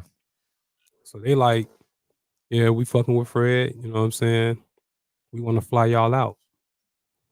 So Jeezy and them people fly out, me, Fred, and Rock, put us in the W Hotel, Buckhead. We meet with them. They go ahead and get the deal. Archie fly in. They work out the deal. Everything good. So now we just signed with, with Jeezy. Now this is perfect because he's doing this in the midst of the Straight Slamming tour. Yes. So all these shows, it's like it ain't just Fred, it's all of us. And this is in the midst of a signing. And then the most epic show that we had was at Metro when they did the chaining. Mm-hmm. I think that was Metro. It was Metro. Yeah. Scott was there. G Scott, I know what's up. But it was at the Metro. And that was like towards the end of the Straight Slamming tour. But everybody was anticipating the chaining day from all the other shows. They just started coming to these shows. Yeah. You know, we go to Minnesota. More and more people. Yeah, we perform at Prince Spot. What is it called? First Ave? I think so. Or something like that. That was epic. You know what I'm saying? All these people were showing up. So by the time we got to the chaining, it was like everybody knew. I know we went back there another time right before everything ended. Yep. We went right back before it. We drove there in my Cadillac, remember? Mm-hmm. Yep. we'll talk about that one too. Yeah, that was hilarious. But yeah, so all this just happening, then the chaining day happened. And then after that, it's like, it's on to some other shit. Now it's like, let's get to the money. Mm-hmm. You know what I'm saying? Because now everybody is calling. Everybody is like, you know, calling for shows and features and everything. It's like, at this point, we swimming in money. You know what I'm saying? Like, it's, you know, so again, you know, understand, I'm always keep saying this every time I seen something that was done right. Again, I know I make money off of CDs, but I haven't had, at that point, it only made money off of shows maybe once or twice. My sister hooked me up with a couple of shows at Purdue. You know, homie hooked me up with a show over here. But other than that, you know, consistent money, I had never seen that. So off of merch and everything, you know, seeing that on that Straight Slamming tour through Fred, we all got money. We all was out there. You know what I'm saying? So now that happens, now we start working on Cold Damn Hell. Jeezy is involved now. And now we're going back and forth between Jeezy's tour and Fred's tour. Okay, so with that, I'm happy you brought up Jeezy. So how long has Jeezy been involved with all of this? So that would have been 2011. Yeah, I want to say like 2011. 2011 is 2020, so it's about 9 years now. And Jeezy name really start getting involved with the people that don't know what's going on. Jeezy name has started getting involved in the last 3-4 years. We go get into that too. We go get Okay. Yeah. into that too. Yeah. So everything is popping. Fred is popping. He niggas getting to the money now. You know what I'm saying? And we everywhere. They should have known right off the bat that Jeezy shit wasn't gonna go right during Cold Day in Hell because LRG had to foot most of the bill for it. Right. Right. Now, understand throughout this whole process, the whole straight slamming thing.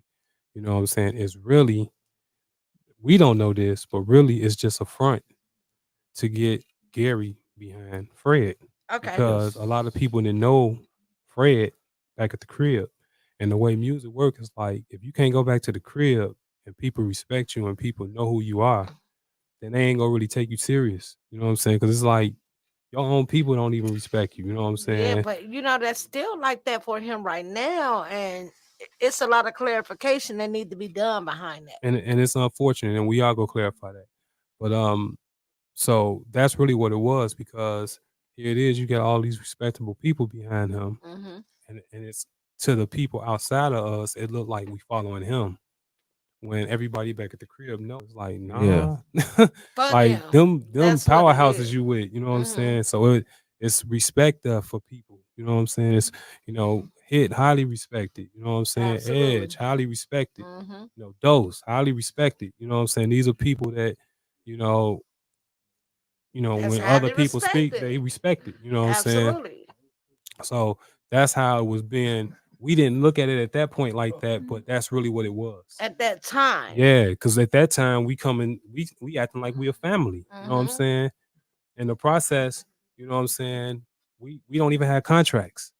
That part. So No. there's So. no contracts, there's no type of agreement or nothing. We just Mm-hmm. screaming, straight slamming, doing Mm-hmm. shows. You know what I'm saying? So it ain't nothing set in stone at this point. You know what I'm saying?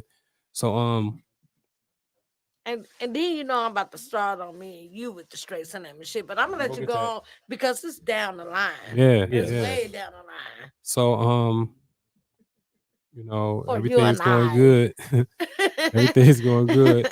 So we we leave a show in Pittsburgh with which is funny because Pittsburgh is what a birth of all types.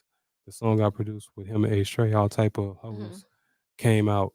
I brought that beat when we went to Pittsburgh because we had met him there. He was coming from another show and he heard that song. He was like, dude, I need on this song. He was like, keep Trey on there. I'm gonna bless this shit. So we did the show. He knocked out that song, epic. We leave Pittsburgh, we go to Atlanta. Now this is when we meet up with Jeezy, and this is when Fred recorded the first song with Jeezy, Run DMC. Okay, Dope song. Now it was. we was so fucking sick because we had came all the way from Pennsylvania and came all the way down the East Coast. Now Mhm. you got to remember this is like February, so it's freezing in Mhm. upstate New York and all that. By the time we got to Atlanta, it was 90 degrees in Atlanta. Yeah. So, You know what I'm so saying? your This is body in Yeah. can't handle it. February. Yeah, you Totally dealing with different fucking Nigga, it's like y'all. 13. It's Y'all like had COVID when forecast. COVID wasn't COVID. man, all of us in that bitch was Yep. sick. All of us. You know what I'm saying? Mhm. We sick than a motherfucker. So of course we go to Atlanta. We stay with Trio. Trio Mhm. got his spot. He like, yeah, man, y'all come stay with me. Again, these are the names that people don't call out that need to be called out because every time we went to a city, we had a place to stay. We didn't have to stay in hotels all the time. We always had a spot where we could save money and do things that we need to do and be comfortable. So Mhm. Trio like, hell yeah, y'all come through, stay with us. All right, so they go record Run DMC. I didn't go to that session because I was so sick. I couldn't get out. I couldn't get off the floor. You know what I'm saying? I think just Rock and King T went to that session. They came back bumping that shit. We going crazy because it's the first song Fred did with Jeezy. So that next day, Jeezy invited us to the club. I don't Okay. give a fuck. I'm sick. I'm going to this shit. You know what I'm saying? Yeah. Right. I'm going into this shit. So we go to this one spot. I can't remember the name. It was like I just know it was red. You know what I'm saying? The It was whole club was red. red. You Red know what I'm something. saying? Red hair. Red I don't something. no, it wasn't red some. It wasn't called that. I'm just saying all the lights and Oh, everything in that it bitch was was just red. red. You know It, what Okay. I'm saying? Okay. yeah. So we get in this club, and the crazy thing about it is now we already deep. It's like 8 or 9 of us. We go in this club. It's like 15 other motherfuckers from Gary in there. So we up in that bitch deep. They oh shit, you know what I'm saying? We all up. So it's like 28 of us or some shit like that. Some stupid number. It was like a whole matter of fact, if you go on my page, it's a picture we took in that club, and you'll see it's damn near 30 of us. But You that's know what the I'm saying? thing. When Gary is from the crib and they link up, hey, Yeah. we from the crib. We from That's the what it crib, and a is. lot of them people didn't mess with each other. Like there were certain Mhm. people I didn't mess with. There were certain people he didn't mess with. But that day when we was there, We we elsewhere. we all together Yeah, right now. absolutely. Well, thank God we was all on that because remember this is post BMF. Yeah, thank Now you. Jeezy and Fred, yeah, Jeezy and BMF got problems. Okay. All right, so Jeezy only got like 6 people with him. You know what I'm saying? Mhm. So we up in there, we in VIP, we kicking it. All of a sudden, we see like 12 motherfuckers just come. They like bogart their way through the door. Like, get the fuck out my way. You know what I'm saying? Came through the door and came straight to our section. So we just sitting there. And Jeezy is talking to this dude. And I kind of look over and he got a big ass BMF chain on. Light skinned dude, big ass braids. So Okay. he talking to Jeezy, and this is doing the Jeezy and Rick Ross beef. Okay. So they talking. I hear them talking back and forth, and then the shit just escalate. Like, now I'm when I hear it escalate, I stand up on the seats. Mhm. Cause now I'm like, what the fuck is going on? Because everybody's sizing each other up. There's other motherfuckers arguing. So I had a rosé bottle. I took it and broke it. I swear for God. It's about Hit to was get right real there. in this Hit was right on the side of me. bitch. Hit was right on the side of me. I broke that motherfucker. Hit was like, what you on? I was like, getting us the fuck up out of here. Mhm. I'm like, look around. Hit look. He like, yeah, these motherfuckers tripping. I'm like, yeah. So we start spreading the word to all the Gary motherfuckers. Like, hey, it's some shit about to jump off. You know what I'm saying? Motherfuckers in there like, that's BMF. Like, so the fuck what? Mhm. You know what I'm saying? Like, we ain't got nothing to do with that shit. You know what I'm saying? We over here, you know what I'm saying, don't even know what the fuck going on. But I guess what? We getting the fuck up out of here. And all of us getting out of here safe. That's what was the mind frame. So motherfuckers That start cracking yes. bottles. Like, nigga, we juking. We getting the fuck up out of here. Mhm. So right when it started getting at the height of the argument, dude take his arm around Jeezy's neck. And you know how you be talking to a person? Mhm. Well, this motherfucker was like, Oh. like Like bring your bring your ass here, little nigga. had my boy in the headlock. You know, like you need to go see his people on so and so. And he like, man, you co-signed Rick Ross because at the time they was beefing because I feel like Big Meech, Larry Hoover. So he was Okay. mad about that because he felt like Rick Ross, you weren't even there. You ain't got the right to say that man's name. Yep. Mhm. And at So- the same time, the whole Rick Ross being a CO thing came Yeah, out. and that came out too. So he was mad, Jeezy heated about that. But at the same time, BMF and all went to prison. They co-signed the shit. I don't Okay. know if it was like some behind the shit scenes where they got some money from it or whatever. I don't know. You know what I'm saying? But they co-signed it. So that's what Jesus was saying. Like, man, you co-signing beats. Y'all talking about I'm family. You co-signing beats with people that's going against me. He like, that was supposed to be you. That was supposed like like had him in a headlock. You know what I'm saying? So when he did that, he started getting up like shit. You know, started being some shoving going on. And then all of a sudden, some people came over there and stopped. And then they said something to Jeezy and they walked out. Now, we going on tour with Jeezy now. I swear for God, the first like 4 shows we went to, the motherfuckers was sitting right in the front row. At every BMF in the we, front row. we Just go to waiting. Milwaukee, they right there. They like, we go to Miami, they right there. I think they was trying to show us like, nigga, we can get in wherever we want to go to, and we gonna be right here. We go to Detroit, they right there. Mhm. You know what I'm saying? Like, yeah, you know what I'm saying? So now we gotta be on tour. We got to, because Fred is our investment. You know what I'm saying? Okay. And it's like, we can't have him, even though I'm sure Jeezy ain't, gonna let nothing happen to him or whatever. We can't trust that. You know what I'm saying? We Mhm. need to be there. You know what I'm saying? Exactly. So Jeezy was like, hell yeah. You know what I'm saying? Like, y'all need to be here. So he was like, sat us down in his tour bus one time. We was in Indianapolis. He was like, man, we family. We all together. This is what Jeezy is saying. Like, if we got to do songs together, we doing songs together. You know what I'm saying? Whatever it takes to show people that we a family. You know what I'm saying? Jeezy trying to get his ass from getting killed on Man. the road. I guess. You know what I'm saying? So, They ain't one goddamn Jeezy song with any of them motherfuckers on it. Right. So, well, except for the Gotta See It remix Yeah. that I got on. That's how we get into that. So Rock calls me one day and he's like, "Hey, I talked to Fred. This was after they did.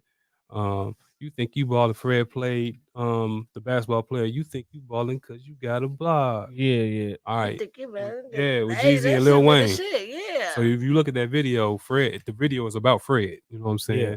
It's like a playoff Above the Rim. Okay, I So- got you. So right after we did Y'all that, tune into that. right. Fred was all over the Real is Back mixtape, 1 and 2. And then he did a nut on 2. They came out with a song called Gotta See It. And it had Fred, Jeezy, and it was a dude from Florida that was on Jeezy's label. But something happened where he did something and Jeezy dropped him from the label. Like this motherfucker lane dropped him. That didn't You know what I'm last very saying? long. Like immediately dropped them. Drop man before you could say drop him, he was gone. You know what I'm saying? Like dropped him quick. That was it. Ooh. So Rock, Genius Rock, calls me, "Hey man, Fred, I talked to Yeah, Fred. They you want said you to that put a name again verse." for me. Yeah, Genius Rock. Okay. He which he was borderline genius, but his ambitions was a little too much. Yeah. He calls me and says, "Hey man, Fred want you to put a verse on this song." I'm like, "All right, cool." So he tells me the song, but when he give me the song, I should have knew something right then. He plays the song, it's the real song. So I'm like, they want me to get on this song. Where am I supposed to rap at? And he was like, "Oh, just cut up the beat." You know what I'm saying? Find a place in there, cut up the beat, and put your part in. I was like, okay. So I called Fred, he don't answer. I call him again, he don't answer. But I ain't expecting him to because he on tour. A lot of times when he on tour, he don't answer. Absolutely. Yeah, like he didn't do that a lot. So when he did it, we knew it was like he probably doing an interview for LRG, probably doing an in-store. he was really busy at that time. So I go and put the video, knock out the verse. I give it to Rock. Rock go crazy. Oh, this is about to be big. Well, I didn't know he was doing a mixtape. He didn't tell me this. So he takes this song and make it the lead single of his mixtape. He puts the song on YouTube, and within 10 minutes, this shit got like 160 some thousand views. Oh. Well, Jeezy seen it and was like, what the fuck is going on? Because the song just came out. I'm talking about maybe this song may had only been out 2 days. I was about to say 3 minutes. Jeezy called Fred like, "Hey, it's a remix of my song already. I ain't getting my song out to nobody." So Fred like listen to it. He gets heated. He calls me. He like, "Man, what the fuck is y'all doing? Y'all remix my song?" I'm like, "What you talking about?" He like, "The Gotta See It song." I was like, "Rock told me he talked to you. You said you do it." He was like, "I ain't tell him shit." So wait. Who remixed this song? Me and Rock did it. You know what I'm saying? But Rock told me Under the that false he told- pretenses. He told you that it was Fred- okay. It was Yeah, okay. Fred knew what was happening. Now But I'm not saying Rock was lying or none of that. I'm just saying that Fred said I didn't talk to Rock. okay. So I said, "Okay, hold up." I said, "This is how we gonna do this." I said, "I'm about to call Rock right now and tell him to take the song down." Okay. Before I can even hang up the phone, he had already called Rock and was like, "Take that shit down. The fuck is y'all problem?" You know what I'm saying? So I called Rock. I'm like, "Dude, I thought you talked to him." He was like, "Oh, well, I didn't really talk to him, but we used to always do that." You know what I'm saying? That's how we got him on. We used to take beats from like T.I. and put his verses on there and lead T.I. verses, blah, blah. That's how we got on. I'm like, "Yeah, man, but you told me that you talked to him." So now that's one strike. It's a whole different You know what I'm thing. saying? Okay. That's one strike. You know what I'm saying? So Fred already kind of looking at people like, damn, like y'all really on that. You know what I'm Doing saying? And let me say this ain't no bash DJ Rock segment. Okay. Oh hell no, we definitely ain't doing that. That's That still part. bro. I mean- That's bro. You know what I'm saying? We definitely ain't doing that. I'm just telling the facts. And the Okay. reason why I'm telling this because you'll see in the breakup The why things timeline. happen and you can understand better why. Like people just think it was like, oh, this, that. Yeah. You'll see why it broke up Shit the way really it did. happened. Right. Absolutely. All right. So that's one strike. All right. So we on this Jeezy tour and we go to Milwaukee. Now, at this point, I got Kason, case in Indianapolis. I got a Mhm. case in Syracuse, New York. I got a case in Mm. Black River Falls, Wisconsin. You know what I'm saying? you know, All up and down the road all up y'all and been down. traveling. Yeah, all Yeah, up and down. So absolutely. I'm fighting 3 charges. Okay. So we go to this show in Milwaukee, and Fred takes Rock's gun to Milwaukee and don't tell nobody. So we get to Milwaukee and we all kicking it, and we on Jeezy's tour bus. Well, we on there blazing that mug out, smoke Mhm. everywhere. Well, they didn't tell us that they parked right in front of City Hall. So they parked right in front of City Hall at 2:30 on a Friday. So guess what they do? They call the police. Before you know Absolutely. it, but check the move. They call the police. The police come. Fred see the police coming. Know that the gun is on the in the what's the name, and runs into the hotel room and leave us on there. Oh shit. So now Mm-mm-mm. we sitting in Now here. y'all in New York, right? No, we in Milwaukee. Okay. Milwaukee. So now we on this bus, on this tour bus with the doors locked because the tour bus is like really land. You know what I'm saying? It's really like being in a spot. So they Mhm. couldn't come on the bus without a warrant. You Okay. know what I'm saying? So we just keep the door shut. We just keep the door shut. So finally, they like, okay, go get a warrant. So they Mhm. go get a warrant. Now we gotta open the door. Absolutely. Rock sweating, everybody's sweating because we got this gun on here. So I'm like, look, I was like, I'm already going to jail. You know what I'm saying? Because as soon as they run a check on me, you know what I'm Yeah, saying? warrants in all these I'm different in warrants places. in all these places. Yes. And we in Wisconsin. So the first place they go take me is Black River Falls. Yep. Mhm. So fuck it. Give me the gun. I'll go ahead and take this gun charge because I'm going to jail anyway. Mhm. You know what I'm saying? Rock, you can see it. He hurt. Cause he like, man, you know what I'm saying? You shouldn't have to do this shit. He mad at Fred because he took the gun without telling him. He was mad. He was like, man, he shouldn't have did this shit, man. He's like, I'm gonna fuck him up. You know what I'm saying? I was like, fuck it, ain't no big deal. That's what we do. We gotta have straps out here. I just wish he would have told us so we can put it somewhere else. Yeah. Yeah, absolutely. Be Then, prepared. right. Some. Then a light bulb go off. Bing. Rock like, damn, you can't take the charge. He was like, because the gun is in my name. So as soon as they run the gun, they go get me anyway. Mhm. Rock take the gun, and I don't know where he put this gun at, but he stuffed it. And when we came off, they searched all of us, and they did not get the gun. We was just sitting there, and I was like, they searched this nigga, and I'm like, please don't search him again. You know Please what I'm saying? don't. That was Like, it. please We don't search him we again. don't You know what I'm need- saying? No, Like that's we slid, we got away. You know what I'm saying? Please don't search him again. So the Let's police ride. officer comes, he giving us our ID back, and then he stopped right in front of me. He said, "You know you got a warrant in Black River Falls, right?" I said, "Yep." He said, "But you paid something. You need to go back there." He's like, "I'm not gonna turn you in." And then Okay. he gave Rock his license back, and he stood there in front of Rock, and he was like, just standing there looking at him, and I'm like getting scared as fuck. Like, man, he go tell him to stand up again. Mhm. And he looked at Rock. He was like, "Man, pull up your pants," because he That had these part. shorts. You know what I'm saying? Like, pull up your pants. And Rock was like, "Oh, okay, okay." He pulled up his pants, and then they let us go. Mhm. And then so So that I believe that it was a higher power working with y'all that yeah. night. So that right there caused some friction because Rock felt like, damn, you just put us all in jeopardy. You don't even give a shit. You like just Mhm. left us. You know what I'm So saying? so did Gibbs portray like he didn't give a shit? Um, you know what, man? I'm gonna be honest with you. I was so mad about that shit that I really didn't say nothing at the time. But did he? I don't know because I wasn't around him at that time. I had Okay. my boy Pack with me, so I was kind of upset about that because you being from a certain code, from a certain set of rules, you feel Mhm. like you know better than that. You know what I'm saying? But at the same time, I have to remember that that wasn't the pretense of how we met. We met on some music shit. So that's what Absolutely. I expect. See, I judge people for about what they really is or what my relationship is with them.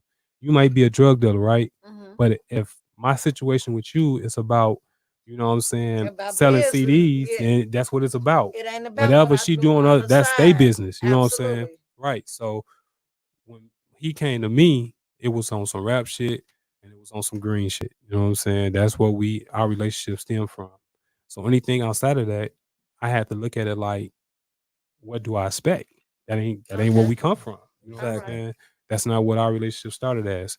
So I didn't really trip on it too much. I was just like, you know what? Fuck it. We got out this shit. You know what I'm saying? Mm-hmm. So that's one strike for Rock. Now at the same time, Rock is living back and forth in Los Angeles with Fred. You know what I'm saying? Um, and they going half on this apartment. And then something happened between them in this apartment. You know what I'm saying? Mm-hmm. And that caused some problems. Rock ended up coming back home. You know what I'm saying? It was like some He tension there. Gibbs and us staying out there. Rock came back home. Or Blah blah. something like that. Yeah, Okay, it whatever was it was. it I was really don't something. know. I don't really know wasn't too much around. about it because I never got in their business like that. But Mhm. it was something about an apartment and somebody, I don't know. It was something about an apartment. It don't So matter right now. yeah. Yeah. And then on top of that, we doing these shows. Now the show's starting to elevate, right? We doing shows, we at the Brooklyn Bowl with Kanye West, and we doing like real shows now. And Rock is just fucking up the shows, bro. Like I hate to say this, but he wasn't it was so much going on. You know what I'm Mhm. saying? Like it's so much like we on these tours and the signing and groupies, and it was just so much going on. So many distractions. And Rock just got caught up. You know what I'm saying? Trey, little bro, he was getting caught up. Everybody in a sense was just getting caught up. But You know what I'm but that's saying? what that limelight do It do. to untrained or uncooped Discipline. mind, Yeah, Undisciplined. undisciplined mind. definitely, That's what it definitely. does. Everybody's getting caught up at this time. You know what I'm saying? So it's just a lot going on, and Rock ain't on it. So Mhm. Fred make an executive decision to say, okay, we need somebody who really can DJ. You know what I'm saying? That's what they out here for. They're not out here for nothing else but the DJ. So You know what Rock I'm got saying? fired. Yep. So he started using Archie more, and then he brought in a dude named DJ Izzo. You know Okay. what I'm Out of saying? So Chicago. so is that where the Freddie Gibbs and DJ Rock beef come from? It's starting. It's brewing up. That's Like It's they born. still kind of cool, but yeah. they really ain't talking. You know what I'm Okay. saying? Everything is being talked to through me. So if Fred got something to say to Rock, he said to me. If Rock, And he wants you to relay it. yeah, and Yeah. It Rock was would try to real. It was relay some real him. soap opera shit. Yeah, it was Very so real, opera and real just weird. just being on a just from a female standpoint, I think that's petty to have you being the middleman to speak. That it was. You Yeah, I'm know, I'm that being shit like petty this as hell. exactly. I'm like being this buffer between them. You know Mm-hmm. what I'm saying? But at least Rock is trying to reach out to Fred, but Fred just ain't answering.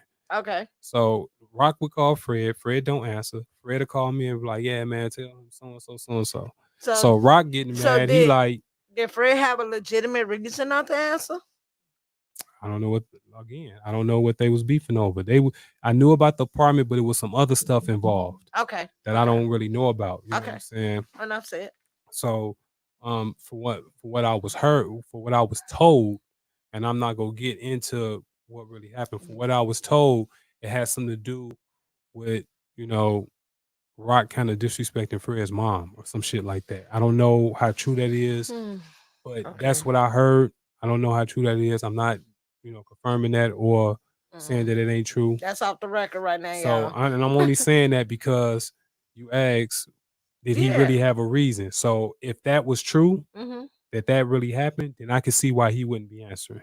Okay. But I just know they buffering through me. They talking through each other. And that was the thing. That's why I had to Yeah. ask because Right. a lot of people on the outside looking in, they see the D Edge situation, they see the hit Screwface situation, they see the Rob Bill situation, they see the Adam Murphy situation with Freddie Gibbs, and I'm just asking, like, is it legitimate? But your situation, I'm in. Yeah, it's deep. So Mm. I'm being a buffer between these two. Now at the same time, what's happening is that when we first started straight slamming, all these people started coming around. Like people that wasn't in straight slamming or none of that. Yeah. All these people just started coming around and attaching on. A lot Yeah. of hanger-ons. Right. Yeah. So what And what you call them, Bill? Hanger-ons. yeah. So when you true. So when you listen to the Straight Slammer album, which never came out, I got all the music and I may put it out. But when you listen to these songs, it's like people from outside the clique that's on these songs. I'm not on one song from the Straight Slamming album. Not Nah. one. I didn't even come in to try to be a rapper. I was like, shit, I got enough rappers here. I just want to produce. You know what I'm Okay. saying? So Yeah. I wasn't tripping on, being on the album or nothing. You know what I'm saying? I had just started working on songs for myself, and Fred took all of them and was like, "No, we putting these on the Straight Slamming album." Like, you know what I'm saying? We go add these to them. So, above all, you know what I'm saying? All types, you know what I'm saying? Which he ended up getting on Lucy's mixtape for me, which was crazy.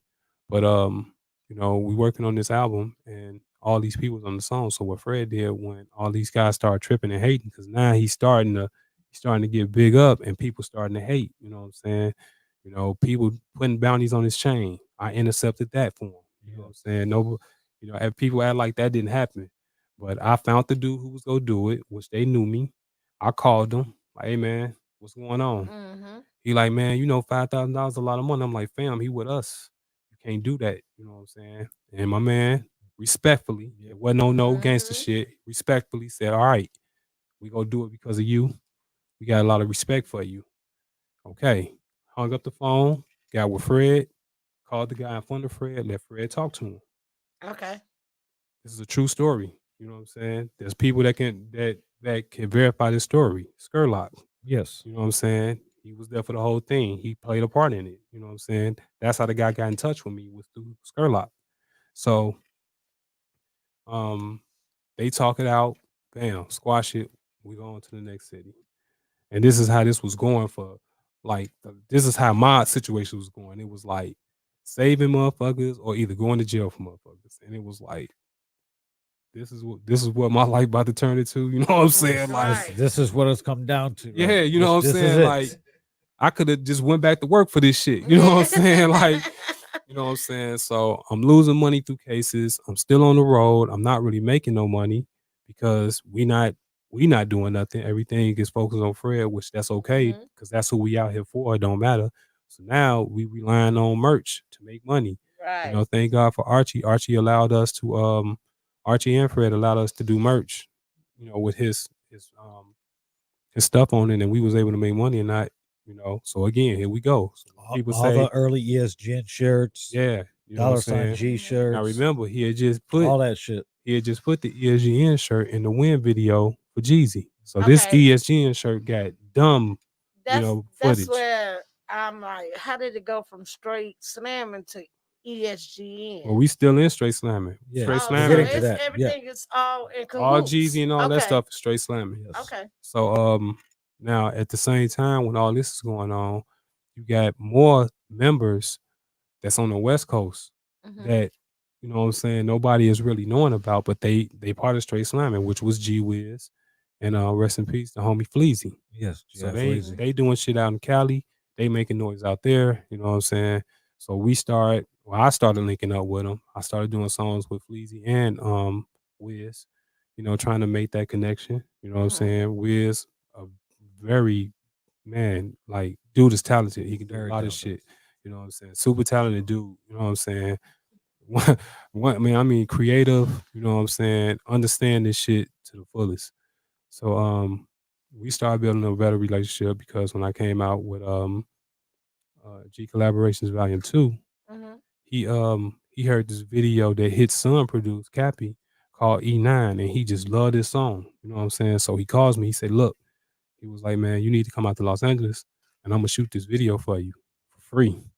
And I was like, what? He was like, for free. You know what I'm saying? Just come out. I love this song. So we go out there, I get out there, and then Hit comes out 2 days later Okay. because Fred told him to come out there. So we go out there and 2 days didn't pass. And we're working on Cold Dan Hell and we actually working on songs from the Madlib album. Mm-hmm. So Fred busy with that.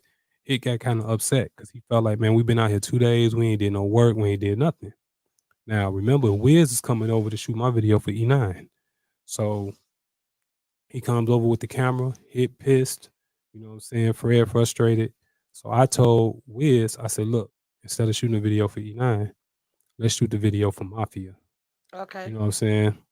G Wiz was like, yeah, whatever y'all want to do. So I tell them we do that. They like, cool. You know what I'm saying? Knock the frustration off with Fred. Knock Mm-hmm. the frustration off with Hit. Let's put some work in. So we knock out Mafia. And Okay. Wiz hooked that shit up. And that's how you got Mafia. You know what I'm saying?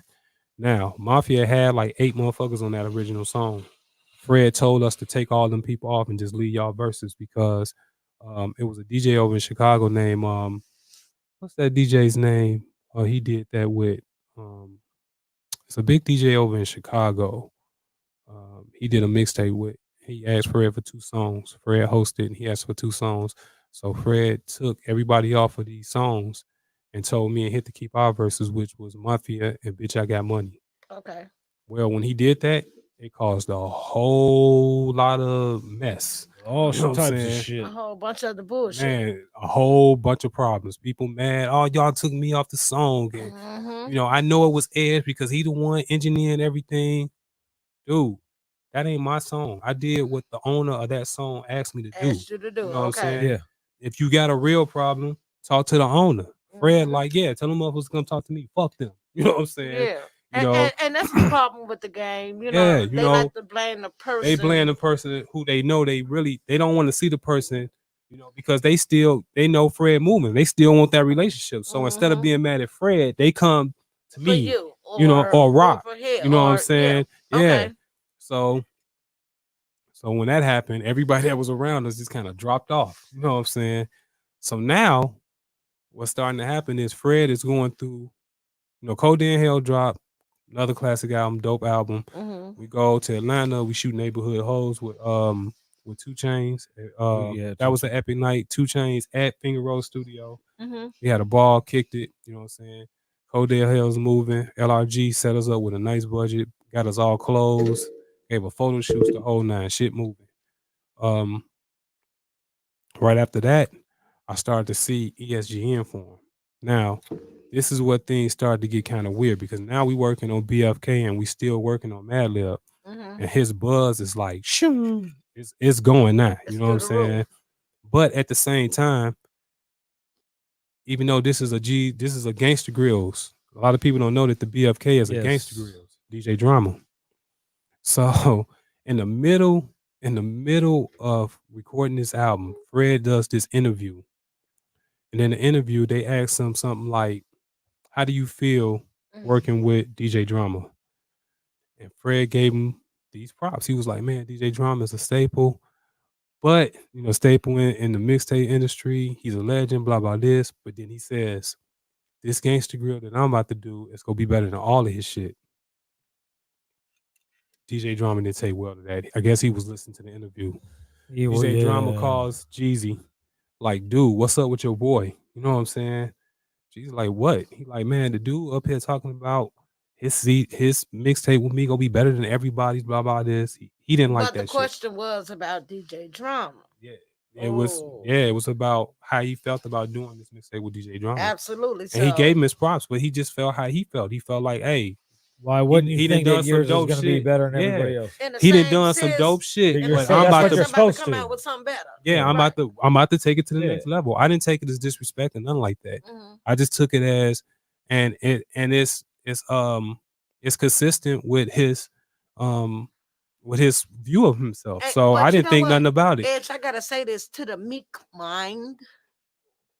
It can be taken as disrespect. can. You It know what I'm could. saying? It can be taken as, oh, he's trying to use me as a pillar. You know You what? know what I'm saying? What I think it was, I don't think he meant it that way. I think Fred meant it the way he said it, which was, you know, he's dope and he is a legend. You know what I'm saying? It's just time I'm gonna take it to the next level. Like all of the shit that he did, it's gonna be a good transition into what I'm about to do. I'm Absolutely, gonna take it to because you did say he Yeah. did give him props. Yeah, in the he gave him his props. beginning. He's called him a legend and everything. Okay. So when Jeezy talked to Fred about that, Fred was like, what? It wasn't even like that. You know what I'm saying? And it was weird because when Fred got the call, they was still in the middle of the interview. They had Okay. took a break. Mhm. And that's how he got the call. So he went back and then he finished the interview. And then if you notice, if you listen to the BFK album, Drama is on like the first 2 or 3 songs, and then you don't hear him no more. He stopped recording the album.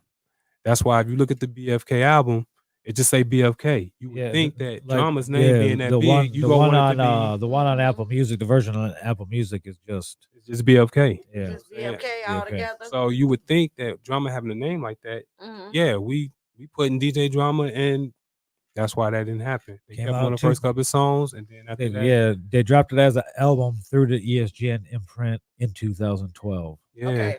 And then this is just a consistent thing. 2012. Yes. Okay. This is just a consistent thing with Fred and some of the people he dealt with, and I just think he was misunderstood. You know, Mm-hmm. Pharrell had a beat on that album, which he put it out on the mixtape, but on Yes. what's the name, he had to pull it. But you know, Dope I do ass gotta beat. ask this question though: is it always gonna be miscommunication with That's all all it these was. people? That's all it or- was. It was all miscommunication, people not talking to each other. Mhm. You know, but the thing is what's the motive of not trying to fix it? See, everybody knew it was missing. If me and him have miscommunication or a situation where, you know, we got a problem, Why can't we sit down and talk like if adults? we really close, like we say it is, we go talk. Mm-hmm. You know what I'm saying? Me and you just had a heart to heart recently. Yes. You know what I'm saying? Mm-hmm. If you really care about that person and y'all supposed to be cool, y'all go sit down and talk about it. And I think it's more so when you have people from the outside feeding your ear, and your ear That too. Is just so susceptible. That too. You know what I'm saying? Just wanna. I mean, me myself.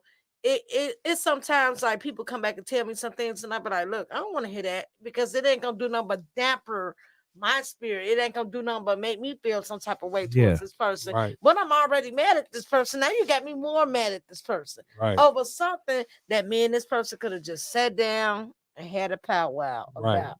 Right. Exactly. So it's called a lot. This game, I'm gonna say this, and I'm gonna let you continue. Mhm. It's a lot of outside interference. Yeah, definitely. Yes. Definitely. I mean, that come with it. And inside interference as Yeah. well. You already know that come with it. Mm-hmm. So so now we're getting in the decline, you know what I'm saying, of the CTE era, because the relationship ain't really working out. I think Fred expected, you know, certain things. Mhm. I think Jeezy expected certain things, and it just didn't work out. So, but now ESGN is forming. So Mhm. now, you know, instead of it being me, Hit, Rock, you know what I'm saying, H Trey, King T on the road, now it turned to me, Hit, Fleazy, G Wiz. We in New York. Rob Bill is coming with us. Okay. Cedric is coming with us. You know what I'm saying? Said Diego, Critical. All these other people are starting to come around. A Absolutely. whole new group of people is forming at this time. and that was we all went to New York for the release week for the ESGN album. Right. And it was crazy because it was the first time I ever went to New York City. Well, Okay. before because I want you to tell that story. Before we go there, right before that happened, Trio calls me and he says, "Hey, I need you to work with my guy." And I was like, "Okay, who is he?" He say, "This dude dope. You know what I'm saying? You really need to check him out." "All right, motherfucker, who is he?" You know what I'm saying? "Give me his name." He said his name is G Scott. Ooh. So Who's that guy? I was like, "Where you from?" He G. like, "He from the G." So he plays me some of this shit that he had done. I'm like, "Oh shit." I'm like, "He cold as fuck." I said, "All right, cool." So I go find him, and I'm doing it was like this fest that I had put together in Terrytown for the kids and everything. I remember that. That was the first year, but it fucking rained. So he didn't get a chance to perform. Nobody got a chance to perform because it rained. You know what I'm saying? So after that, which I really want to work with G Scott again, because when we was working at that time, it wasn't really like a creative space. It was more so we just grabbing songs to put him on to make sure people know like he with us. You know what I'm saying? Okay. It wasn't really, and he was knocking that shit out. He was still making that shit sound good, Mhm. but we couldn't really get to his potential the way we wanted to, because at that time it was just like feed him songs. You know what I'm saying? We need to get him on songs. Okay. And he was there. He was knocking out every one of them motherfuckers. Like, all right, bring it over. We did the Kush Brothers album, classic album. He all over that album. He give him a beat, he knocking that shit out. You know what I'm saying? So, so we like, yeah, this little nigga go be a beast. You know what I'm saying? Absolutely. So then we go back to LA. We go back to LA, and G Scott is rolling at this point. Okay. And his people is trying to secure a verse with Fred. You know what I'm saying? Which we was looking at that like, why we straight slamming? Why do we have to go through, you know what I'm saying? Like, nigga, send a beat over and we need to get this done. You know what I'm saying? And it just wasn't happening. And we didn't know what I didn't know what to think, you know what I'm saying? Because he actually co-signed that move. Like, yeah, bring G Mhm. Scott on, you know what I'm saying? So every time we was trying to make this shit happen, it was like, oh, I'll get back to it. You know what I'm saying? Um, I think G Scott reached out to him himself. They had an agreement. The agreement didn't go right, you know what I'm Mhm. saying? And I was kind of upset about that agreement because that's not how we did business, you know what I'm saying? Absolutely. So that's how me and G Scott got cool because when that happened, I just felt bad and I felt like, Straight Slam and name is on that. I'm part of that. So that's Mhm. how me and him got cool. Plus, he was already doing stuff with us anyway. Exactly. So as that was going on, we were And still trying to what year secure. we in right now? Ooh, maybe 2012. We in 2012. Yeah, like Yeah, 2012. because And we in 2020 right now. yeah, because Oh shit. 2012, 2012, whatchamacallit, BFK came out. Hmm. 2013, ESGN came out. Yeah, 2012. Even if you Yeah. look at the BFK video, G Scott is in that video. Okay. He's the Now, 2012 BFK, Yeah. 2013 ESGN, 2014 Pinata dropped. Yeah, I got pictures with all of us. Me, Gibbs, um, Scott, all of us, you know what I'm saying? So we moving. Yeah. But it's a lot of turmoil in the background that people don't know about. Mm-hmm. You know And what I'm as saying? they should, they didn't. As it always is. Right. When you building a brand, shit is gonna happen in the background. There's always a You know lot what of I'm saying? changes. The people that help Absolutely. you start out aren't going to be there in the end 9 times That out of part. 10. And that's what's happening. We going into a transition, just like I said. Straight slamming is now forming into ESGN, and then there's one more meeting between Rock and Fred about something, and then after that, that's when it was just over. You know what I'm saying? Like they was done. Okay, so now I'm about to go on a dig. So you said there was one more meeting. It was So one- is this Yes. last meeting where the fight took place? no, No, that no, was that after. was after. The That was last after. meeting was in Los Angeles. Okay. We had just left. We had just left um Los Angeles because now we doing like songs from the ESGN album. Now actually it was supposed to have been an MCG album. We was about to redo the MCGs, Okay. which I thought it was a dope idea because Hit was, one of the original members. My cousin Absolutely. Daz is one of the original Yes. members. Mm-hmm. And they used Then to you got always say Johnny. that Fred looked like Daz. And they used to always say I look like What? Johnny. Wait, Okay. You know hold what on, I'm hold saying? on, hold on, hold on. Just because he's dark, lanky, dark skinned, you know what I'm saying? It was The more so of hell a these bill. motherfuckers be looking at? I So- think because I grew up with y'all, I know the difference. Yeah, So, yeah, okay. definitely. But to everybody else, it seemed more, I thought it was a good idea. Okay. And what we was gonna do was gonna still have the original members get involved with the album. You know what I'm saying? Okay. So these beats start coming in and Hit is like, this is not no MCG shit. You know what I'm saying? Well, what we didn't know was these was actual beats for the ESGN album. You know what I'm saying? Yeah. So I think we wrote like to every beat he gave us, he wrote. No, this was still doing BFK. It was still doing BFK. So he sent this one beat over, and it ended up becoming my nigga. Okay. You know what I'm saying? Yes. And when that song came out, I remember CK from Ruby Hornet. He reached out to me. He said, "Dog," he was like, "You got a career in this shit. Like you need to start moving." You know what I'm saying? Sure. And he was like, "All y'all snapped." He was like, "But I loved your verse." He was like, "You need to start moving, start doing something." Absolutely. And that's this song right here. Yeah, straight water with I love this song. Grillo, how I deliver. Almighty moving this mafia Godfather godfather figure. figure. Prices only couple dollars gonna put me in the dirt. Fuck these suckers, I I let bet these these backwoods backwoods kill kill me me first. first. Pull on these bitches and hit reverse. Bleed out the sidewalk, fully immersed in money. So that was me, G Wiz, and Hit, and everybody snapped. It was dope. You know what I'm saying? We gained a lot of traction from that. All of us did.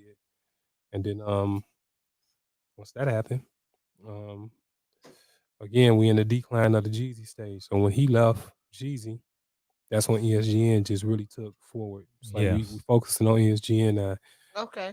and we working on the album now. Doing the ESGN album, I'm working on all day. Actually, the album was supposed to be Picture Perfect. I'd already had Yeah. pretty much all the songs, but All Day was gonna be the first single. So what ended up happening, since Fred was like, "Okay, we gonna do this ESGN album," which was supposed to be a group album, Mm-hmm. I was like, "Fuck it, I ain't gonna put out the whole album. I'm just gonna put out a couple of songs." So I put out All Day, All Well- Day. Well, there was a bunch of shit before that. Okay. That was the ESGN album came out before that because we put out all day in They was right near each other. in July. We put out in July. ESGN came out in like June. Yeah, they was right by each other. It was supposed to come out like June 21st, and we put out a week early. ESGN came out. They dropped it a week early. So basically, we are doing a bunch of shows leading up to everything. We are doing shows in excuse me, we're in Madison, Madison. at University of Wisconsin. I'm gonna share this picture. Back in the good days. Hey. This is me hit an edge. That was at University of Wisconsin. Can I get that picture, please? It's on my Instagram. You gotta scroll real far. How far? Like Like 30 years? 2000 and a long time ago. Okay. I am going to go grab that picture. April 2013. I So am gonna we do started some doing of these that. shows where Fred's doing shit from BFK and why ESGN's basically done. Okay. And like he said, it's a new group of people out here when we're traveling. It's like me, Edge, Hit, and if Hit wasn't there, like I'm about to talk about this New York trip. So this is in Madison. It was dope. He was brought in by like it was like the student union hired him. It was insane. Okay. Like the Yeah. green room was like a conference room inside like a that was like a classroom. Okay. And we got it was a good show, turned up. Like always. Good show. We got fucked up, went to Cadoba, ate, and went and stayed the night at Johnny Ammo's parents' house His in the parents' basement. house, in the basement, yeah. But after that, ESGN was getting finished. Fred goes back to New York, back to LA and shit like that. Mhm. And then it's about to come out. He comes back out, do little shows here and there. He does a show at Aquavore for his birthday. The Critical DJ. Yep. Okay. Because On that night too. since Rock wasn't DJing for him no more, Izzo was scared to come out here. Yeah. That Rock was gonna shoot 'Cause him he or some thought Rock shit. was gonna get at him, Yeah, which so- he was. yeah. So anytime He that was. anytime that he had a show out here, Critical would DJ for him. His birthday party at Aquavore, they did that Power Fest thing Yep, at the Genesis Center. at the Genesis I Center. remember that. Critical DJ for him there and shit too. But this is all leading up to the ESGN release. So the ESGN release week. Actually, it was supposed to be press week leading up to the release, but once we got there, they're like, "Fuck it, we're gonna release it." Oh, So I had never been to New York before. Okay, I had lived in like Niagara Falls, but that's fucking 8-hour drive from fucking New York City. Right. Excuse me. So never been there. So the first time we go there, we get in a rented. It was like fucking a rented Suburban. I have a picture of it. Hold on. I gotta see this. I got a picture of fucking everything. I need this. Here's a picture of us planning what the year was gonna hold. That was in the city, wasn't it? I'm Yes. sick of That this was shit. that was the same day of the BFK video Yes. shoot. I can't. We got a show that night. I gotta see this truck because you know it's giving me my visual. So Yeah. this was a night that this was basically boom, ESGN album was done and it was time to fucking get everything rolling. Right. So it was me, Edge, Fred, Diego was there. Goodness. What is going on in this picture? We were toasting to the year. Uh-oh. Yeah, we was moving. Yeah, We yeah. moving at that time. Yeah, that's Everything was starting to unfold, I guess you could say. Hold on, I'm scrolling up to find the picture. Oh, here's a that's another story. Oh well, me and Edge we're very we're hanging out all the time. Yeah, definitely. So we are doing all types of crazy shit. But hold on, I want to find that picture, even though she just totally left. Said she had to go fix her face, get herself together. Yeah. Just want to keep it all professional. So Yeah. it's all good. So, but at this time, we are gearing up for the New York trip and doing a bunch of shit, miscellaneous shit, I guess you could say. Yes, sir. We did that little Power Fest or Summer Fest or whatever the fuck it was called. Just a little bunch of one-off shows, because this ESGN album was something that was very, very highly anticipated in the industry. This was his first project after leaving CTE, and the CTE thing, a lot of people get it misconstrued because it wasn't like there was like It wasn't a record deal. it wasn't a record deal. He was signed no It paperwork. was a relationship. It was just like a relationship, and the thing about it was here's what happened.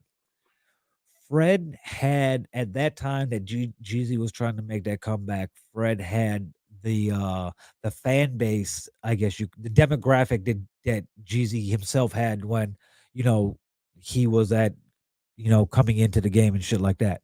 He didn't. Well, actually, they actually had opposite.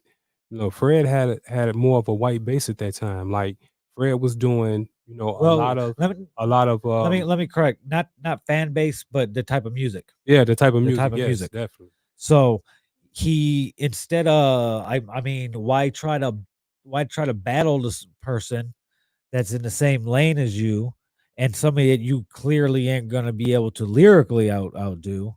I thought they both had. I thought They both complimented brought. each other. They exactly. That's exactly what I was about to say. I If felt you like can't they beat them, complimented join each them other. type thing. And yeah, I felt like they both helped each other's audience get bigger because Yes. with Jeezy being a trap rapper like he was, you gotta remember this TM 103. Yes. Everything before this was really hard shit. You know what Really I'm saying? hard. It wasn't really no real radio songs. He didn't really start really doing radio songs until TM 103. Yeah, That's when he had he'd have that one song on the album, that one lead single or something. Right. That was the crossover, whatever, to try to get Def Jam some money back for sure, Yeah. and see what would go from that. It's the first album he's working with.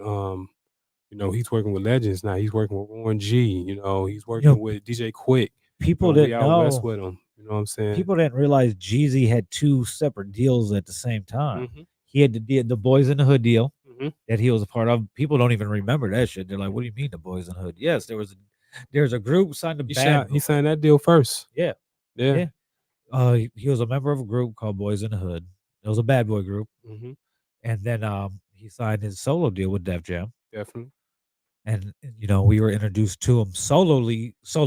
Is that even? I think I just might have created a word. So solely. Yeah. Was that the Soul Survivor track with Akon. Yep. That totally put him at that song like ruled. Like it was crazy. My nephew was real little at the time. Yeah. And he'd be in the back of the car seat and he'd want to listen to that song on repeat and repeat. So when Fred had hooked up with Jeezy, it was like it was a big time thing. Not only because of because of who he was, Yep. but because of the connection that you had with the music that he made. Yeah, definitely. What it's basically like they kind of did the same type of music, but Fred had, white America singing his songs, these same gangster songs, and that's on the that level- that was exactly what the blogs did. right. You know what I'm saying? And Jeezy didn't have that at that time. Vice versa, Fred was struggling with getting people.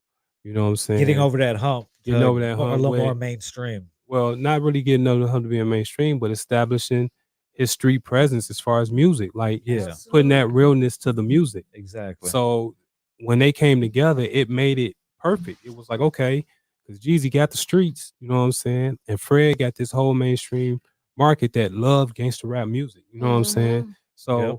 it worked perfectly. I thought it would have been perfect. When he Yes, first told we me, thought it was gonna be like a gangster rap marriage made in heaven, gangster rap heaven. but the first time he told me that he was about to do it, I didn't want him to sign a CT. I told him, I said, man, I don't really like rappers that try to like promote rappers unless they go. It's not gonna happen. It ain't gonna happen. Like, you know what I'm saying? yeah. I didn't want him to do it. They're not gonna You know what I'm promote saying? anybody above themselves, Yeah, so to speak. but Right. Yeah, you're So, right, Rob. You're Fred, absolutely Fred right. and his team is So, smart. They knew what they was doing.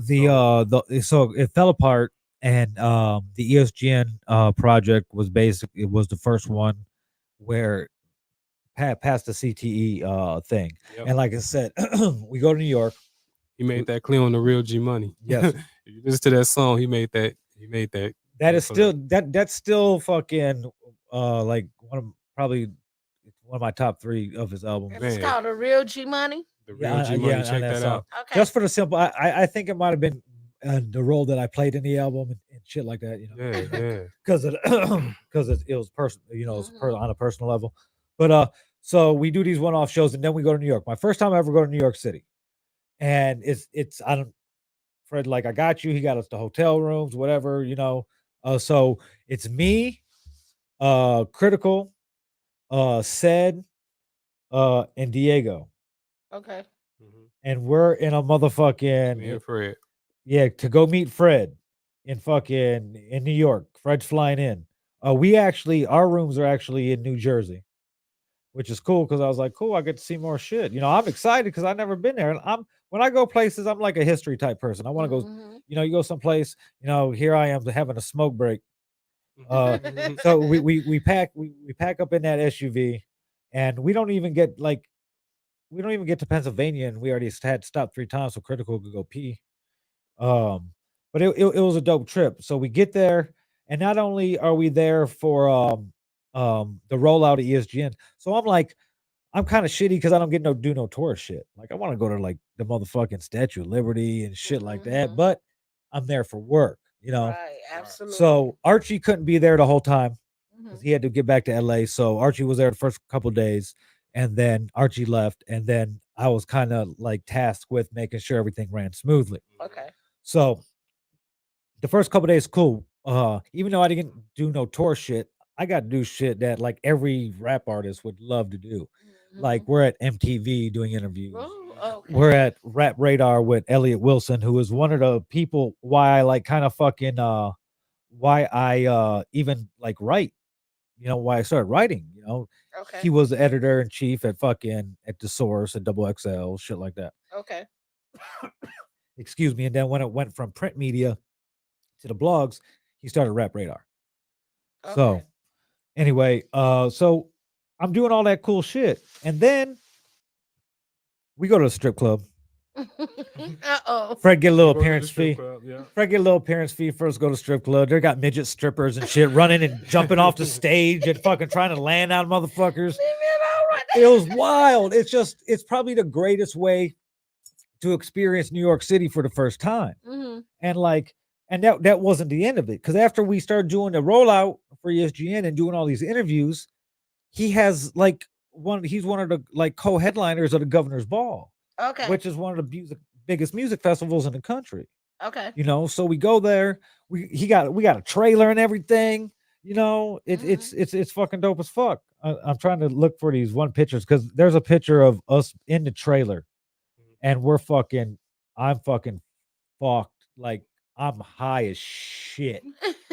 Like you can't even imagine. Like, and I think he's grown some more up. And like Fred's on the phone or some shit, and I'm just like, I'm wasted.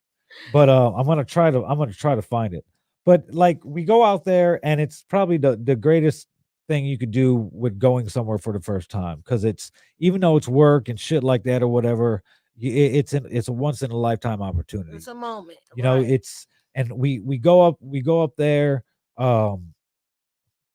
If for some reason that day Fred's like, yo, here, you know, wear my G chain, you know, whatever. So we go up there and like there's just thousands of people. Yeah. Like you walk up on stage and I go to get the mic from Izzo, and these people don't know who the fuck I am, but I'm wearing an ESGN shirt and Fred's G chain. So you got like 20,000 people fucking screaming.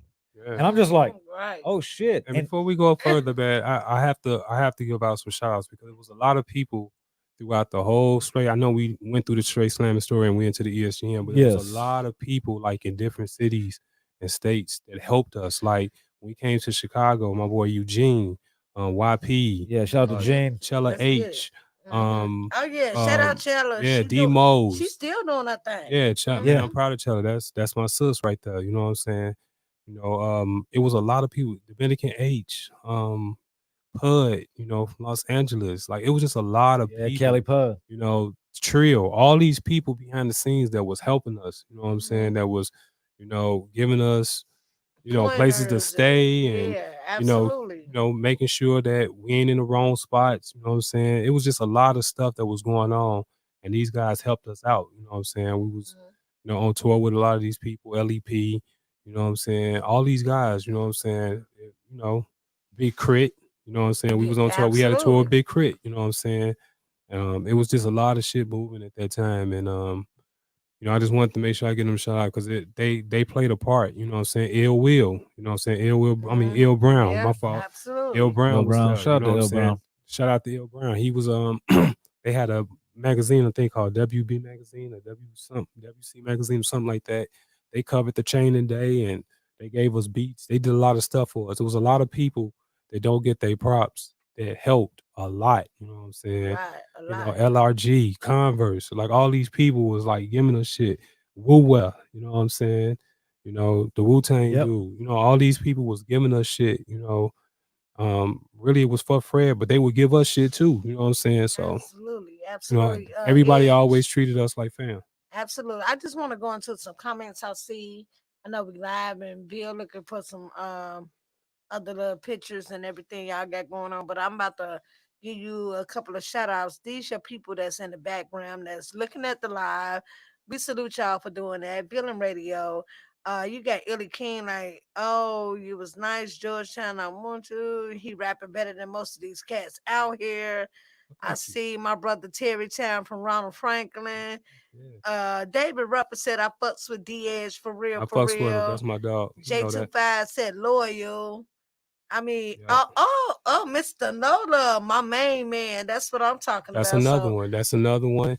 Another ally that, helped us. You know what I'm saying? Whenever we need some, at least me personally, you know what I'm saying? Whenever we need some, whatever it was we needed, you know what I'm saying, to push this thing forward, he was there. You know what I'm saying? It was a lot of people that was there that was helping. You know what I'm saying? King T, all these people that was around, Johnny Emo, his people. Wherever we went, we always was good. You know what I'm saying? We never had no real issues and nothing like that. And if we did, we was ready. You know what I'm saying? Here's that picture of us backstage before we went on at the Governor's Ball show. Governor's Ball, yeah, that was in New York. For some reason, why do I remember that? Yeah, that show was in New York. That was That just faces all blurred and shit. Yeah, it's crazy. If you go to Google Maps and put in one of my old addresses, yeah. Me and Edge are sitting at the trunk of his car in front of my house. We actually on Google Maps. If you go look up his old address, it's crazy. I'll show you. I'll show you. Show it to you. Absolutely. It was like we was always finding. So how the hell we end up in a Google Maps picture? Yeah, it just so happened to be driving by. Yeah, crazy. So. Hey, boo. Yeah, man.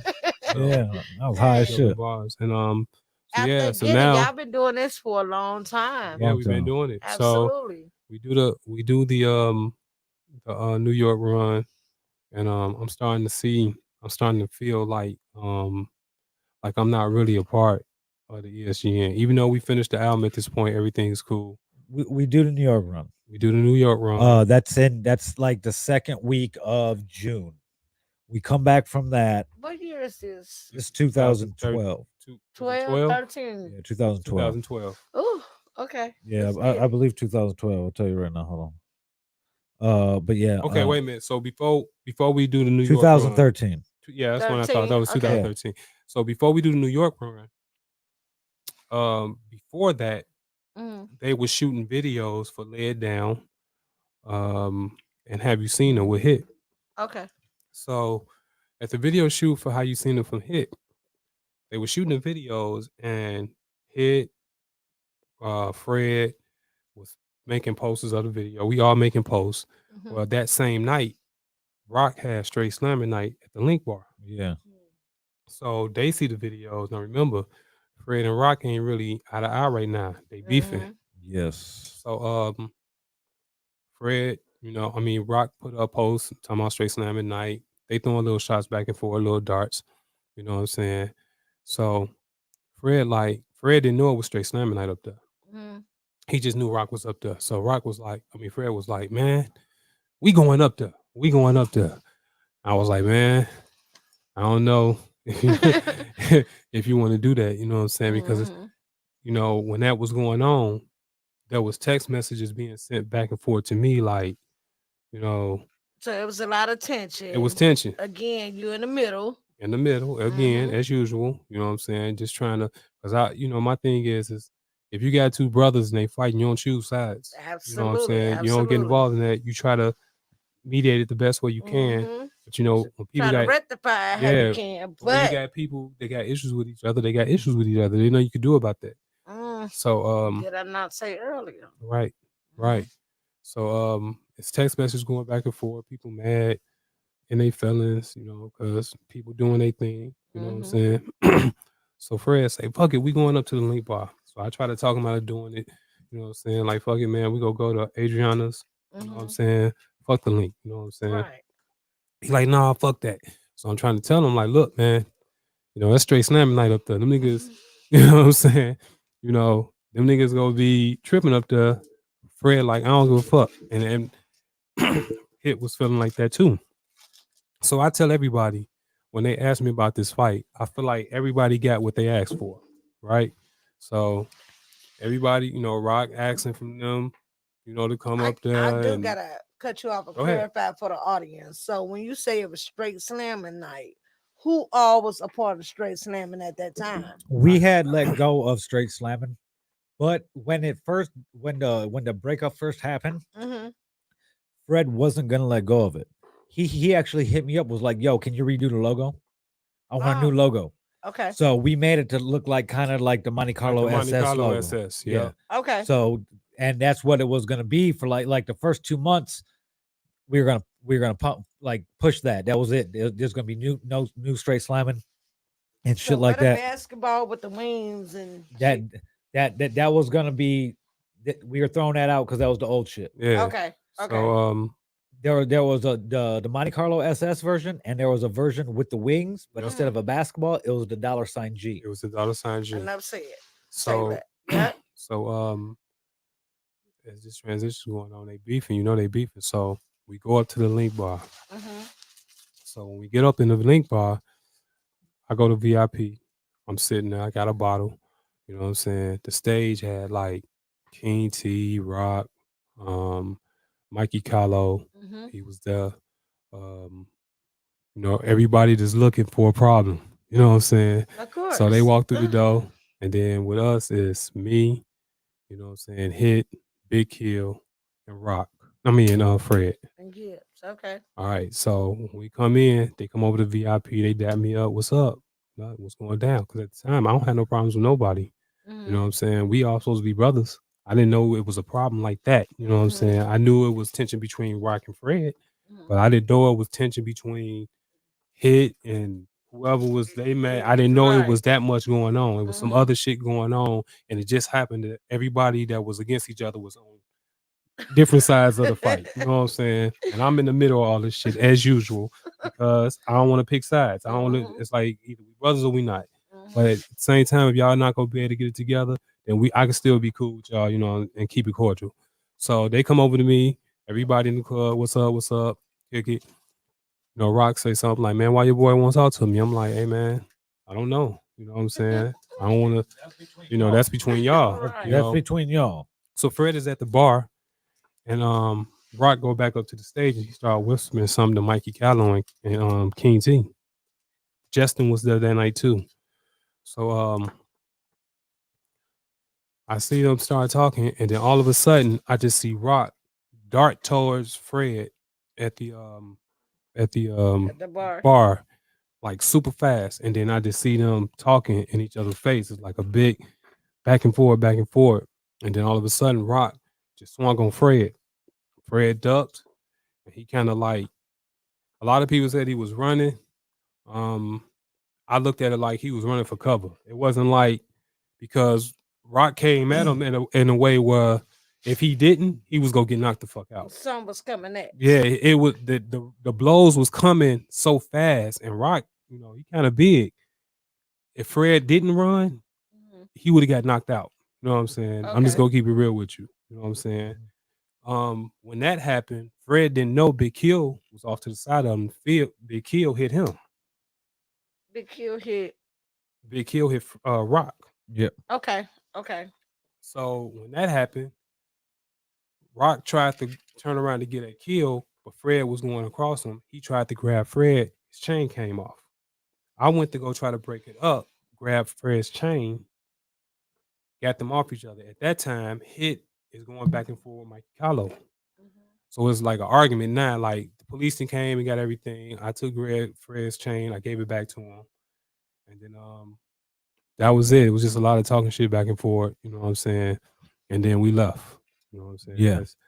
And then we went to Adriana's, and then after that, it just started just getting Weird. things was getting weird. You know what I'm saying? It Yeah. was like, you know, I go out to New York, niggas kind of treating me funny, and then, you know, that was a trip that Rob Ville was on, and at the time, you know, Ville was managing me, Okay. and they was mad about that, and it was like, Oh, okay. we supposed to all be brothers. Like, And like I understand. said, I started like managing them because I figured it would give Archie and Lambo less shit that they would have to worry about. Right. Right. Exactly. You know, so the ESGN album come out and we're moving into July, and he's getting antsy Mm-hmm. because it's like ever since nobody's released anything. Yeah. Mm-hmm. You know, like since they've all been together from Straight Slamming to the ESGN thing, nobody's. I mean, There's no straight slamming album at this Yeah, point. So you know. straight slam is over with. You know, the only thing that I was able to muster up together, which worked out, was the Kush Brothers album. Yeah, the you know, Christmas joint. Okay. I remember that. You know, the original 420 and then the Christmas Trees Yeah. project. It was the only two projects where you really had straight slamming. You know what I'm saying? So everybody was antsy because it was like, damn, we came together, we wasted all this time just to not do an album and to be beefing with each other. Right. So And it's still that way to this day. I'm And- not saying everybody beefing, but I am gonna say that it's more of a okay. And yeah. if you look back Yeah. at the ESGN album, me and him were kind of. I was feeling the type of way more than he was, that he was on one song. One? Yeah, which was 10 packs. 10 Packs of Backwoods, Packs which of was Backwoods. supposed to shoot a video for that. Was supposed to have been the part 2 of How You Feel. Same song, Yeah. basically. You know what I'm saying? So we were supposed to have been doing that, but that guy, when I seen that he had pulled away from that, which I was gonna put up bread to do that. You know what I'm saying? So Gibbs I've pulled always away. did that. You know what I'm saying? And every video that we ever did, when I shot the Bad Attitude video, everything that I ever did or got done, I put up bread for. So it wasn't like I was just you know what I'm saying, bumming off of him. I was putting on my bread too. Absolutely. Yes. When he didn't want to do that, I knew something was wrong. Yeah. So if you look at the ESGN album, G Wiz was all over it. Hit was all over it. Which they should have been. They complimented that album. The way that album was put together, they should have been on it. That album, the way it is like I said, it's probably my favorite one next to Bandana. And so which one was this one? The ESGN album. The ESGN album. Yeah. The first one. Yes. Now, Okay. Well, just It's only one. Yeah. Let's only go one. back to before the album. So Yeah. before the album, we go out to Los Angeles. Critical came with me. Well, no, that was after. No, because we hadn't did the video. I mean, the photo shoot. We did the photo shoot then for the ESGN album. You guys went out there for the Rock the Bells joint. Yeah, which was that was after. Which was like in October. Right. That was because I couldn't go. No. That was all part of this. What happened? It was the beginning of the year because I remember I couldn't go because of school. I was still in school. Yeah, school had started and I couldn't go. I know for a fact it was before the album because this was the album photo cup, the album photo shoot. Like we went out to the desert. You know what I'm saying? We went out to the Critical desert. wasn't there for that one. He was there, but he left. When you think about it, I was there for 2 weeks because the Rock the Bells, you had a show in San Bernardino Valley, and then it's 4 different shows. Yes. You had one in San Bernardino Valley, and then you had one in Oakland. The way the Critical came for San Bernardino Valley, and then after that he left. The way I thought it went was we did the New York show, we came back, we dropped all day, and then you went out there for the Rock the Bell shit, and that's when everything was really weird. I went out there for the Rock the Bell, but ESGN hadn't came out at this point. This was earlier. Before ESGN had not came out yet because that's what we was out there for. We went and had the photo shoot for the cover. Yeah. We went out to the desert, me, Fleazy, G Wiz, Hit, Fred, Archie, and I forgot the cameraman guy, smart, sharp dude. Danny Manhattan, I believe. Yes, Danny Manhattan. We went out to the desert and we were supposed to go out there and dig up a hole like we was digging a body.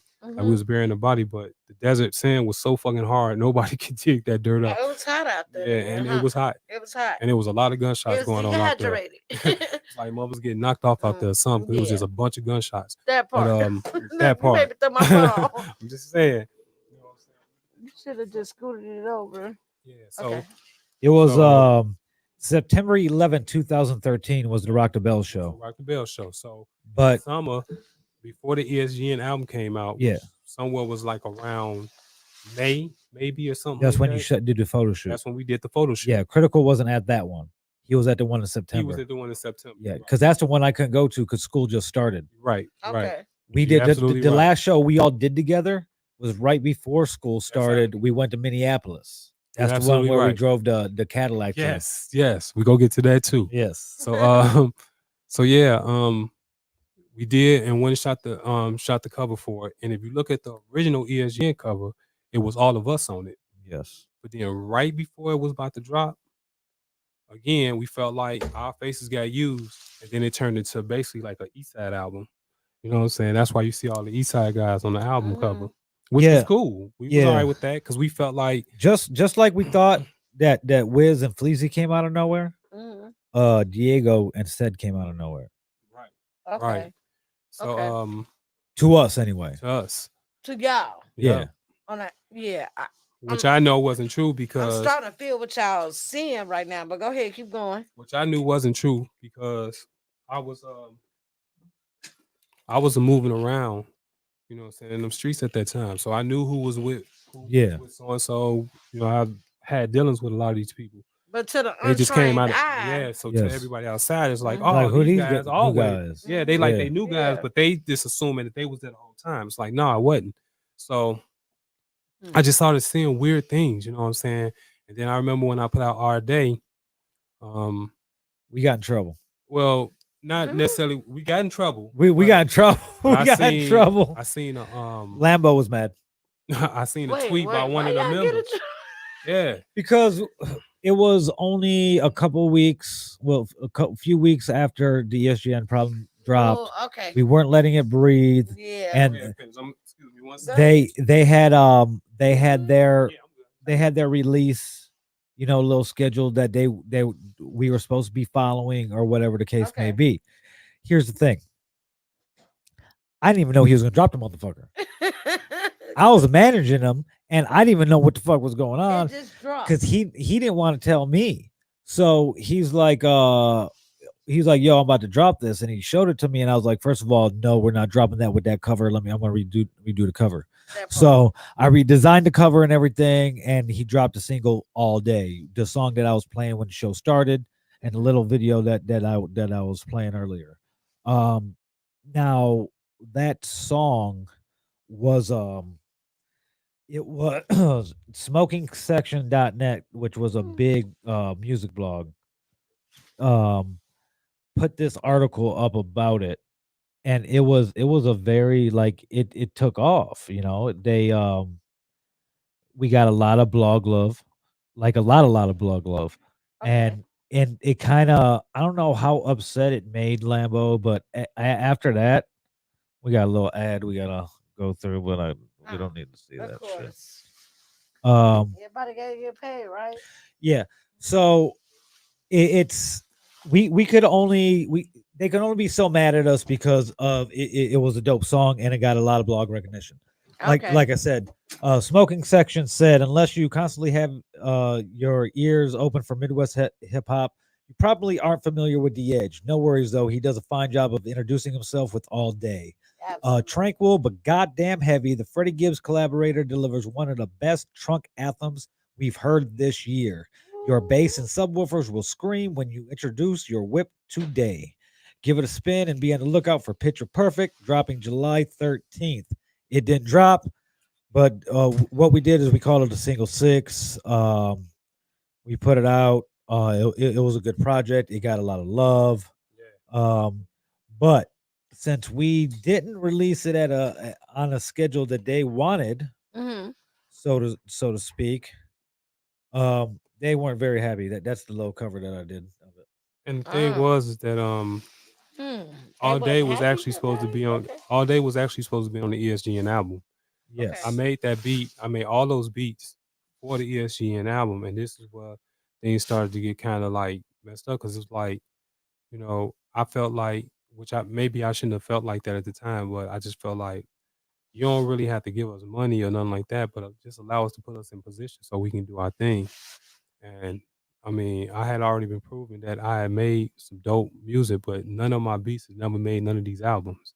You would have thought that maybe just one, you know what I'm Something. saying? Something, Something is you somewhere. know, and then, I just felt like, you know what, at that time I just had a kid, you know what I'm saying? Me and my girl, I was trying to get my girl back, home. It was a lot of stuff going on. And I just wasn't holding up my end of the deal on my family. So I had to hurry up and try to figure something out. And it just wasn't working. So Sorry, y'all. the last straw was when like I felt some tension doing the Rock the Bells. No big deal. I was like, whatever, you know what I'm saying? And then it was an altercation, you know what I'm saying, at a Benny Honda's out there between, not really an altercation, but it was like some words being said that really kind of just made things like, okay, yeah, Awkward. Yeah, yeah, that's you know what I'm that's saying? that's Yeah. about it. Yeah, that's when it was like, you know what, I'm done with this shit. And then it was weird because on that trip coming out there, you know, I didn't even want to be out there. Hit asked me to come out there. You know what I'm saying? Because at that time, Hit was starting to be musically closer to Fred because they had did Have You Seen Her, and Okay. they was performing this song. Now at this point, me and Fred had never performed the song together but one time. Wait a minute. Is that Pound of Keisha?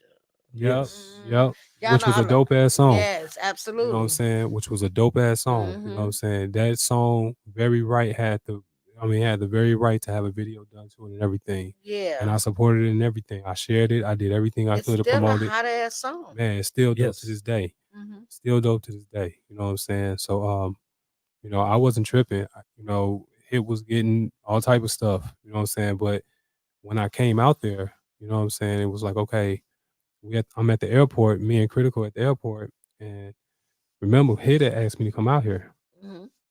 So, because I had told him I had already seen, like, you know, the funny shit that was Yeah, he was going already on. So I feeling was just funny kind about of the whole like, situation. yeah, I didn't He know was what it was already going kind of on. leery. Okay. Right. And then it was like, I didn't understand. So I was just like, man, fuck it. I'm gonna stop going out there. I'm just gonna start focusing on, doing whatever I was gonna do. At that time, I was broke. I didn't have shit. You know what I'm saying? I had to move back in with my grandmother. You know what I'm saying? Mm-hmm. So it was just like, man, I'm trying to get my life back together. You know what I'm saying? And then Hit called me like, man, come on out.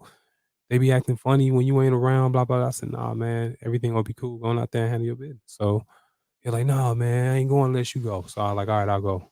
So I go out there and Hit's flight lands at like 8:17. My flight lands at like 8:29. I get to the airport, they left. I'm calling them, calling them. Now we had already established that I needed away from the airport. Mm-hmm. I'm calling both of them, no answer. Finally Hit answers. I'm like, what's up, man? I'm at the airport. He like, oh, let me talk to Fred. Call him back. I'm gonna call you back. He never calls back. So I call him again. Now at this point, they at Fred's crib. But Hit is not really, he's talking to me, but he's talking to me in the sense that he don't want Fred to know he's talking to me. Okay. So me and Critical been sitting up here at the airport for almost 2 hours now. You know what I'm saying? So we like, fuck it. So we go to Enterprise and just rent a car. You know what I'm saying? Mm-hmm. Rent a car. We go over there, and then I get to the crib, and Fred's like, "What's up?" You know what I'm saying? I'm like, "What's up?" I'm like, "Man, what's going on?" And Fred was like, "I didn't even know you was coming." You know what I'm saying? Like, I didn't even know you was coming. So I'm like, "What?" So I look at Hit because Hit was the one that asked me to come out here. He already told him. I had already told him that I needed away from the airport. So Hit said he had told him, right? Okay. So when he said, I didn't even know you was coming, the only thing that was going on my mind is either Fred is lying or Hit never told him. If it was Yeah. me, I would have stood up and said, hey, I did tell you. So He have didn't say y'all nothing. ever spoke about this situation? Who? You and Hit. Yep. That was gonna be a surprise down the line. Me and Hit and settled our issues. We good. That's gonna always be my homie. Mm-hmm. You know, when I tell what's going on, this is not no diss. This is just what was really going on at that time. Absolutely. You know what I'm Because saying? But right I'll now, put a bet out on them too. Okay. No, right now me and him in a Mhm. good space. You know what I'm saying? Absolutely. And I'm happy about that. But at that time, it just seemed like It was something else. like it was something else. Yeah. So I remember we went and did the San Bernardino show. We left that following weekend. We was doing a show in Oakland. Now the whole time I'm out there, I ain't never had to stay, you know what I'm saying, nowhere. Anywhere. I always, go to Fred's crib. Well, this time I couldn't stay at his crib. Mhm. So I had to get a room. You know what I'm saying? I was like, damn, you know what I'm saying? So You ain't VIP no more. yeah, bruh. it's whatever. You know what I'm saying? It's whatever. So Ain't on it? our way to the Oakland show of the Rock the Bells, we go 2 cars deep, and normally I ride with the artists. We all the artists Yeah. ride together. So Mhm. Fred, Wiz, me, Hit, they put me in the car with Archie. You know what I'm saying? Now, It might not have been a bad ride, but go ahead. you know what? That ride brought a whole new idea to Mhm. everything. Mhm. So I'm talking to Archie. Archie, like, man, they treating me funny. Mhm. Like, I don't even know what's going on. So if you go and read Archie's book, it's a Mhm. time period where he feels like, hey, they Yes. trying to. Yeah, they're trying. This is the Yeah. period we talking about. Now, All of these stories linked together. You know now what I'm I'm the saying? outsider when I was always the insider, but now you're making me Right. feel like I'm the outsider. Okay, let's get it. And at the time, I didn't know who to trust. So I was listening to him, but I was kind of looking at it like, man, you just saying this to kind of smooth it over for Yeah. me. But what I Mhm. didn't know was he really was going through It's some for shit with real. them. They was trying to Yeah. get rid of him. Mhm. So when me and him had that talk and I went back to the crib, I was like, fuck it. I'm done. You know what I'm Mhm. saying? Like, I'm out. So they go to the same trip, which was weird because we was at that interview. We was at that interview when we went to New York and we went to go see what's my man from used to be over at XXL, Oh, Elliot, what's Elliot Wilson. So we go to Okay. see him to do an interview. And Elliot Wilson's asked who is ESGN. But since he was doing the interview, we was doing our own thing. I never even heard what was said. You know what I'm Okay. saying? So he named everybody. He was like Big Hill, Hit, Fleazy, and G Wiz. So he never And mentioned he didn't say me. Edge, So no rocks, no Elliot, nothing. if you look at the interview, Mhm. Elliot went back and said, now who is it again? He named the exact same names. You know what I'm saying? I was at that interview, but I wasn't paying him no attention. We was doing Mhm. some other shit when it was going on. So when I read the interview, I didn't think nothing about it. I just took it and shared it on my Facebook page. Like, Okay. shit, check out the homie. You know what I'm saying? Mhm. yeah. Hadn't really read the whole interview. Well, where it went. So Mhm.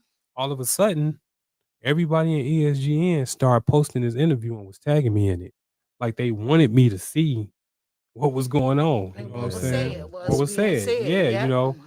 Hit did it, Wiz did it, Mhm. Fleazy did it. Everybody posted this. And they like, you know what I'm saying? He naming people besides the people that helped him get to where he is. Right. And I'm gonna keep saying that. Again, like I said, I don't know. You know what I'm saying? I wasn't never in a position. I don't know if I was ever in a position to get where I could have been. I don't know. I don't know if he had, but we go get to that. Maybe you're right on that. So Yeah, I'm like, huh? so I finally read the interview and I'm like, oh, okay, I get it. They trying to show me, you know what I'm saying, that I'm not a Yes. part of them. Mm-hmm. No big deal. What I think what I know what was trying to be done was to try to trigger me so I can do something stupid and then they can be like, see, this why we don't mess Yeah, with them. yeah, But I didn't Yeah. do that. I absolutely, didn't do that. I was just absolutely. like, okay. And I kept sharing the interview, like letting people Mm-hmm. see it. You know what I'm Yeah. saying? So then, So that was a slap across their face. Yeah. so, um, Just a bit. Yeah, so I get a more than a text from bit. You Fred. know, Yeah. it's how you react to things. So I get a text from Fred. Mm-hmm. He like, man, you need to check your boy, Skurlock. Okay. I guess him and Skurlock had got into it. Skurlock had said something like, snatch your chain. Now remember, let's go back a little while. I stopped him from getting, I stopped a bounty that was on his chain. Mm-hmm. So, and he not thinking that him and Rock was into it at the time, and Justin is with Rock. You know what I'm saying? So Justin told him, said some shit like, take your chain. Well, he calls me and says, man, what's up with your boy? You know what I'm saying? What's up Ooh. with your boy? I'm like, what are you talking about? He like, man, he talking crazy. He like talking about snatching my chain. He's like, man, you better tell that boy he'll fuck around and have a heart attack with me. You know, he quoting Tupac and all this shit. And I'm like, okay, why you calling me with this shit? You know what I'm So saying? Justin was in the picture. Now. Yeah, but that was between them. That was another Mhm. situation between him, Rock, and just Justin Absolutely. just riding with Rock. You know what I'm Okay. saying? Because at that time, Rock was taking care of Justin. So he rolling with him, you know. Mhm. So I'm like, okay, what they got to do with me? He like, oh, you know what I'm saying? That's your boy. That's your boy. I'm like, okay. But I didn't tell him to say that. Like, that's between y'all. And Exactly. then he was just like, he was like, man, he was like, you playing yourself. Some shit he said. He was like, you playing yourself. You know what I'm saying? Thinking I ain't what I am. And I started laughing. I was like, what? I said, man, you like my little brother, man. What are you talking about? He was like, you go see. You know what I'm saying? And I said, all right, well, this is what we go do. I said, when I see you, just keep that same energy. That same energy. You know what I'm saying? Yeah, exactly. We'll leave it at that. You know what I'm saying? Mhm. And that was the last time I talked to him. So after that, you know what I'm saying? He started going around telling people that I wasn't 100. They making up lies, talking about I tried to sign Who somebody did years. that, Gibbs?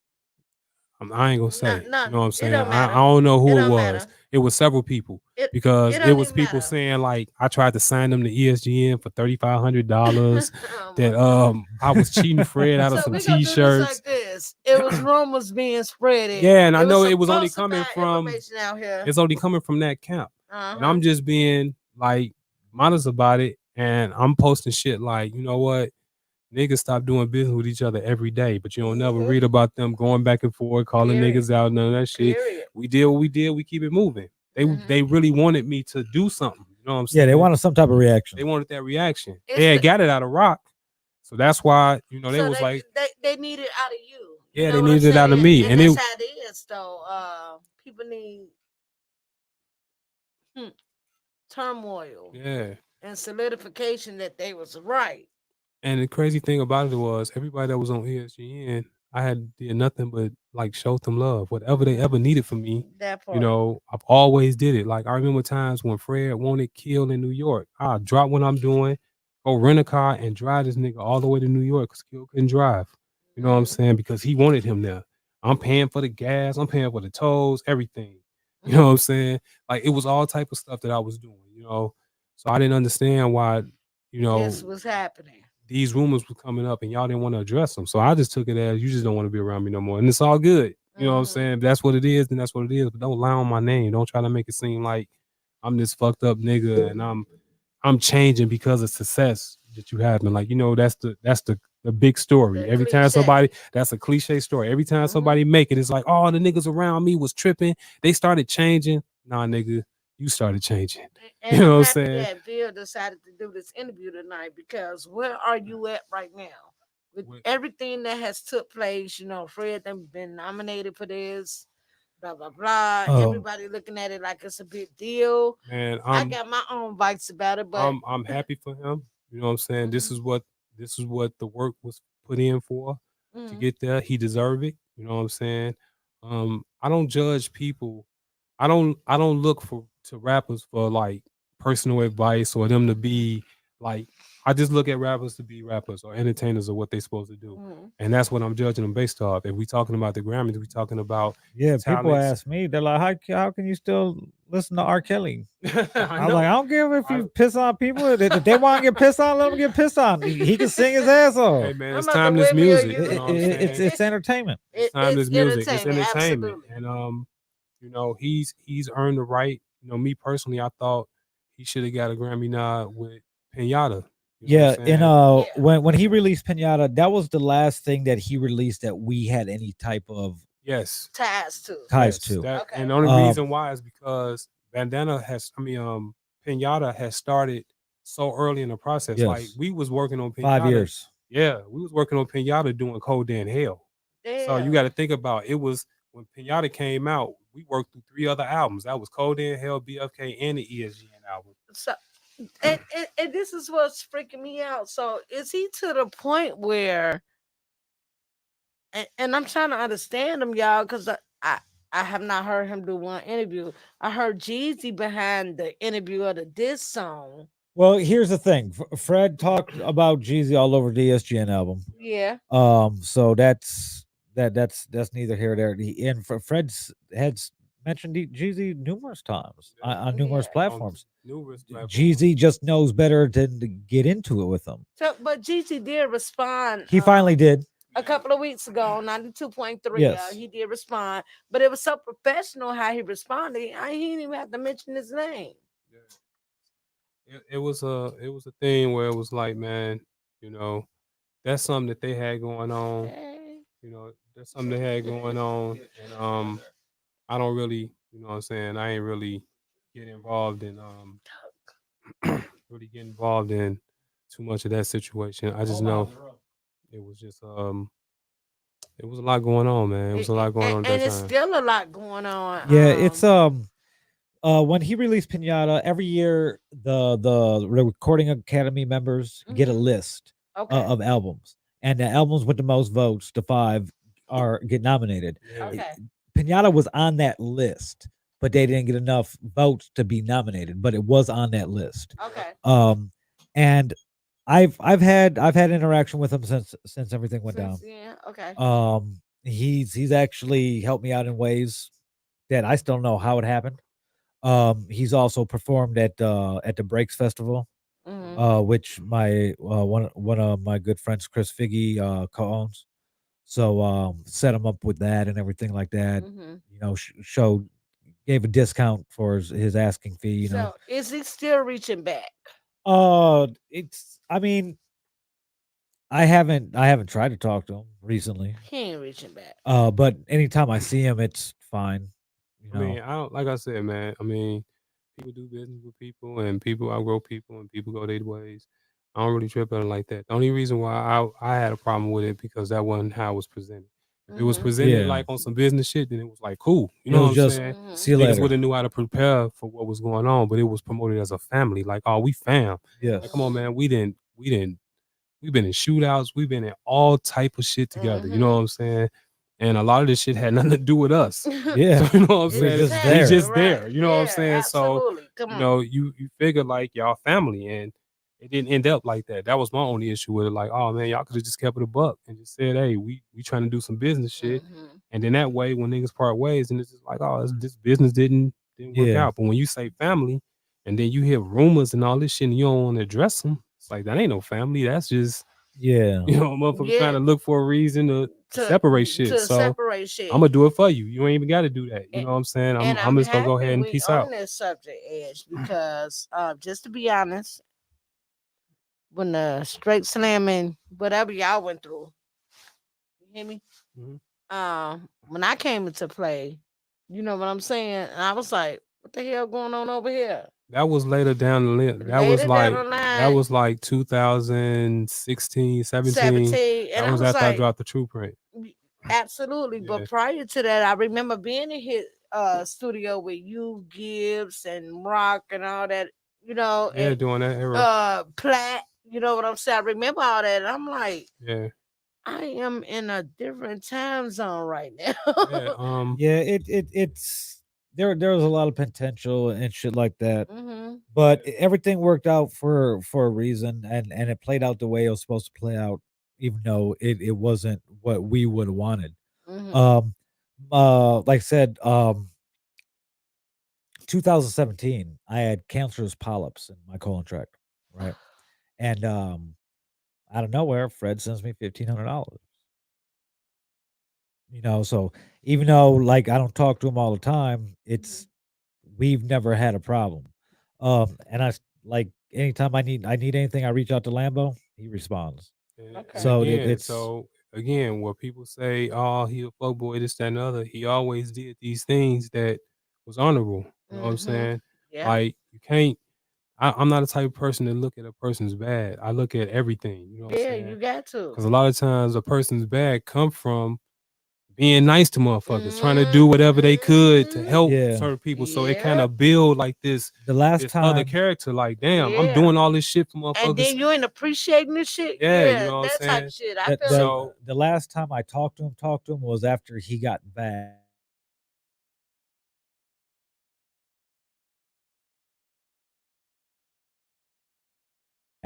talk about that.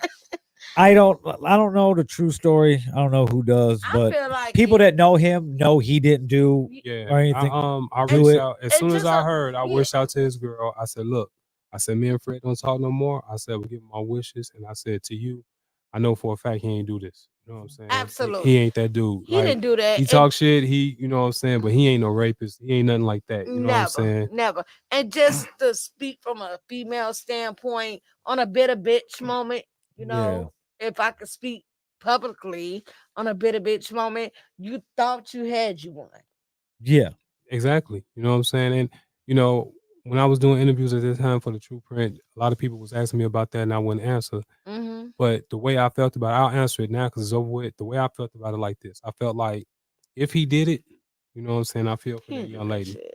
I Nah, said, fuck but that. if he didn't do it, I feel for him because I feel like she trying to jam him. She- And I led more to that way because I just knew he wasn't like that. And you know not what I'm only saying? not All it only took are for you me in was the jail, second time. you know, you don't want to go to jail for a rape or Overseas. anything child related, right? Mm-hmm. And not only that, you're overseas Overseas. where they don't speak English. Yeah. The main like he said in interviews and songs like all the books were in German. Yeah, Like what the with fuck? the He's thick supposed tongues. yeah Thick yeah like what the tongues. fuck? And the only reason why I made that statement because I didn't want to be insensitive to the young lady that was involved. That's why I said Yeah. that really happened. If that really happened, Yeah. Yeah. then it is what it is. But And as a woman, let but me if not she be playing this yeah. role, Let me not then absolutely. Let me yeah. not be insensitive to And, her and as it turned well. out she But played a role. who Yeah, set she her played up a to role. do that? You I know don't what know. I'm saying? So it's a lot of things to look at. Also, when you put as a woman, when you All put I'll yourself say, in that all type I'll of say position, is somebody that was very close to with them yeah, from the beginning absolutely, wasn't around absolutely, after that. Exactly. yeah, absolutely, That's all I'll say. absolutely. But I don't think he did it Didn't neither. I Me just say neither. that? You know what I'm saying? I think it was some other Up people. for it? I think it was some other people who wasn't normally around us who did it. I think it was just somebody that was like, "Yo, I'm with," that seen them Right. with them, and they're like, "Oh shit," type Right. shit. You know what I'm saying? Because You all the found you a people little groupie ass Yeah. girl out here. But Yeah. I even no matter what, he's like I just showed him a picture. Like at the end of the year, you know, you could go do your Apple Music replay, what you listen to throughout the year, Mm-hmm. and he was number one. Like I haven't stopped listening. It's hard to stop listening to somebody when they're very, very, very good. Arguably the best at what he does. And easily, this is somebody y'all easily, done personally. Yeah. easily. You know what I'm saying? And I've it's just like I told Bill when we talked the last time. I was like, I'm never gonna be upset with him, or I'm never gonna have a problem with him because I feel like I got a stake in his success. You know what I'm saying? Like do. we laid down legwork to help that Yeah, from situation. He didn't do it 2000 all by himself. I worked with You know what I'm him. saying? I worked with him in Exactly. some shape or form on music from 2005 until 2013. Yeah. Okay. You know, and I knew him before that. And I was So like, it's hard for me to be like, and no matter what anybody says about him or whatever, he's helped me in times that I needed help without me having to reach out and ask for anything. man, let me tell you, Mhm. he took me on 3 or 4 tours. You know what I'm saying? He did music with me. You know, he did things that he didn't have to do. You know what I'm saying? Like he didn't have to do none of this shit. He We could have were just, you to know, go back to that New York trip. We were at Static Selecta's house, chilling in his basement recording studio, smoking weed while Fred was doing a song with Joey Badass. yeah, That part. I rolled a backwood that DJ Premier smoked. yeah. Like In the studio with DJ Premier, with DJ Quick, so Warren G. we had You know what I'm saying? we woke up one day and Archie's like, "Yo, we got a studio session. We got to go. Blah blah. You got to meet us here at this time." I'm like, okay, I don't know what the fuck's in store for today. I just know I'm on a fucking magical rap adventure in New York City. You know, so fucking we get to this building in Manhattan. And we go in, it says headquarters, and I'm not thinking anything, and we're waiting for somebody to open the door. And this guy opens the door, and I look up, and it's fucking DJ Premier. And I'm like, holy fucking shit. Critical's behind me. So I'm elbowing my brother. I was like, bro, it's fucking DJ Premier. So we walk in there. Fred has a studio session with an up and coming producer at the time named Eric Vanderslice. Shout out to Van Sleazy, who since that introduction became a friend, I guess you could say. Okay. So Fred does the session. We're there. Premier's there the whole time. Well, we run out of weed. Premier's like, I'll order some weed. I was like, order some fucking weed? I was like, cool. He ordered some weed. So He orders some weed, and this motherfucker comes in with a tight ass motherfucking bicycle messenger leotard with a 5-gallon bucket of fucking dime I'm bags. about to go to bed. And it's Real. fucking fire, and it's all fire ass weed. And I'm like, what the fuck? I never seen no shit like that before. So we're digging through this 5-gallon bucket looking for whatever strain the fuck we want, and we all buy our weed or whatever. And we're all breaking it up. We're all rolling woods, and like a backwood I roll, I fucking hit it, I lit it, I hit it, I passed it to DJ Premier, and he smoked it. And I never did I think that I'd be in that type of position to do something like that. I mean, I'm in the studio with DJ Quick, bro. Like I'm Yeah. right sitting, I'm at the Yeah. boards watching him mix down Jeezy's vocals. Yeah. You know what I'm saying? Like all It's- this stuff that I experienced, I'm backstage with E40 chopping up with him at Too Short. Mhm. It's like my favorite fucking rappers. You know what I'm saying? I'm in chilling it's- with these motherfuckers. Like Mhm. all these things came because of Fred.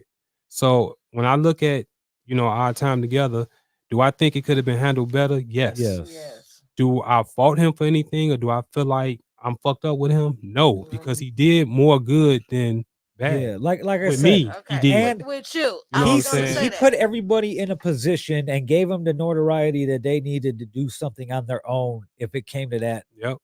So And he didn't have to do it. He yeah, didn't have to. he didn't you know have what to. I'm saying? He didn't have to owe put us G nothing, Wiz on all those songs. But He didn't have to put hit even on all though those G Wiz songs. deserved it. Oh yeah. G Wiz was on fire. You know what I'm G saying? G Wiz, shout out to engineering, Wiz. he rapping. I know think Wiz was I gonna think tune in just tonight. this type of interview in general, I think it deserved everybody input. Man. Yeah, And that's what we're working on now. Yeah, a we're lot of working this- on- the cool thing about this interview, everything that I talked about, I Mhm. got video for. I got proof. Okay. So the straight slamming, and what I wanted to documentary do. is coming. You know what I'm saying? That's exactly what I was about to say. We're gonna have a documentary coming, and I Straight still want to. slamming. Yes. Ew. Well, it's a combined thing. Yeah, it's combined. It's gonna tell the whole story from everybody's perspective, basically. I'm not gonna be in that, right? Because I'm at the end. Yes, you're at the end. You might be in it. But- you might.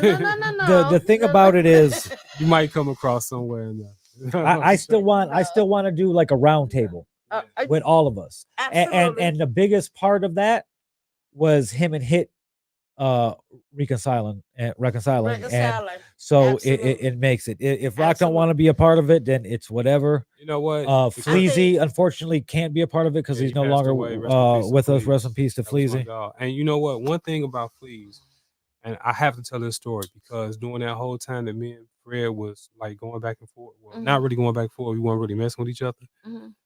Fleaz would come in. Fleazy was always the one that Fred Always. kept in contact with no matter what. Okay. And Fleaz came back to the G because initially his people from the Bronx. Okay. And every time he would come in town, he would call me and be like, "Hey man, I'm about to come down to your block." You know what I'm saying? And he'll come, and I remember having a talk with him, and he was like, he apologized to me, and I was like, "For what?" He was like, "Man, I got caught up in this music." You know what I'm saying? And I didn't realize that, you really was a real one. You know what I'm Mhm. saying? And I got caught up in this whole thing with you and Fred, and he was trying to make it seem some type of way. And I was Mhm. like, "Man, you don't owe me no apology. I know how it go. When you got an Absolutely. opportunity, It you happens. can't fuck up your opportunity because of me." You know what I'm saying? I wouldn't want you to do that. Just because I got a problem with him or he got a problem with me don't mean Don't. What you it need to. what it comes down to, Absolutely. and I've said it numerous times over the years, and I'll say it again throughout the fucking years, because no matter what he does, we're linked to him becoming who he became. Exactly. Mhm. And the thing about it is, it happens all the time in this industry. Mhm. The fucked up part about it was all supposed to be a family thing, and it was just like, okay, I'm done with you. Everybody started. Everybody was exiled, I guess you could say, Yeah. one by one. But like I said, he always kept in contact with Fleazy and everything, and it Okay. always happens. But everybody took it personal, which they had a right to. But from a business standpoint, I can understand why he would do some of the things that he did. Mm-hmm. But it is what it is. We could look back at it, and you can't dwell on anything because like we just went through.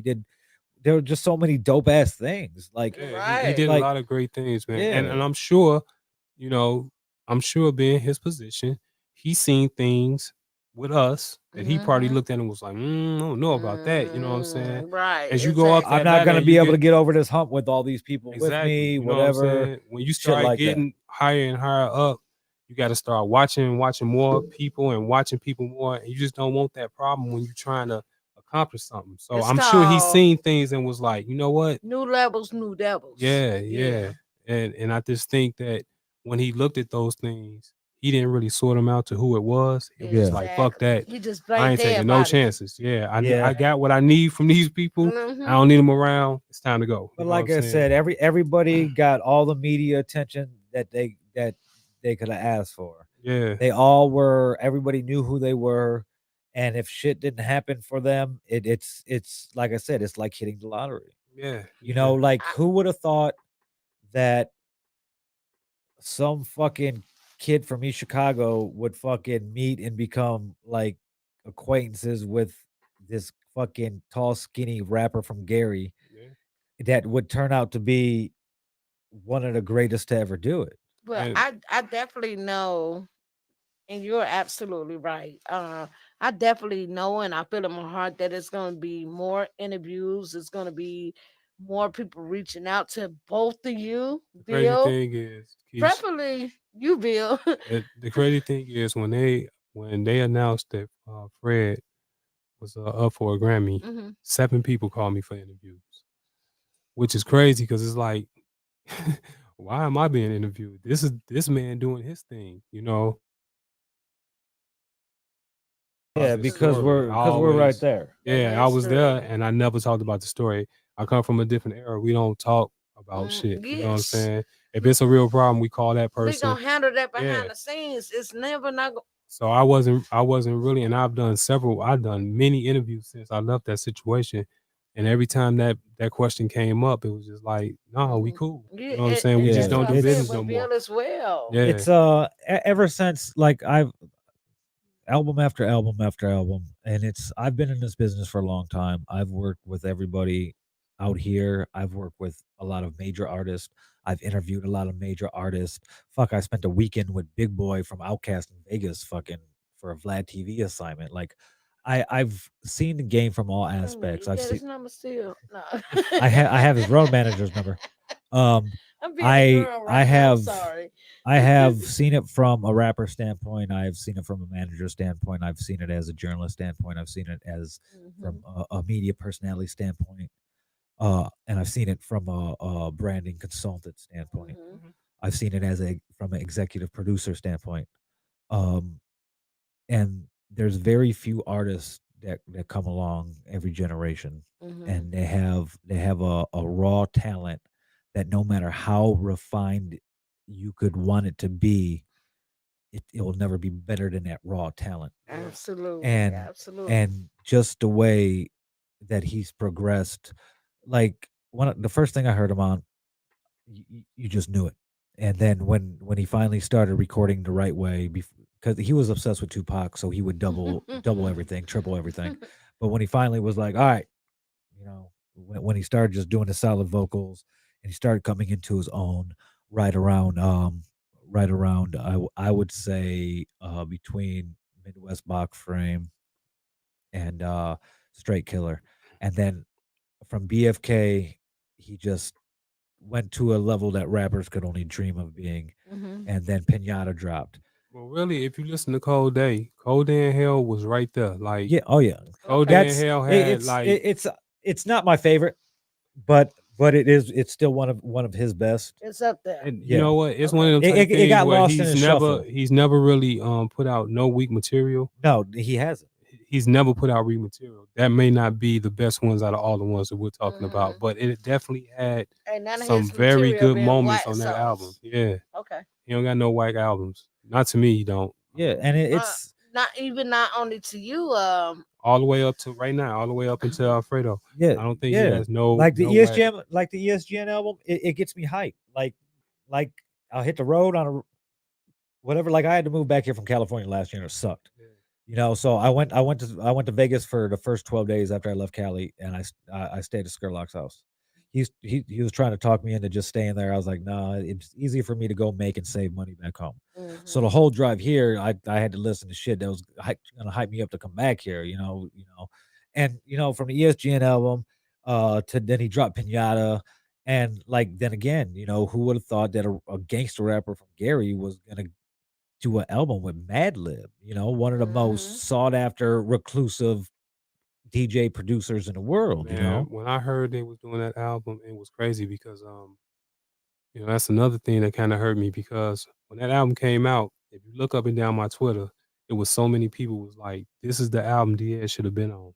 You know what I'm saying? Like this is his feel. You know what I'm saying? Everybody wanted me on that album, and what they don't know is I did do work on that album. So if you go listen Okay. to "Broken," he has a song in there called "Broken" with Scarface. I did a lot of the chopping of the samples of the hook Okay. and making it the way it was. I always had presence on all these albums up until the Bandana album. I mean the Pinata album, and all I ever wanted was some credit. If I would have got my credit, can you imagine? You know what I'm saying?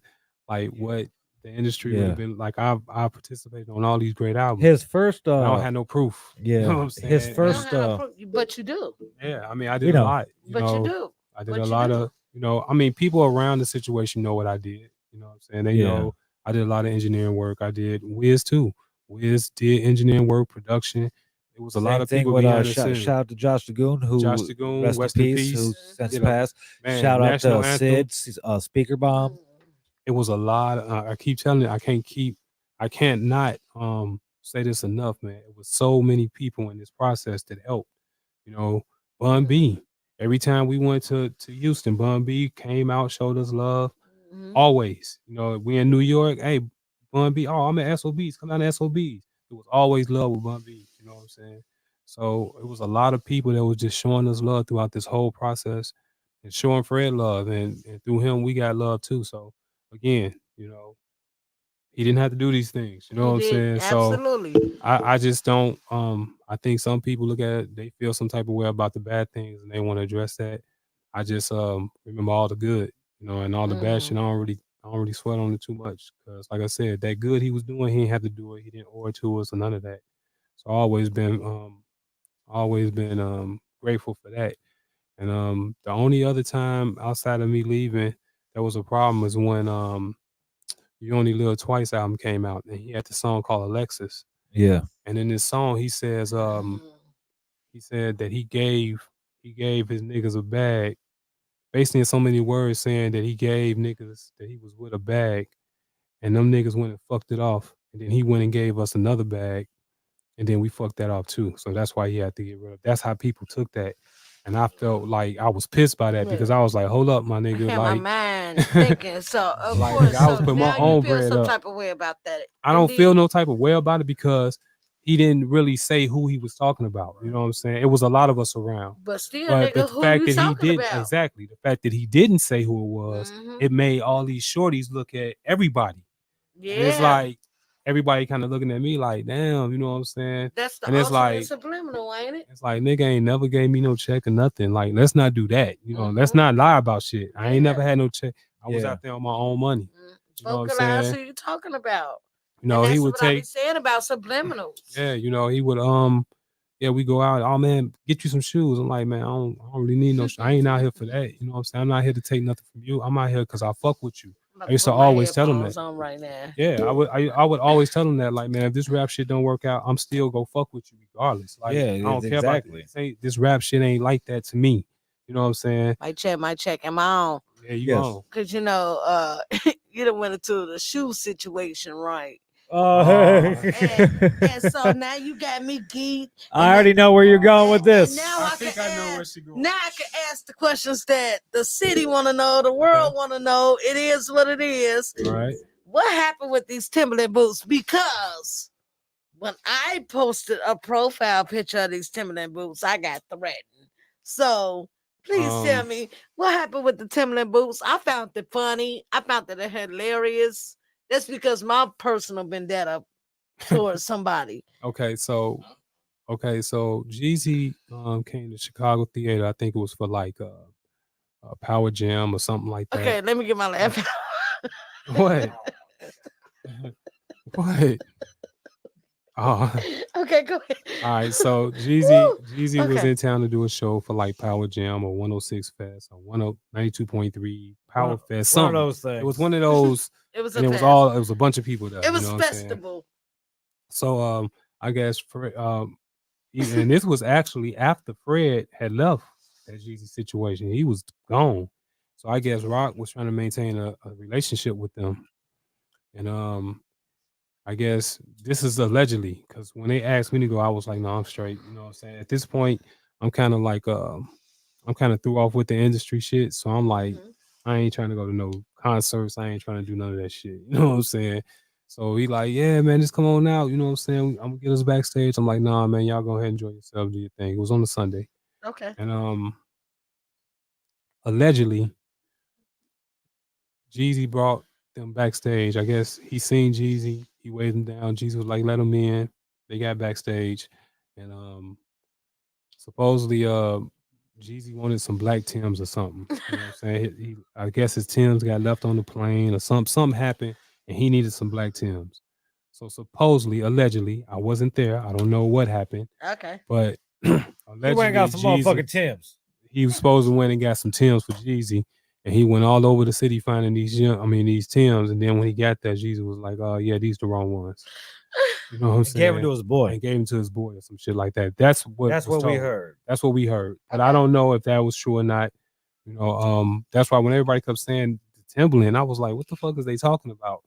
And then one of the homies was like, "Oh man, you remember that whole situation with Jeezy, Timberland?" I was like, "Oh," I was like, why everybody keep asking about that? And I was like, well, I wasn't even there, so I don't know what really happened. You know what I'm saying? Well, you know why it came up though, because Gibbs had the interview with Charlemagne. Oh yeah. Shout out to the Breakfast Club and Yeah. whatever. He was talking about Jeezy and the shoes came up. Yeah. But what people don't know, Fred had already dissed Rock on Yeah. Yes. and a lot of people don't know it because at the time Fred was like shooting like subliminals. Mm-hmm. You know what I'm saying? But he got a verse We on knew. what is the name of the song? Moonwalker?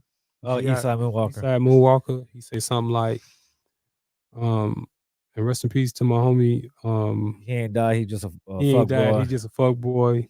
You know, something. You know what I'm saying? But he's actually talking about rocking that song. That's when they was beefing. So it was already little shit that was Dope going video. on. Shout out to John Colombo. Man, one of my favorites. One of my favorite Freddie Gibbs songs, Eastside Moonwalker. But yeah, he had already kind of shot at Rock anyway at that time.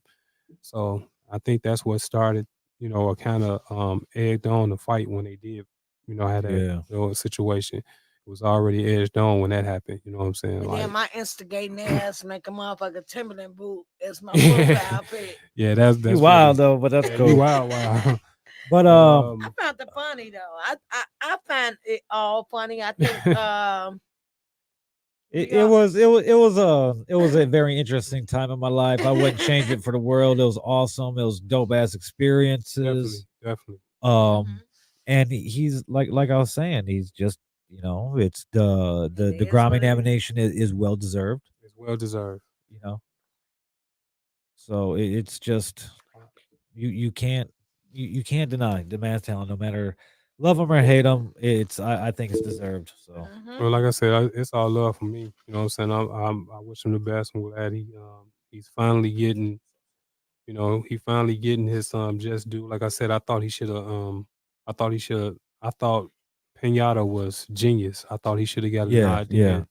You know what I'm I thought saying? Bandana was too. So Oh, it was. Bandana was just as cold, but that first one, I think I think I like Pinata the most because it was like I heard a lot of these samples before they was even made beats. Like yeah, the way Madlib had put these songs together, he sends just them out of chopped. CDs. Yeah, he just went through all of his records and chopped up all these samples and then make no beats from them and just sent them to Fred. and you got to put it And all Fred together. and Fred was just picking these samples. Like, okay, And I want to then use this sample, people make a beat like out of Josh this. Dagoon and Oh, people man. like G Wiz, all that shit. They put this shit together, and Fred raps over it. Yeah, I mean, Rest is history. it was genius, bro. It was just I had never seen Now, a producer work like that. Where he just chop up all the samples, Yeah, and then he just sent them over and was like, okay, pick the samples, and then we gonna make the beat afterwards. and then the Bandana album was a little bit different.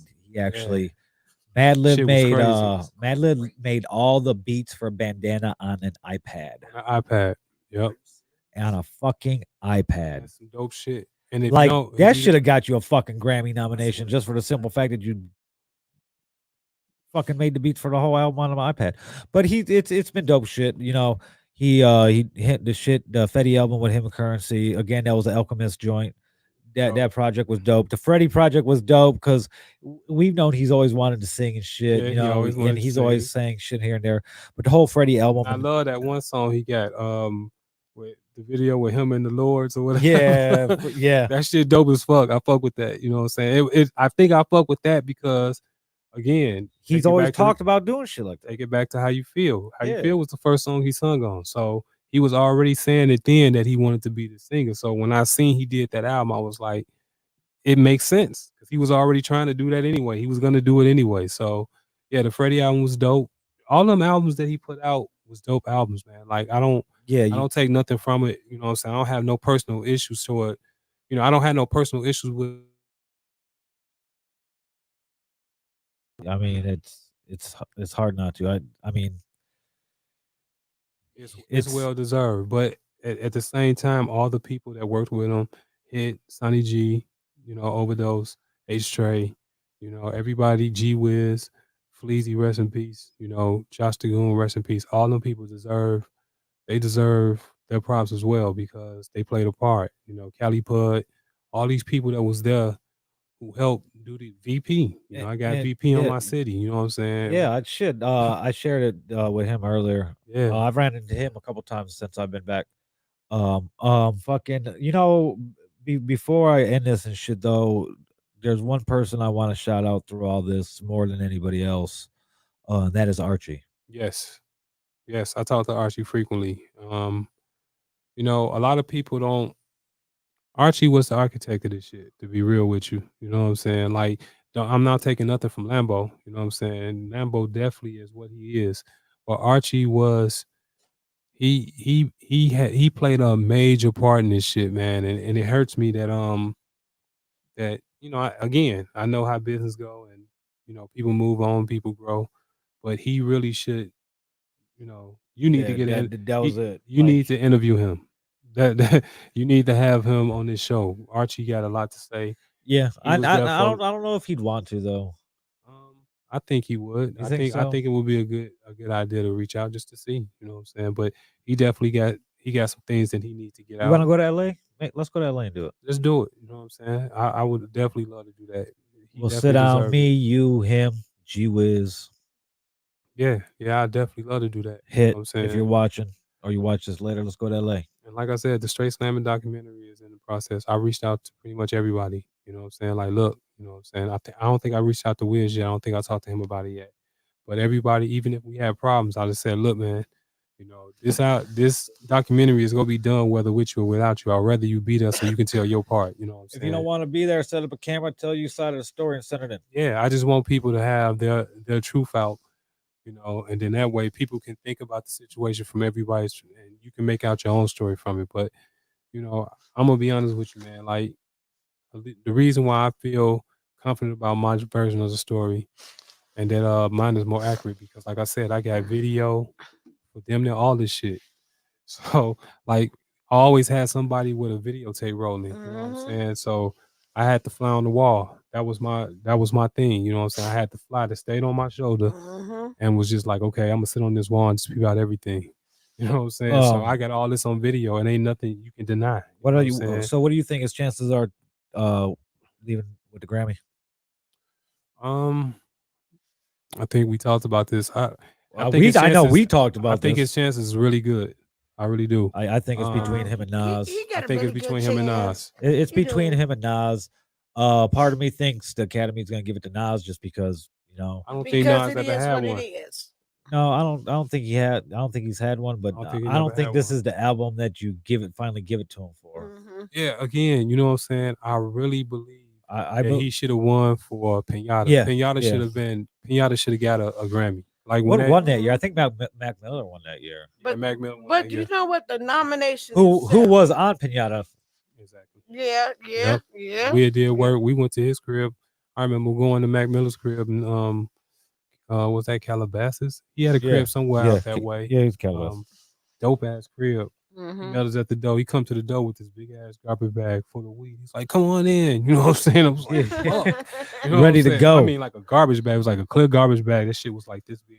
He come to the door. He like, "Come on in." We go up in there. I want to save the rest Yeah. anything we do for the Rest in peace. documentary. Mhm. Moving on for Fred.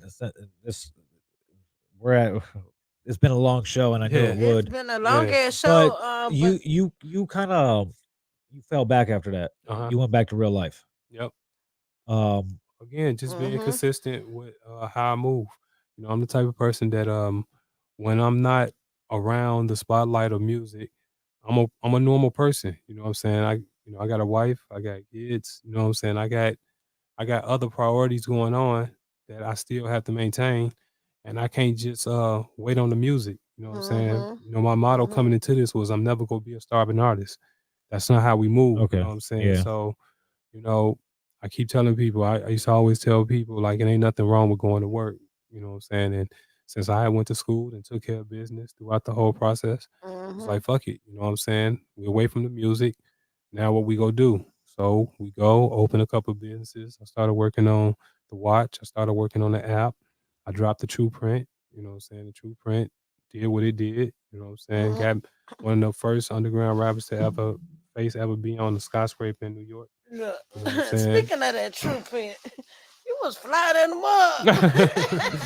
Did you see the little white? Okay, I ain't gonna go there. Go ahead. You know what I'm saying. This is Keisha knowing too much. You know what? It really was. I was in my room moment when you dropped that true print. I'm It sorry. was a okay. I was saying like Yeah, that's Yeah. I don't me. know I'm what that sorry. was It's going I all on. was it was a playoff of Michael Jackson's Thriller album. mm-hmm. I always liked that cover. Like if you had It the sure album came was. Now I'm thinking. the album came with if you got the real album, the album came with 4 different albums. And then on the inside it was like a photo shoot. And then this photo shoot he took a picture with a cat and then he Mm-hmm. took a picture with a tiger. Mm-hmm. Yeah. And I was gonna do the same thing. With- When we went to go get the tiger, it had some incident happen where the tiger kind of like went off on So whoever no more else. tiger. Yeah, no so we more was time. like, fuck that. You know what I'm saying? Like, okay, we try to be artsy and shit. Throw that shit out the window. We just gonna take this picture and be done with it. I do want You to know what point I'm out that saying? I did do the True Print logo with the microphone. He Oh, did do the True Print The logo. microphone with the absolutely. wings and shit. He also So did the cover the Ninth Life. He did the cover yes. the All Day. Um, Oh, yeah, yeah. Rob always put in work. Absolutely. Everybody, if you don't know who Robville is, they need to get in tune History, with man. who Robville Definitely need is. to get in tune My with it. interview is coming soon. Yeah, it's coming. Who's But gonna do your interview? You. I'm gonna do it. Yeah. Oh, okay, that part. Who else is there? I know, right? Indy? You and Indy probably. yep. I don't know, Indy. Yeah. What So getting back to what's next? Are you gonna come back to music? yeah, I'm actually Right. working on a couple of projects right now. I'm over here like I don't know what's going on, but I gotta be inquisitive and be the Right. host and shit. Absolutely, absolutely. Right, So So- tell me, are you gonna rap again? Yeah. Are so, you back in the game, sir? Have you been compelled to blow the dust off the microphone? Do you have some more bars set up? Meet up. So actually, I'm working on 4 projects all at one time. Four. That's why. I Because sing why? so long. Because why wouldn't he be? Yeah. Yeah, that part. So That part. I'm working on the True Print too. It's partially done. It's almost there. I got a few more people that I got to get involved, and then I got this other EP called Mike Jackson Jordan Tyson, and all the songs is inspired Each one of those. by each one of greats. those people. Okay. That album is actually coming out first. It's only like a 7-song album. And most of the songs are done already. The first single is gonna be called "The Goat," but it's Mhm. called "The Girl of All Time," Juanita. So Okay. Okay. that'll be out probably the next couple of weeks. Okay. And we'll see what they do. You know what I'm saying? We'll take it from there. And then I got another project with my homie Birdie Guns. Me and him doing an album together. Oh, shout out Birdie Yeah, that's for my homie. real. Shout Um, out. Which we already got a couple of songs we actually got about 4 or 5 songs in the pocket already. So we getting that done. And then we go do I'm gonna actually put out the real Straight Slamming album. Okay, So that's the one that that's what I it like to never hear. came out. So Okay. I got all the music. So you're gonna put that one out. I'm gonna Exactly. put it out. I'm gonna put it out as a mixtape. You know what I'm saying? And just let people hear what it could have been. You know what Okay. I'm saying? All the original songs. I think it's like 16 songs. Um, It is what it is, ain't it? yeah, I I think people brought deserve to hear that. I brought my other camera in. Let me see if I could.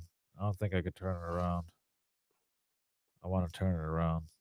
I don't think I I see can. you back there in And then of course the Straight Slamming documentary. So that album would, be with the documentary. Okay. Absolutely. And just to clarify some things between you and I, Mhm. can you please tell everybody how I actually landed to straight slamming? Okay, so back in I think it was 16. 2011, Was it 11? I'm going all the way back at the beginning. Okay. So back in 2011, like around like 2011, 2012, Okay, you went back. we had came up on this company, Gangsterville Radio. Mm-hmm. Um, and they wanted us to do this radio show because of Fred. We had this Mm-hmm. connection to Fred, so they figure if we give them a radio show, with their connections to Fred, we can get some viewers. Mm-hmm. And so we took this radio station and started out of my studio. We was the first station, really the first radio station in this area. Okay. Nobody else really was doing that. You know what I'm That saying? part, yeah. So we got that popping, started getting real good. And then in 2013, I left Gainesville Radio. Mm-hmm.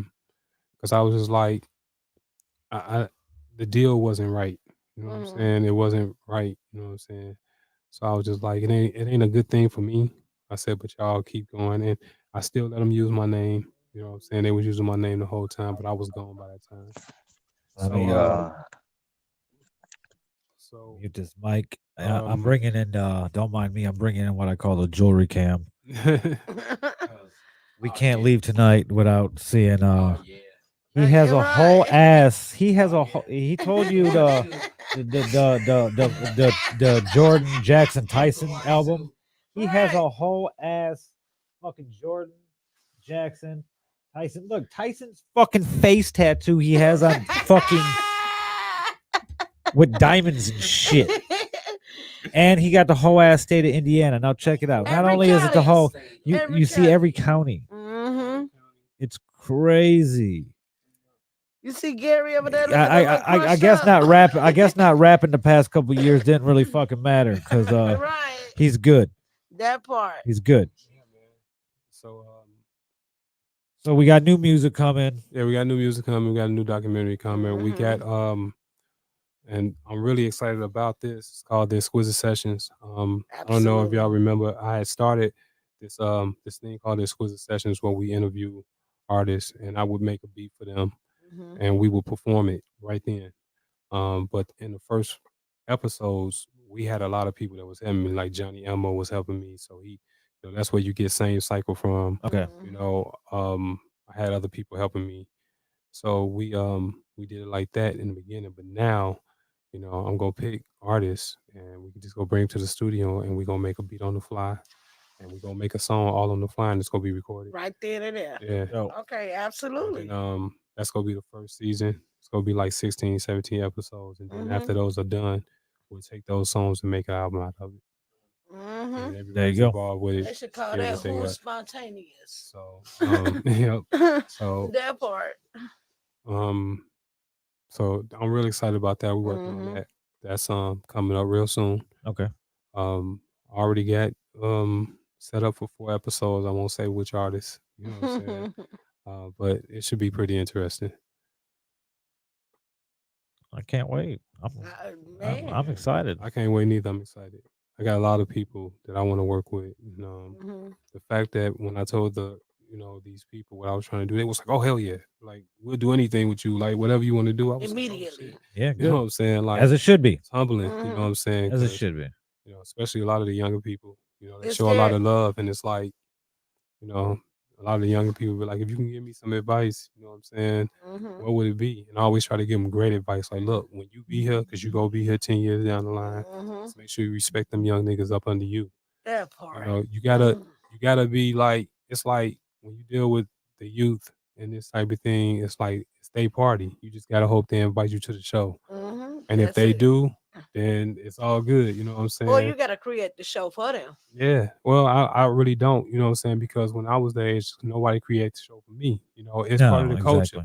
The culture always follow the youth. You know That what I'm Yeah, that's saying? that's why true. that's why I I'm creating so much content. Yeah. And Mhm. like I I lost out on a lot of money because of the pandemic this year, but I also created a lot of content Yep. and put a lot of more people in a position to create content. Yeah. You know Absolutely. what I'm Like saying? that's why I wanted you to come aboard and co-host the Friday Night Live shit with me. Absolutely. That's why we got the link up pod, but we have 4 hosts, so it's hard to get us all 4 together at one time. So I created a spin-off show called Sunday Dinner, Yeah. where at least 2 of us will be there to do the show. It'll probably be me and Syndrome. Shout out to Syndrome who's off camera right now sitting there Hey, watching. St. John, shout out to the homie, my Ill dog. shit. This the illest shit ever. Yeah. God. But That's my dog right there. That's my dog for real. but we're gonna do a bunch more. That's why I do this Friday Night Live thing. We started out with doing El Coleon in the outfit with their new video, Shout out to Coley. and then we did Rev last week, which was a fucking shit Shout show. out to Rev. Then we did you this week. Next week we will not have a Friday Night Live next week because I'll be in Miami shooting some music videos. But we will be back to Friday afterwards, the 18th, with G Scott. Hey, that's Hey, gonna be that's my dope. dog. And the My dog.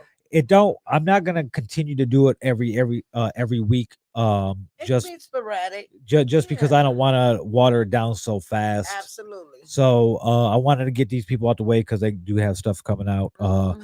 The Edge interview, even though I didn't really want to go to him as fast as I did, it coincided greatly with the Grammy nominations. And Absolutely. the only reason we really sat down and did this and told our side of the story per se is because Archie put out his book. Yeah. If Archie didn't put out his book yet, we wouldn't have spoke on it yet. Yeah. Okay. I really didn't want to speak on it, I but did hear Archie the brought book a was lot of truth. out. Yeah. Yeah. So you can go to freddiegibbs.com and it takes you to Archie's site and you can read the book. Yeah. Check it out. I think everybody should read it. It's a lot of good stuff in that book, a lot of incidents that happen. Explains a lot of shit. Explains a lot of Y'all don't feel stuff. like a book need to be made from y'all though? No, I think the documentary is gonna suffice that. Yep. I think when the that's documentary it. the Okay. documentary come out, that'll People kinda- aren't gonna fucking read. Mm, People's attention span are too fucking short, so Yeah, they're not gonna that's read. true. They'll watch the fucking documentary though. Yeah. So Yeah. even if they don't watch it all the way through, they can pause it, come back, watch the rest of it. Like, Oh man, damn, I'm telling you, the stuff in that's this true. documentary, trust me. Yeah, it's you ain't gonna gonna be wanna- good. And that's so y'all ain't great gonna to- want to leave Yeah. 1 minute. Yeah. It's a lot of shit in this documentary that Ain't it? is gonna blow people's mind. Like, And we living I mean, in that every world city- right now where Yeah. everybody want to see things so visual right now. Don't want to read about it. So yeah, yeah, But I do want to thank you for fucking sitting down with us. yeah, all the time, brother. You already know. I mean, I don't Appreciate know y'all. really how he could have told me no. Because even if he would have told me no, I would have fucking texted him some fucking long ass paragraph talking shit and not like he always do when I tell him, I'm like, nah, I Like, can't do it. He'd be like, dude, we're like brothers. like- You really gonna do this? Are you really gonna do this? We went all the way back to New York, did this, did that, and then by the So- time I read through it, I just be like, okay. eventually he's gonna do it. And so but thank you for Keisha for coming by too. 'Cause I wanted it to be a little more unbiased. So with you here and being able, and you had your own set of questions that I you wanted do. to ask and get Yeah. down to. But I think he still got more to say, and I know you do, don't you? As far as Everything. well, we was talking about how you landed. Oh the no, radio no, station. don't worry about how I landed there. When I landed there, it But was a wrap. to be honest, I was the one that brought her to Straight Slammer Radio. Yeah. They needed a female personality. I thought Keisha was.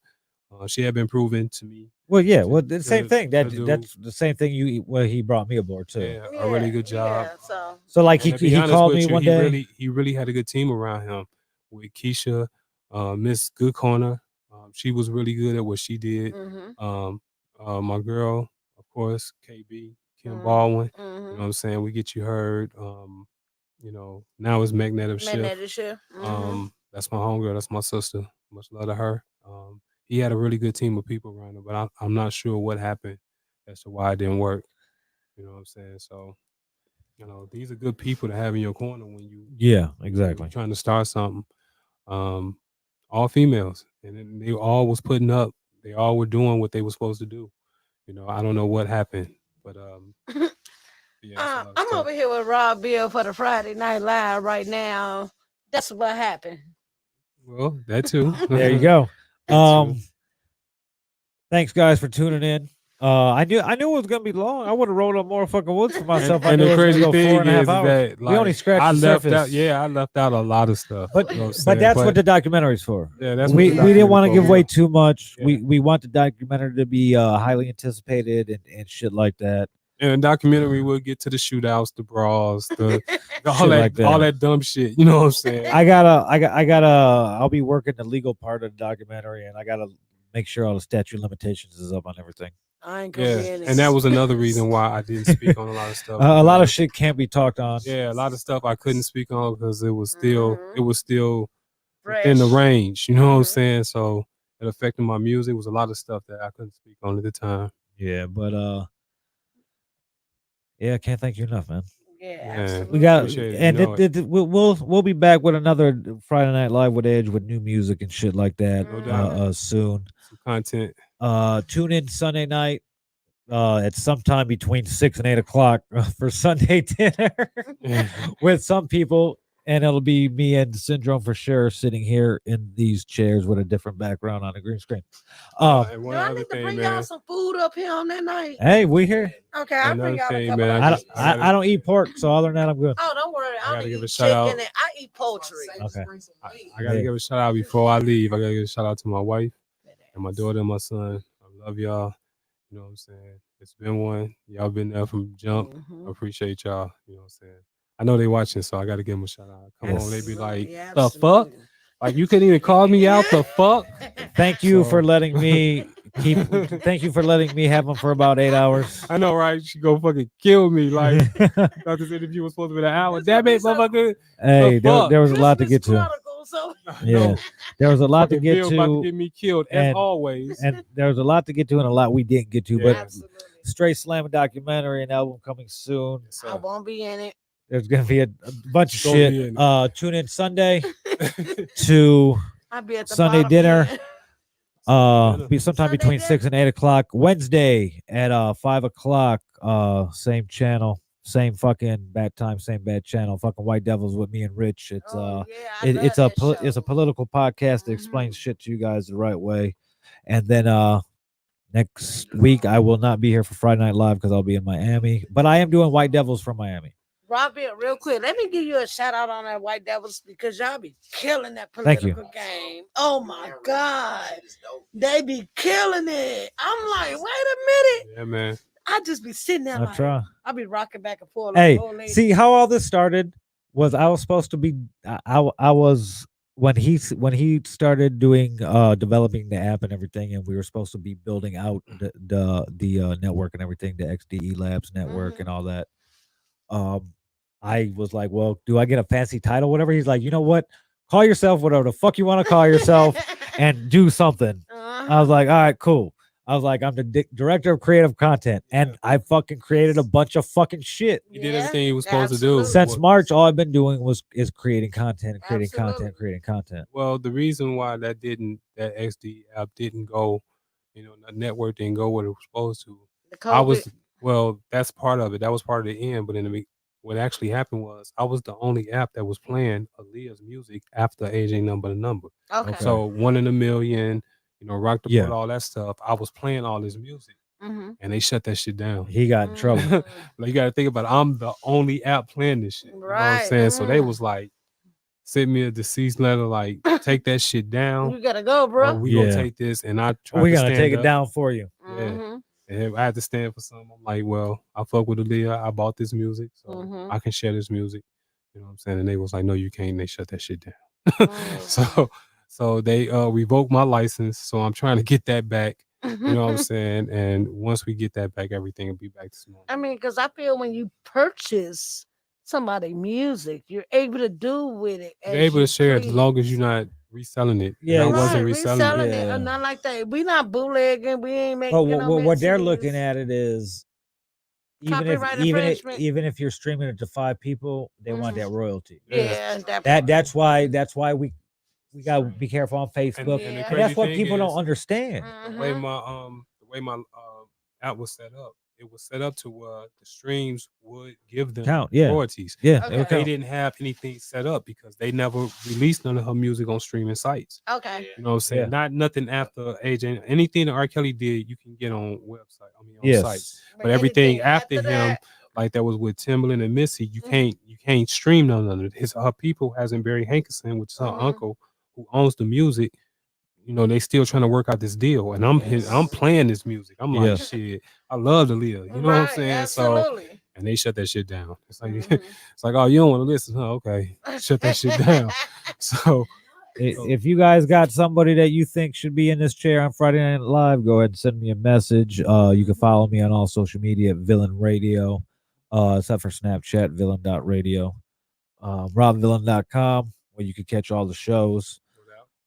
We do everything live here from Villain Radio Studios. We are a closed facility. We are not open to public. We're only open to Villain Radio artists. That part. Except for shows like this. If you're into podcasting, if you want to create a show, let us know. We do help produce and put out shows like this. Thank you for everybody for tuning in. It's been a good 4.5 hours. 4 hours and 41 minutes. 42 and counting. Yeah. But we'll see you guys. We'll see you guys December 18th on Friday Night Live with G. Scott. I'm Rob Villain. Shout out to Keisha Kautiouz. Hey, I'm Keisha Kautiouz, y'all. My brother D Edge. Thank you, sir. No doubt, man. Anytime. Y'all know that. All right. Well, I'll let you guys later. Thanks for tuning in. Love.